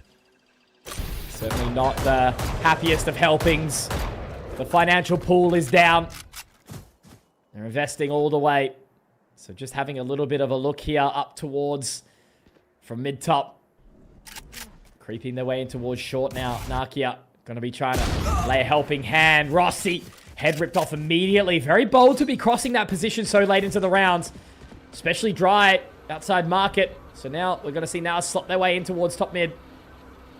Now the thing is for SK Rossi though, if he's going to keep on putting a premium on getting these snipers and such, he needs to be holding the lines to a tight degree. He needs to make sure that he's not getting caught off guard like that. No distractions. Lightning fast now, caught out, but not before he takes down Zan in the process. Oh, Damara watches the line. It makes it tricky, but that's a great catch with the double up. However, it's not going to matter when Nakia is found 3. And now this rotation coming in from PTC, surely going to be able to find Russ here. He does shoulder it. Very wise, very intelligent. Still certainly a winnable prospect here for the side of Velocity. 1 away from that Rolling Thunder, Komodo. 1 enemy The line. remaining. Great shot from Xavi, so denied. It's not going to be happening today. Nor is the ace that's going to be coming through for Nakia. It's just all onto Madeline, who almost nearly did win that 1v3 prior. Makes a good effort of it. Jumping around the bend. Doesn't quite see Moja in time, however. Now straight back in with 2. And a little bit of a denial on any sort of resurgence here, as I think we're going to have to see a weaker purchase to come out from Velocity here. I mean, some really good shots that does come through from Nakia in that round, but I'm kind of seeing him go for the plant as well when the ultimate is already there. When you're 2 away from the resurrection, you know, if we're wanting to maximize some things, drop that spike on over to your Sage, get closer, because you got 1 kill, would have had the res coming into this next round. So we'll see if there's going to be anything that plays a little bit of disfavor in that regard. Lots of light shields coming on through as well. Open up the accounts for some potential cheeky shots from SK Rossi or the Bucky and Damara too. My butter broke. Gate crash denied for Moja inside mid. So nothing really happening at this point in time. Just a slow rotation back around. Velocity immovable at this point. Yeah, well, not getting too close with that judge at the right spot though, with the movement from NAOS over towards the B site. Got a forward line being held, of course, in mid, but it is SK Rossi just playing to see what damage you can get before getting out of dodge and rendezvousing to market. Now's the time that we start to see some movement, though, from the guys over at B. Adeline confirming some information. It's going to be an awkward line to try and fight here. He does shoulder out Moja, and I think he's pulled a lot of info, but SK Rossi taken down by Zan. Now that Rolling Thunder coming through as well, making it very, very awkward, but it's not really going to matter when the whole side of NAOS are basically straight on out. Moja's done it all by himself, completely solo for this point in time, but Damara Makes his work 30 seconds cut out left. for him. Zan does get the trade back, however, in good time, but lightning fast. I think this might be a little bit of a uphill battle from here with just the judge. Yeah, Ross getting out that rolling thunder as well. Catching Madeline, who then gets scanned by Nakia. So just peppered through the wall. Feels a little bit awkward and, you know, setting up your team for failure a little bit in that moment. SK Rossi, once again, also just not able to get a shot out before having his head removed. So we're getting a little bit of this awkwardness from Velocity, but again, still really early stages. That was a lesser buy as well. So shrug it off. Full focus in towards the next round, but turn it on the other side for now. Very well executed, despite all that utility coming on through. Yeah, I think it might have just been a slightly off call, right? You know, throwing it from the back of sight. Catching Madeline, as you mentioned. So you never really know what's happening there. Russ's utility has been mostly good, but right then, it certainly favored NAOS. Well, the big weapons are back in possession for Velocity. A bit of a premium once more for this mid control. Seeing a lot of teams so far when it comes to percent going for it. SK Rossi, again, just not able to get a shot off before being taken down. Yeah, he's absent right now, isn't he? Absent without leave as well. You've got to be putting up that impact as the chamber, you know, when you opt to take that as the Sentinel.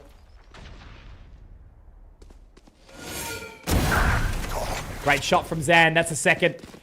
Typically, the Omen not known for their operator skills, but it's working out for him so far. 3 versus 5. Yeah, these are the scenarios that you don't want to drop as NAOS as well, right? You want to leave no stone unturned, clear everything that you possibly can. 2 individual moments for Velocity without trades. Moments of lapse. Can't be seeing it. Now, again, another individual play from Lightning Fast around the bend. Here. If he pops the paranoia at the right time, but I don't think he's going to be afforded it at all. Going to get that utility out. He may actually get the catch onto one. Okay, here we go. Maybe there's a chance, but he makes the right choice. He pulls out the resurrection here for Nakia.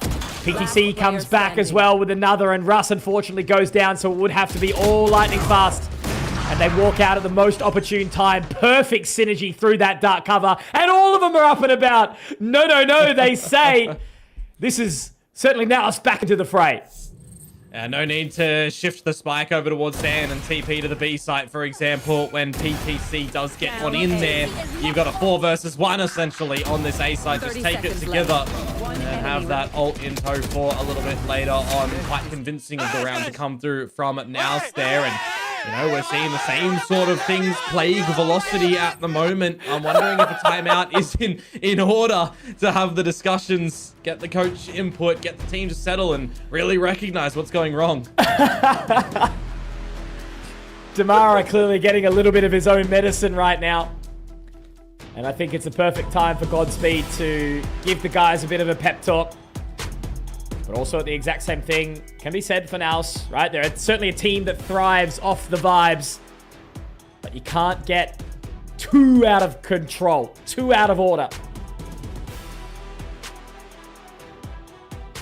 Definitely so.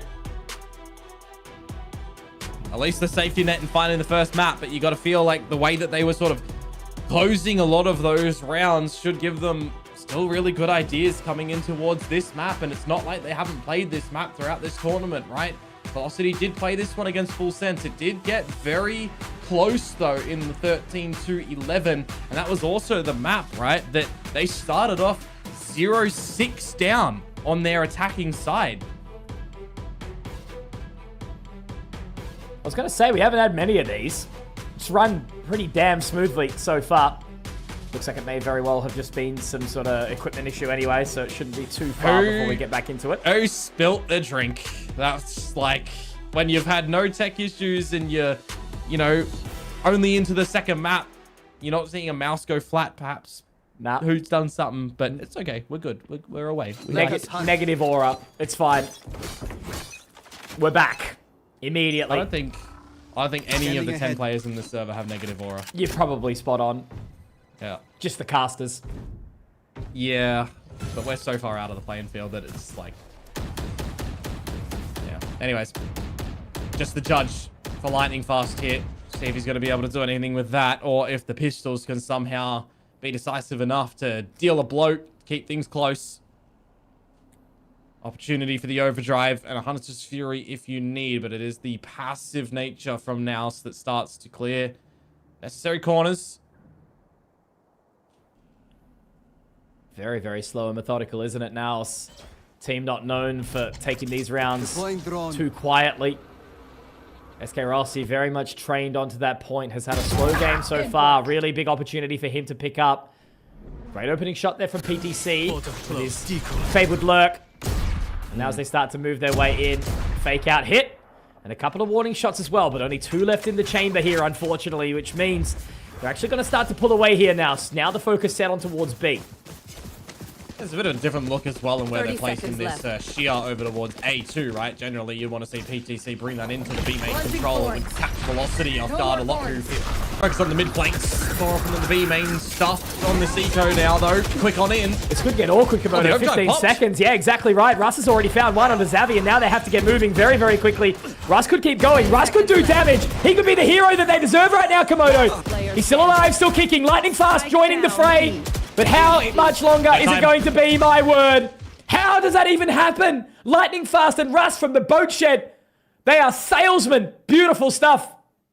Well, they're sailing off into the abyss in that one as well, aren't they? Thrifty to come on through in a shaky round that comes on out. What, 5 versus 3 for a mere moment in time that NAOS did have, but Lightning Fast is from the shadows, I believe, to get on over to the back of the site, right? He does, and then just kind of parks it a little bit, waits silently, lets Russ dance around and do what he can with the breach util, be the distractor.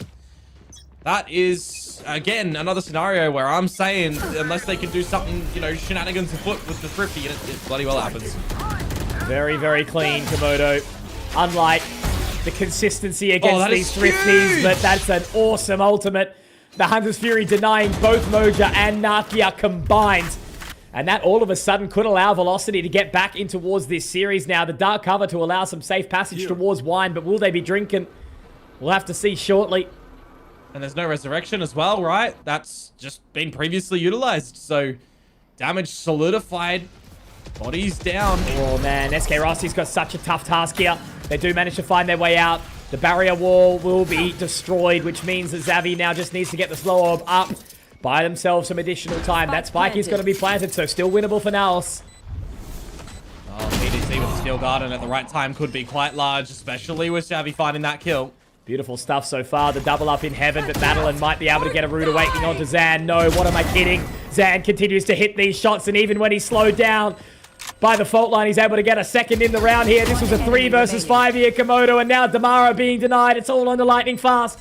He got 3 in the previous round, but he would need to repeat that again this time. And they're so split up, so separated. And now Zan even caught in the helping hands. He gives him a little cuddle inside the garden. And that is beautiful denial from NAOS. There was no way they should have been winning that round any day of the week. No, not at all. 3 versus 5. You take the space up towards the rafters and you do it together as a team. Within the utility, you're just surviving on through it, right? Russ's stun. Stun's the cosmetic. I haven't said that in this tournament just yet. It's something that's over in Pacific happened time and time again. We go from the Thrifty of Velocity into just the upside down round of that 3v5 that is called nicely for NAOS. Oh, man. You can really start to see Velocity shake now. NAOS, you know, aren't playing absolute 10 out of 10 Valorant right now. But they're certainly getting away with some interesting positions. Rossi out. Once again, unable to find that opening pick here. But now Damara up very, very close. I think PTC could be in for a rude awakening here. If he peeks at the right time. The Arcros does spot the information, though. So they know somebody's in here. They know someone's up close. Still has the fast lane, still has the relay bot, but who's going to creep on towards them? And now the Dimensional Drift is popped as well, Komodo. They're going to be making their way in all together. There is additional support as well from Madeline. They have to pull away. Yeah, there was no drone for Nakia to send in there first. You got the wall up right now. Oh, that shot comes through. How does that happen? A little uncomfortable now, but at least Xavi from the top of the wall does find another, and Russ going down too, so Lightning Fast does get to play this round, at the very least. So 45 points of HP. Spike now planted. Very, very doable here still. Xavi 2 away from the resurrection, so he's not going to have it in this round.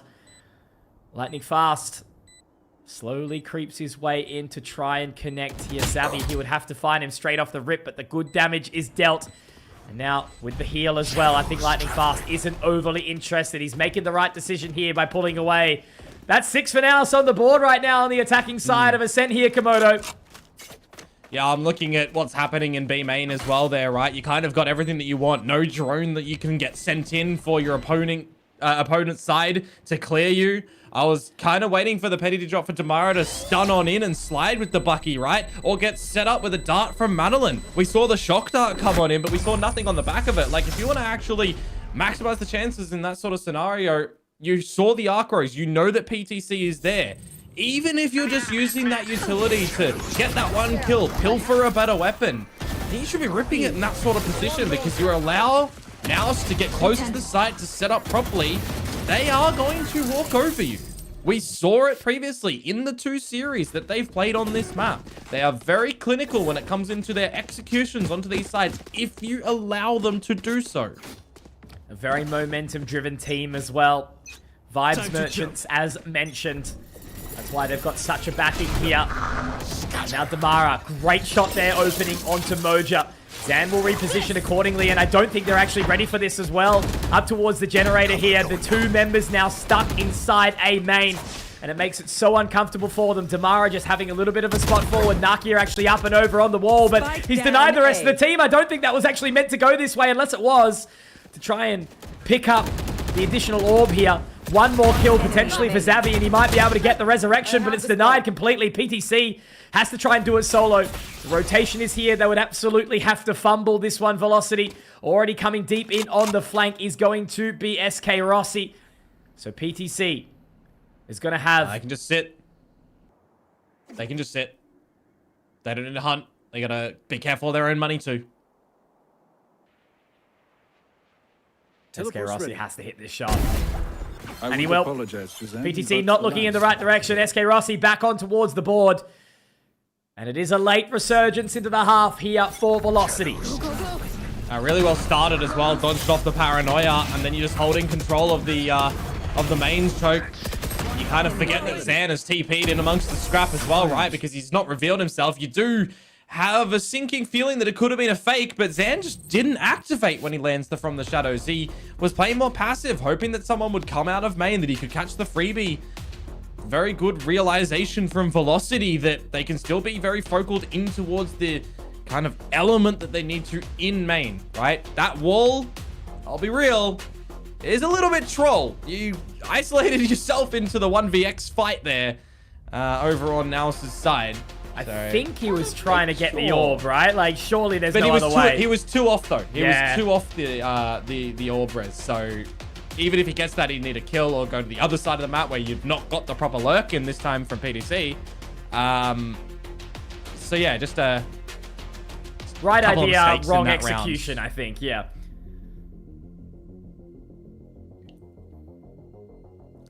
Timeout, though.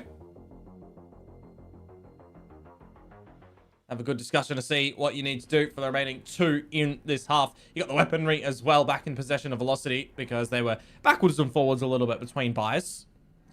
You can just see the lion's share of rounds for NAOS. They're quite contained, was just the one in the middle for Velocity. So this is the time to try and equalize us up on the 6-6 or to be a little bit more demanding from NAOS to close on the 8-4. We're going to have a couple of different battles across the extremities around the map. The A main control. Getting your chamber on the line with that operator at B. That's a team flash that you don't really want to see from Mocha. Self flash, rather. A little bit of scrap, Komodo. That's why we love it. They've already burnt down a hell of a lot of the round. SK Rossi. Oh no, you've got to hit those, my friends. That allows PTC to continue to live on here. There is still 3 members over towards the side of B as we now see Velocity make their way through. Damara and Lightning Fast. It is only going to be one and done, though, as Damara has to try and hold this completely solo. And he will be stuck inside A main. This is going to be so challenging for him to do, to just try and buy that additional time. They know exactly where he is. Recon dart in to try and gather some further information. Archros destroyed. They have to clear it together, and they will. Beautiful stuff there from NAOS. Knowing exactly where they need to be and where they need to clear. They're going to go on down and get the res back onto Zan. They want to 100% this round. Very, very wise, Komodo. Madeline, SK Rossi, Russ. There we go. A shot. Revenge for SK Rossi. Now it's an opportunity to really try and get their way back in towards this. Sure, the dark cover splits off short, but they can make their way through. It's going to be the recon bolt out first. Aftershock to go down. And look at this utility coming out from the breach in Russ. He's doing absolutely everything for the team to be allowed out towards heaven, but they're still sitting back. They're still holding this position. Naki will now drop Russ the paranoia to just try and 100% this round. They've used a lot of utility, but it's absolutely perfect. And that is going to be Naki with the 3K to afford a 7th round for NAOS. Looks like this one is going to be going the distance this series. It's really crispy aim to come through from him in the end there, and this is a good benefit on getting that resurrection as well. Fight players alive in that post-play scenario. There's so many different angles that now's going to be able to hold that spike from. No one's under hell, they're all in main, so I kind of like the idea from Russ to get that fault line over towards the main choke point to at least try and facilitate the team to drop in towards the site. But again, just too many numbers across the board when you've got Lightning Fast dead with no smokes available as well. It makes it very difficult, and now a fresh new round where SK Rossi finally gets an opener and gets out. Oh no, Damara! That is so disappointing. Immediately gets his head ripped off, and I think they're going to be moving very, very quickly here. SK Rossi onto the line, gets 2. He's got his 2. As Lightning Fast and Russ, they're going to be moving on in as well. It's all on the Zabi. He was our hero. He was our #1 here, and he certainly can be again. Lightning Fast TP's in. It's in the market. He's going to be able to pick up all his veggies, get a coffee with it as well, but he'll need to make sure he takes the frag too. Zavi knows exactly where this man is clearing, veering, but instead he's going to close the gate and try and close out this clutch. He had no idea until the paranoia came on through from Lightning Fast, so you could see how hesitant he was to start to get in towards the site. Just needs to buy time now, Komodo. Throw a little bit of panic into the mind of Lightning Fast. This would be for an 8th round. 8 attackers-sided rounds from NAOS. Zavi, you were talking about him being absent in the previous map of Lotus Komodo, and I would absolutely agree, but absence makes the heart grow fonder, Komodo! But he will be denied. Lightning Fast secures the Zowie clutch. And NAOS, they will not find 8. Instead, Velocity will pick up 5. Game still on. Yeah, that could have been a really rough moment for Velocity as well when you consider that was a 3 versus 1 that they had up their sleeve, right? You've got Russ just transitioning and reloading in the open. I thought he recognized where Zavi was at the end there because he popped the Rolling Thunder, right? I thought he was going to rip it over towards main, but he thought better off it. Just here in the replay, you see it. And it was an opportunity for Zavi to potentially get that 3 versus 1 or 1 versus 3 rather in that moment in time, but unfortunately not. 11 HP. Lightning Fast gets it done. 7-5 at the half. This one is close. Are we going to get the 3rd map? I don't know. You'll have to stay around to the next half to see.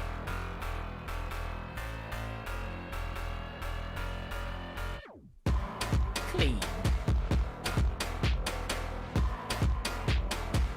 Yeah, if NAOS win this, I'd go heat up food.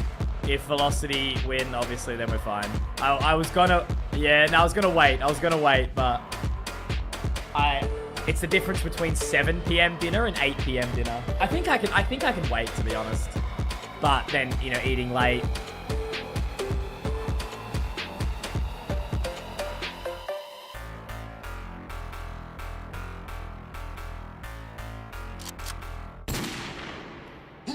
I'm dreading it as well. 3 days before I fly out. My God. Yeah.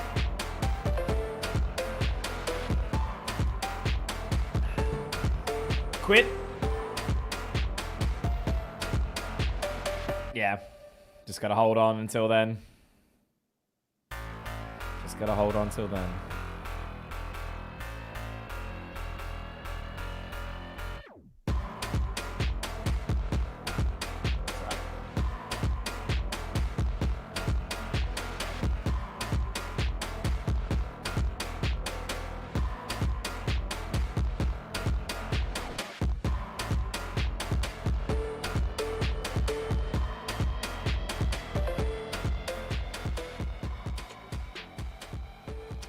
Back in action immediately. Velocity, a great recovery there in the finale. Lightning Fast with the clutch, meaning that NAOS will not get the lead that they were hoping for here in an 8-4. And it's tight game still. Tight indeed. Are we going to get a clean 2-0 from Velocity trailing at the moment? Or now it's going to send us into the third. It's a bit of silence in the skulking up towards this B site where the Vice utility does lurk and lie. So do you want to disrespect it and go together or bait it out? Slow down, really. And now as that will go through, it looks like we do still see Velocity trying to find this. They're going to creep on in towards position now. Up close and personal. I think they're going to allow this spike plan. Full comfort here. A little bit of damage on towards Nakia. Can get healed up by Xavi, of course. Now you got the awareness that the flank is a potential from the trademark, but this is just going to be a scrappy battle in this 5 versus 5. Stealing sight. Really burnt out all the time, haven't they? Now wrapping back in. Getting out of long. Straight through main. And now Rossi looking to be the first one to take point here, but NAOS, they are respecting it. They are really taking their time, wanting to dot their I's, cross their T's.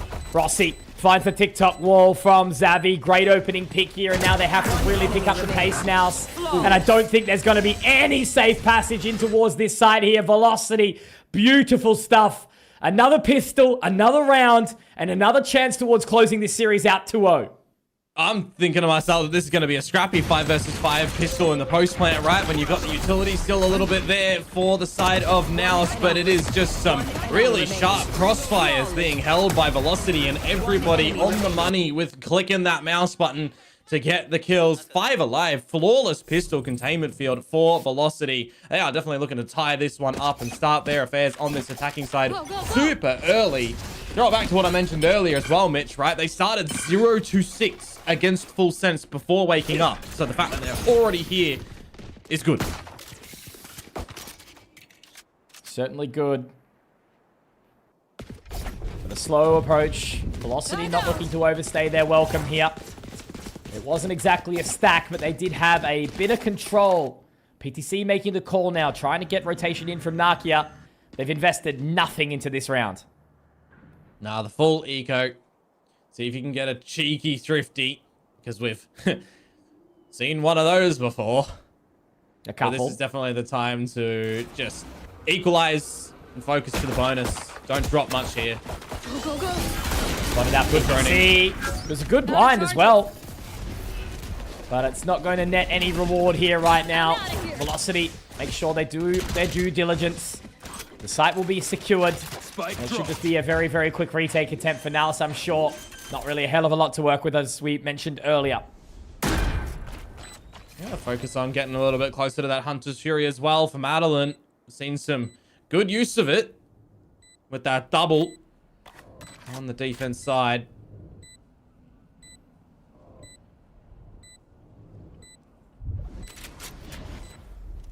Just frozen in motion right now. A little bit of a stalemate. Nobody wanting to make the first move.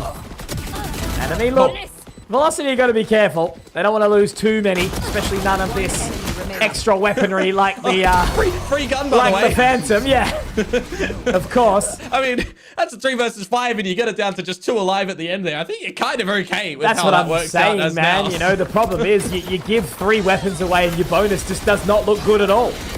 Yeah, I mean, the stun comes in. I'm expecting that was probably just a right click to come on out from Xavi at the first time. But yeah, I mean, the fact that there's extra damage delivered there makes it less sweet coming in towards this bonus round for Velocity. But it still looks, you know, plausible. Yeah, Russ, you could tell he wasn't super happy with that one when all the guys went in and got hungry. But look, you got to give it to them. Velocity are on a bit of a tear right now as they do get these last couple of rounds back in tow. And now they're going to be clearing out that shear. Yeah, it's trying to really put emphasis on this B site at the moment. Feeling like it's a bit weaker from NAOS. PDC, when the util's gone, struggling to get acquainted with the headshots. All the way in now. Nakia trying to hold on towards the line, but the reload bolt is going to be heading his way. PTC drops Damara in the process. Straight from the market, lightning fast, bold and brazen, but beautiful. Does get traded out by Zan, however. And now Nakia's going to have to fall back. Cancels the owl drone early. They still do need to try and clear on here. Russ instead is just going to use the flashpoint to get his way through across to the site, but it's not going to be happening at all. Instead, it's NAOS finding a hell of a lot of kills. 3 alive, 8 rounds, and the bonus denied. And I think, Komodo, they had to invest a little bit more than they wanted. Oh, potentially so. I mean, I'm talking about PDC not able to collect some headshots in it, and he just gets a bit of a spray through the smoke, so he'll take that where he can. A good anti-bonus to come through from now. Some good coordination before the plant can really even go down. So they're recognizing sometimes what they need to do ahead of the curve instead of waiting for these post scenarios where we're seeing some strength from Velocity in that regard. Now it's looking like a lot of the stalling utility to try and keep them at bay, and it's just gonna be Damara getting a little bit too big for his boots. The Battle Sage is a beautiful, beautiful thing, Komodo. I miss it. I live for it. And already finding that opening with Zan in tow. They're just going to reposition accordingly, but that's made Velocity pull the plug immediately. However, look at all this control. PTC watching from the bottom of the stairs. Inside tiles is going to be Moja. Not having the best game so far, but this could be potentially his time to sort of turn it around. Russ not going to be ready at all. Denied completely. PTC gets 2 for his troubles. Lightning fast, able to respond, but Moja's power positioning, he could probably just turn any time he wants here as well to try and find that additional member. He's cautious, obviously through B, but is going to get the information on the Lightning fast, and that's just a prime round from NAOS. Yeah, you kind of also don't want to reveal that this lurk would have been able to get into the B side as SK Rossi in my mind, but he's still just going to see what he can do and maybe just protect himself for the next 40 seconds, because this is a scenario where you do want a bit of a hero moment coming into the next round when you are going to have an eco. 30 seconds clean left. one from NAOS yet again across the board. This is 2, like, full 40-second saves that we've seen in this series. It happens. And both sides on the side of Velocity, and, you know, so far it means that Velocity's, you know, won these games still. So, NAOS have got to find 9 here, sure, 10 but I seconds still left. definitely don't think this map or series is over. No, not at all. Love the fact that the orb is just going to be collected at the end there from Moja as well, getting a little bit closer to the drift, because we are starting to situate ourselves into some strong ults coming online. SK Rossi. Oh, and he does die in the last moment. That is Horse rough. standing on the beach. Man.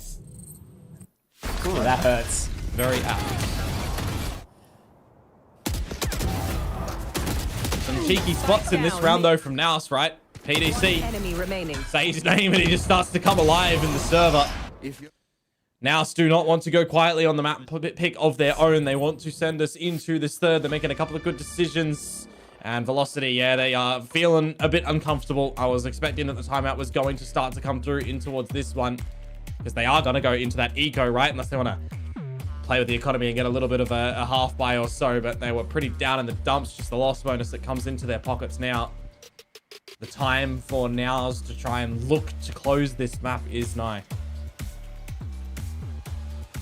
It would certainly be disappointing for Velocity to have this one shift. You know, NAOS have been running such a solid competition here at Ascension so far, but so have Velocity. They've silenced a lot of claims about where they would sit in the competition. They're still here. They're still in playoffs, and they're still towards the top of the group right now. So there is a little light investment to come through from Velocity here. Right? See if we can get another Thrifty coming on their way. SK Rossi just going to favor the Headhunter, which is fine with bringing on this chamber. Not really having too much of the crash shots coming on through. Gonna be a faster paced one into the B site yet again, sending in the TP to the back of site. You're actually sticking it as well. Damn, that's a spike too. Immediately drop down. Madeline will find PTC, so at least it is some safe passage in towards the site. Moja, Xavi finding members on the cross. As you said, Komodo, they invested so much, but Damara, my friend, I'll give you a chance. This is a possibility right now here for you, but they do line up to perfection. A warning shot could have potentially gone to the right way. There was some damage dealt onto Zan, but fantastically done from NAOS to go in as a unit, clear as a team, and 10 rounds are on the board. This one is going the distance. Yeah, I know that's a little lighter buy to come in towards the round for Velocity, but I feel like there's a little bit of a missing element over towards that market door, right? You're getting a quick TP to the back of sight to try and establish a potential crunch in towards it, but you're leaving a very, very common choke point for this B site open, and it's just not even looked at from the players on Velocity. That one does need to be fixed up a little bit when you just have no early smokes and you favor the TP quick and early, because that screen that comes through from Damara, why am I forgetting the name? The fast lane doesn't last as long. Komodo, look at you forgetting ability names. It's not even Conky today. Yeah, I know. It's been a day. It's certainly been a day. It's been a weekend of Valorant action, and we've been loving it, but so has Xavi. Nakia, okay. Lightning fast. Here he is. Able to find 3 very, very quickly. Damara will drop Nakia, and PTC. What can you do? He's found so much space here, but how long will it be before he cuts the sound? I don't think they've heard him. They've got the distance, they've got the timing, but now it gets a little bit awkward, right? Because they've broken the wall. They're stuck there. Through. Yeah, I think PTC might be able to get top mid. He might be able to get top mid, Komodo. Oh, if he walks, there's no way. He gets both of this. Oh, he's gone the wrong way. Wait. He doesn't know the wall's up. Mitch, the only way that they're into the A site is if Lightning Fast got over the wall, but there's no confirmation that PTC knows that they broke it. So he's playing on the thought process that they did break the wall to get through towards A, because he's got his shear at the guts of mid still. Not pop, not activated. He would have known if they went there. So unfortunately for him, he's thinking they got into A by breaking that wall. Lo and behold, they didn't. They've waited. They've now planted on the other side of the map, and it's going to be another scenario like we saw for him on Lotus, where he's going to get there, see no one, and probably have to save. He's going to have to turn on Strava for this run all the way from A main. And now with the utility ready to rock and roll. I mean, he's got the Steel Garden if he wants to use it. He's got some information now on towards Lightning Fast. Does not quite slip the net. He's going to be nearsighted at the very least, as now he moves in towards this dark cover. His prey is Lightning Fast this time. But Lightning Fast will deny. Very nicely done from the Omen of Velocity. A 4K in tow. A big brawl inside mid. Great timing. Using the From the Shadows to reposition towards mid-top. And he closes out the round with gusto. Beautiful stuff. Yeah, definitely, as I said, understand the predicament that PDC was in there. A bit unfortunate, but for Velocity, winning out the battle in the scrap is quite huge. Can they do it again, though, to contend with what NAOS have up their sleeves? Look at the ultimates that they have available coming into round number 19. Oh, here it is. And the off-wall from Xavi. He finds the opening. And now he's going to be stunned up immediately by the fault line, by the relay bolt. And now he's just going to have to try and hope that a little bit more will go his way. They know exactly where he is, but he's... Oh! Narrowly misses the second. Russ going to shoulder him out quickly. It's still a 4 versus 4, but look at the amount of chaos that is ensued inside mid now. Zan trying to walk his way in. Madeline surely not going to be ready for it, but he is. Oh, denial of service attack right now. Naki gets the information on towards the Aldrome. Will look to drop SK Rossi, but he slips the net. Makes his way through the garden. It's not blooming for Nakia right now. Gotta be careful with those Vandal sprays as well, Nakia. Gonna call for the heal. Would love to see a world in which Xavi can get a resurrection, but I'm looking at Lightning Fast. He's still in mid. He is so aware that they want to grab this in this situation. Oh, they're gonna go for it. It's gonna be completely baited out. Oh, no. At least, I mean, they used that for Xavi to get the information, but now Lightning Fast can pop the Shroud and step 2. Swap over to the other side. Madeline finds Nakia, and this has just been an absolutely prime and perfect round so far. Xavi does drop Lightning Fast. But how do they even get back into this? I don't even think they choose to play. They just have to go next, basically. I'm just going to echo what Big Time was saying, right? The experience of a couple of these Velocity members being in Tier 1 for a time has really just leveled them up, right? They've evolved time and time again with that experience, with coming back into the South Asia region and coming together with this Velocity squad, really having a drive to improve, to find their own identity. It is smart decision-making that we are seeing from them in this tournament, and it's another scenario of just recognizing what's available in the moments from your opponents, what they need to be doing to try and get back into a round from some potential deficit. Really well done from Lightning Fast in that moment to just disconnect himself from the team and look at the bigger picture. 3 gone. Morgan was talking about it. Absolutely perfect, wasn't he? Saying about the macro, you know, these little tiny things that you pick up in Tier 1. that can really elevate your level of gameplay. And now as they peek in towards main, already trying to take that additional control. Moja, who again has had a relatively quiet game. Damara straight into mid. This time the shear is not going to be there either, Komodo. Instead, it's just a couple of warning shots out from B, but they take mid control. Well, Nakia, a little bit of a heal to come his way early. That's what he's requesting, but the space that Velocity have gives them options. Gonna see that nothing's happening over in B main from Moja. Again, a couple of ultimates available still for NAOS to exercise in towards this round should they need it. And, well, the heal that Xavi just used is already gone down for Nakia. Back to low HP. Great tag through the wall, hey? Just that little bit of preemptive information. They're gonna hold short. They are gonna break through when this barrier wall falls down. And there it goes. So that's going to be some information. Xavi has to go huge with this operator on towards the line. The paranoia goes through, and so does the overdrive. Going to look to get what they can. Zan, unfortunately, can't. Into a bit of a rock and a hard place here. And Damara, straight into heaven, makes it all work. And it's going to be hell, unfortunately, for NAOS. Moja, PTC creeping their way in slowly. Arcro, Steel Garden, all there. The dimensional drift, but how far do you want to go? Yeah. The wall is down. It's a good pick of the plants as well for Russ there. Picks up the Rolling Thunder if you need.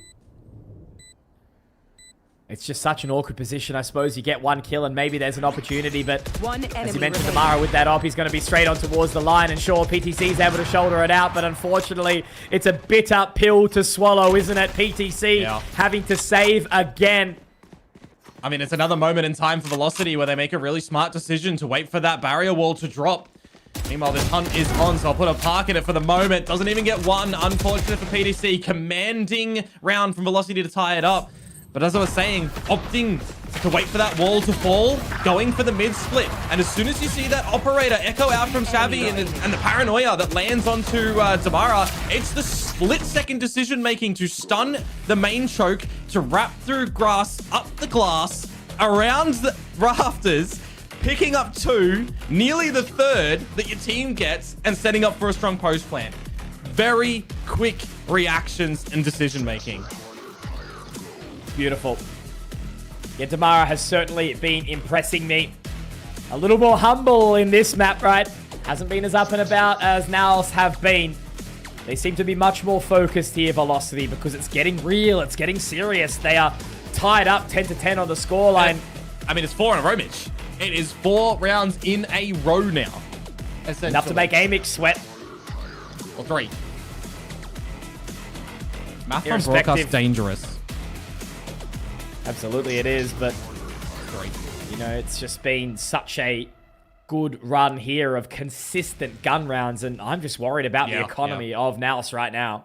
Well, the timeout has been deployed for them to have a discussion, isn't it? There you go. 3 to answer 3. So, got it wrong, but they're looking for the 4th. The economy tips in their favor, but I'm wondering about these ults, right? The Dimensional Drift, the Steel Garden that you're still holding. You've been holding them for quite a little bit now over on NAOS' side. If you're down to an eco scenario, this is kind of the time that you might need to cut a couple of corners and go for it. There's an adjustment of this Vice utility still towards mid. Still putting a bit of a focus. See what you can potentially find there from Moja getting on that mid line, but it's just absence from Velocity over there this time. Full focus to this A site. The slow waltz. This should very well be around for Velocity, but again, this weaponry for NAOS, it's enough, right? Information gathered by Moja now. Does that make you think better of it as Velocity with what you've seen at this site, though? Because look where Moja is, Mitch. He's already in towards tiles. He's got the biggest read imaginable on how this round is playing out to just communicate to the team to stay at A, essentially. Dimensional Drift from the shadows available. Steel Garden 2. PTC hasn't had a chance to pop that. What are they going to do here? You can tell they're itching to try to go for it. And it's just bait. They're not doing anything just yet, but Komodo, they're running out of time. Zan does get spotted. This might actually have to switch into a Rolling Thunder angle, and it is. Straight on through. So we do get one stun on towards the site, but Xavi's going to be able to get through at the most opportune time. Weaponry picked up now, starting to get challenging. It's a second for Xavi. Oh boy, 20 seconds to go here, Komodo. And I mean, I think they're actually going to have to go for that teleport. Absolutely. Over towards the other side of the site. They will rotate their way around, but Moja's got to drop Madeline. SK Rossi gets one, but now he has to try and find more completely solo. They can just rotate away. SK Rossi has to get his runners on right now, has to get moving. Zan could completely deny, and he will. It's all going to be on to Lightning Fast to see what he can do here, and the gate crash, it's not going to be there. The blind side gets him going, and now Lightning Fast trying to do it all, trying to do it solo here. It would be such a heroic round. A 1 versus 4 angle coming through now. Does not have the paranoia. A single dark cover. Nakia walks into the line. Oh, it almost happens. But Xavi will be the hero. Oh, that gets so close at the end there. They line up, but just the bullet can't sink into the face. And it's a bit of a saving grace in the round. The Thrifty to come through from NAOS. They bought so much time over at the A side as well, with the slow orb timing that comes out, with the dark covers as well. Really made you uncomfortable for Velocity. As I said as well, right, with the timing getting low, you have to switch into the Rolling Thunder, but you're just not getting into the site at all. Moja's positioning giving absolutely all the information that NAOS needed in the round, and they even hold on to all those ultimates, Mitch. They have them available to try and close this map. Lightning Fast is the Undertaker at this point in time, right? Top of the server, playing some incredible Valorant. Obviously all that experience from Global inside Tier 1 now. But we're back to winning ways for NAOS. They break the streak, and now they get moving very, very quickly. Moja has to get out of dodge immediately. Still, again, you know, we talk about this Steel Garden from PTC that could be the linchpin. Xavi does have the resurrection. Here we go. There it is. Finally popped, but Madeline finds Moja. Certainly resurrectable, but he's taken down. Oh, no! Tamara! All up in his face. Madeline finds two. And now Russ can look to find that plan here. Hunter's Fury still available for Nakia, but they've run out of time. Oh, no. It sucks for NAOS. Look at the money again. They've got no money, as you mentioned, Komodo. They've got no hope, no dreams. Only PTC to try and take this weapon into the next round. Nakia's got a little bit of money, but they certainly could have dealt with that additional Vandal. And Lightning Fast, oh, he's on the hunt. He's ready to deny. Blood spilling in the water for Velocity. And they want to sit at the top of Group Omega and be the alpha in this series. I gotta say, really nice timing on the Hunter's Fury as well. When you have that Steel Garden come through, you kind of know the relative positions that retake is going to come out from, right? You're not holding the big bow and arrow for the post plant. You're getting active. You're facilitating entries back in the round for your team when you're looking to get that plant down. The fact that he gets two, the fact that the Steel Garden has no value. Yes, at least for NAOS, you didn't put every ultimate into the mix. You did put a big one that gets shut down. You'll take the trade into the fact that the Hunter's Fury was there for Madeline, but mate, you're tied up. You're on an eco again, and now you're using your own Hunter's Fury with no info, with no comms on anything behind a lobby. Hang on, pause right now. Moja ready to go for it, but Tamara and SK Rossi are going to deny. I was going to say this is a round where we've actually seen NAOS win these, but unfortunately for Nakia, he's going to be getting caught off guard. Xavi does have the res, does have the Guardian now, but I don't think this is a round you want to be going for at all. But at the same time, you kind of have to. You have to make a play here. Yeah. They can invest the resurrection if they wish. Well, you need a head offered up first, I feel like, because look where the bodies are, Mitch. They're in main. There's one backside, there's one CT. They're very difficult res spots. I mean, they could go for the one potentially inside main, but with that dark cover down, it's certainly going to cause a little bit of disarray. They get the information. It's a wall bang from Russ. Beautiful recon bolt. And Xavi's not going to be even able to find one on the exit. Velocity, that is going to be map and series. And potentially top of group's point here, Komodo. Nobody would have been thinking about this. Oh, it's just another close one when it comes to Ascent, right? The 13-11 victory they got against Full Sense, who had the chance to try and close the map. There was 3 of them for Velocity, if memory serves right. They get it done at the end. Now they've got this one chance before it goes into overtime. There was an opportunity in the moment for Nakia too at the spawn side of things.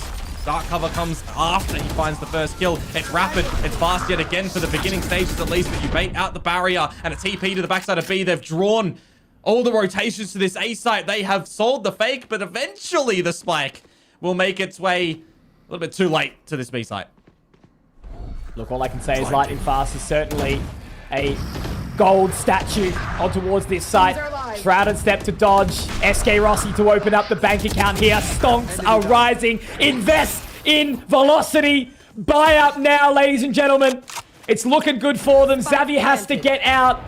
There is still a chance. There is still a world when NAOS recover here. Komodo, we're going to let this one sink in right now as the res is available. Moja ready to rock and roll. He's got a break at the most opportune time. Rossi can look to resurrect his way out, but Russ will be able to find the additional. Now it's all on Azan. No resurrection available for them. And Velocity, they have done it. Damara, he will let him know. And from a place from South Asia, where many people would have put them in this competition as one of the lower seeds, a beautiful result to come through from Velocity, but job not done. NAOS not going to be too phased here, right? Yeah. They know they've made playoffs. They know they've done good work. But Velocity are going to be riding this high into their final game against Nongshim. I mean, I was saying it time and time again throughout this one, the decision-making caliber from Velocity is looking really, really top tier at the moment. The way they're positioning around the map, the way that they're getting dirty in these fights, in these scrap battles, and the way that they're sort of EMEA-esque sitting in the middle of these rounds as well, letting things simmer. It's very smart decision-making that is coming in from Russ. I mean, we're looking like NAOS is going to potentially close out this map, right? But there's just a different little style of play that gets thrown in for the remaining 4 rounds of that map that I'm getting a lot of good confidence. Yeah, there was that one defuse E round that does come through, but the sort of tail end pivot from Velocity is looking extremely strong at the end of that. 2-0. They end this one. It's another close one on Ascent. Don't get me wrong, but it does not matter now that the series is done. And I'll also say, Mitch, I said that Xavi was missing in the first map, right? It was a little bit, even though, you know, NAOS do lose that one. He did wake up on this map. He ends top of the NAOS team, but just not enough. The problem is, Komodo, when you've only got one player really firing, it doesn't always net a reward, because when you've got Lightning Fast on the other team putting in the big results. But man, all I can think about is just the macro of this game, right? If you weren't a Rust fan before, ladies and gentlemen, watching along at home, you certainly will be now. But yeah, some really solid individual heroics, because someone who was having a decent game in the previous SK Rossi, he was relatively absent in this one, but it doesn't matter. Towards the end, he started hitting his shots, but when the rest of the team is there to step up to the plate, winning that 50, turning the tides towards the very end of the game, it can be very hard to recover if you are NAOS. Something big that I've been tracking on this one as well, right, is a couple of the first kill, first death scenarios. SK Rossi was silent in the beginning. He actually ends in a net positive, getting more first kills than first deaths. But the worst casualty in this regard, Moja on the Yoru, 0 first kills on this map of Ascent. That hurts, doesn't it? You know, Moja, a player that's had such big amounts of impact for the NAOS roster over the years, over the time, a namesake. He's been there quite often, the one that you want to rely on, and that's exactly right. You know, when you go missing, oh, that clutch from Lightning Fast, I completely forgot that almost happened. So close. Yeah, but no, you're spot on, man. And look, all I can say is, yeah, Velocity, the consistency as a unit has been what has allowed them to convert this series. Yeah, no, absolutely. Very well done from them. It's going to be a result for the next series for the Velocity NAOS one to see who is going to end up first seed. If that goes a certain way, there's going to be some little tie break that comes out, but irrespective. Guys, over on the desk, what do you think of this one? Velocity with a hat-trick record in Group Omega, now back and forth in Ascent, but with tremendous experience, the squad were able to close it out. We were worried in the pre-map of Ascent about how Velocity is going to survive the utilities and resources that NAOS had, but it was amazing on how they were able to handle things well and bait out those tools perfectly. Velocity is surely a force to be reckoned with at this point. My goodness, was this a joy to watch. I mean, I think stylistically, they should have had a much tougher time trying to deal with that Vice, but I love how they approached this. You can see, you heard Komodo talk about it. Moja could not get his foot into the game, and that's because Velocity were finding him. They were prioritizing heading towards him and heading away from PTC. How many times was PTC left alone in the retake, having to save his gun? They understood this matchup so well. Massively impressed with this Velocity team. They move up to 3-0 in their group. I mean, NAOS had yet to drop a map before this game, but they could not stand up to the pressure that Velocity was bringing. And I mean, we have to talk about the Goliath himself. Lightning fast. This game, absolutely phenomenal. Absolutely. We've talked about Tamara, about Russ, about how this team can do such synced executes, but in this map, Lightning Fast was killing it. Like, maybe there's not a lot of, spotlight into Lightning Fast like before, because we've had our eyes on Tamara, on Russ, but in some of these situations, Lightning Fast, he has a really good aim and sharp aim.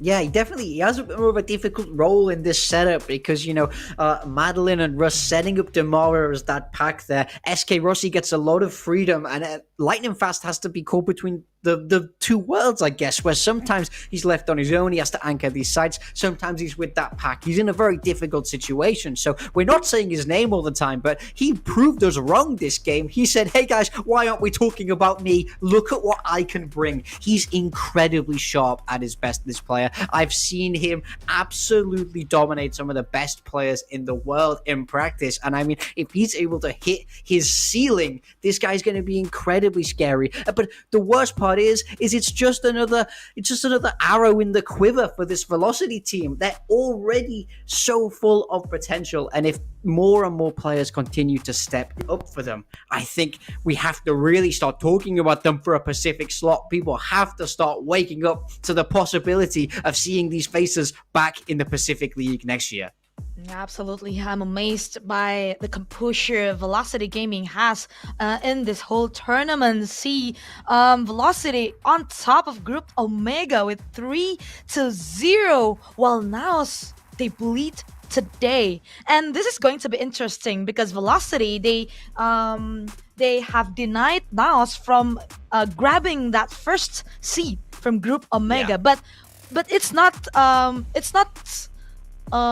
fixed yet. Not confirmed? If Velocity, not confirmed yet if that Velocity will be the #1 seed for Group Omega, because they will still be going against Nongshim tomorrow. Yeah, there's a world where we don't know who is finishing where in Group Omega still. If Velocity lose to Nongshim, we have a complicated three-way tie. I can't tell you what they need to do in order to confirm that. I mean, that's somebody else's job, way above my pay grade in production. But just know that we will be seeing them in playoffs, and that is an incredibly exciting prospect. I mean, I think they've surprised everybody this tournament, and now we're all collectively so excited to see the damage they're going to be able to bring later on in this tournament. Absolutely, and also we are excited to see our next matches for tomorrow. We have Motive Esports versus SLT Songnam on the first match, and we will have Boom Esports versus E-King. Well, I mean, E-King, they don't have the playoff contention anymore, but we've seen this before, right? We've seen NKT upsiding E-King when they played without without pressure. Sometimes their real potential will show in those situations. Yeah, absolutely. I want to see the E-King boys get loose with it tomorrow. Bring as much fun as you can, because no one wants to end winless. But equally, you got to enjoy your time at these big tournaments. You got to enjoy these officials. That's what I want to see. On the flip side of that, we will be seeing SLT Songnam again up at the top of Group Alpha. They've played such a great group stage so far. Motive going to be looking to put a stop to that tomorrow. Yep, absolutely. And it's been fun today, right? Like, we've seen Velocity getting that 2-0, because honestly, I thought we were going to the third map, but wow, in the attacking side. They just decided to, to lock it up, to close it up on the second map.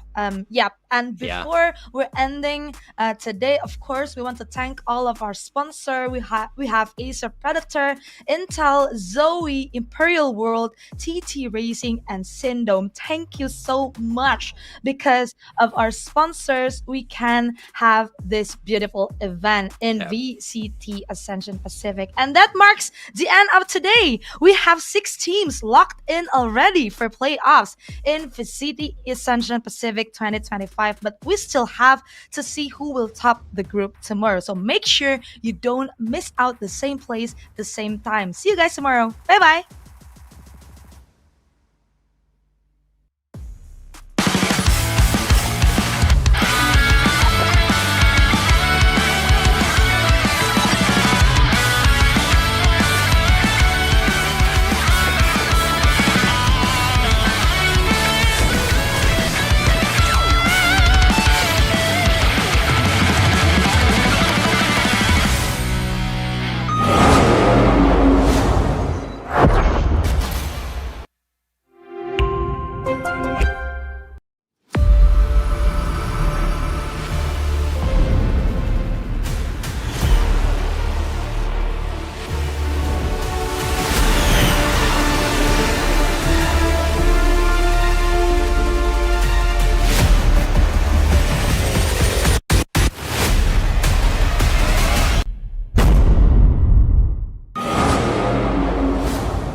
นี่ไม่ใช่เรื่องของเกียรติยศ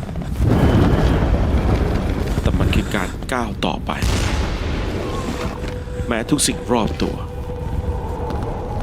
บอกว่าเป็นไปไม่ได้ไม่มีเสียงปรบมือไม่มีการเฉลิมฉลองมีเพียงหัวใจที่ยังเชื่อมั่นความแข็งแกร่งไม่ได้มาจากชัยชนะแต่มันมาจากการไม่ยอมแพ้แม้เส้นทางจะเต็มไปด้วยอุปสรรคบาดแผลไม่ใช่ร่องรอยของความพ่ายแพ้แต่เป็นเครื่องยืนยันว่าเราก้าวข้ามมันมาได้เราไม่ได้แค่ยืนยันแต่เราจะประกาศให้โลกเห็นว่าที่นี่คือที่ของเรา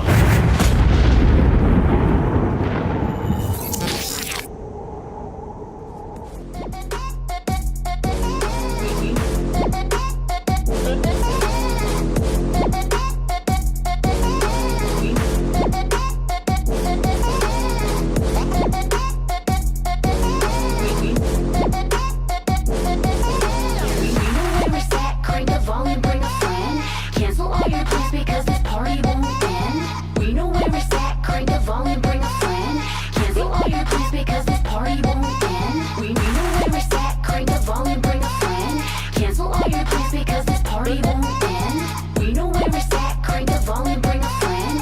Cancel all your plans because this party won't end.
Look at me,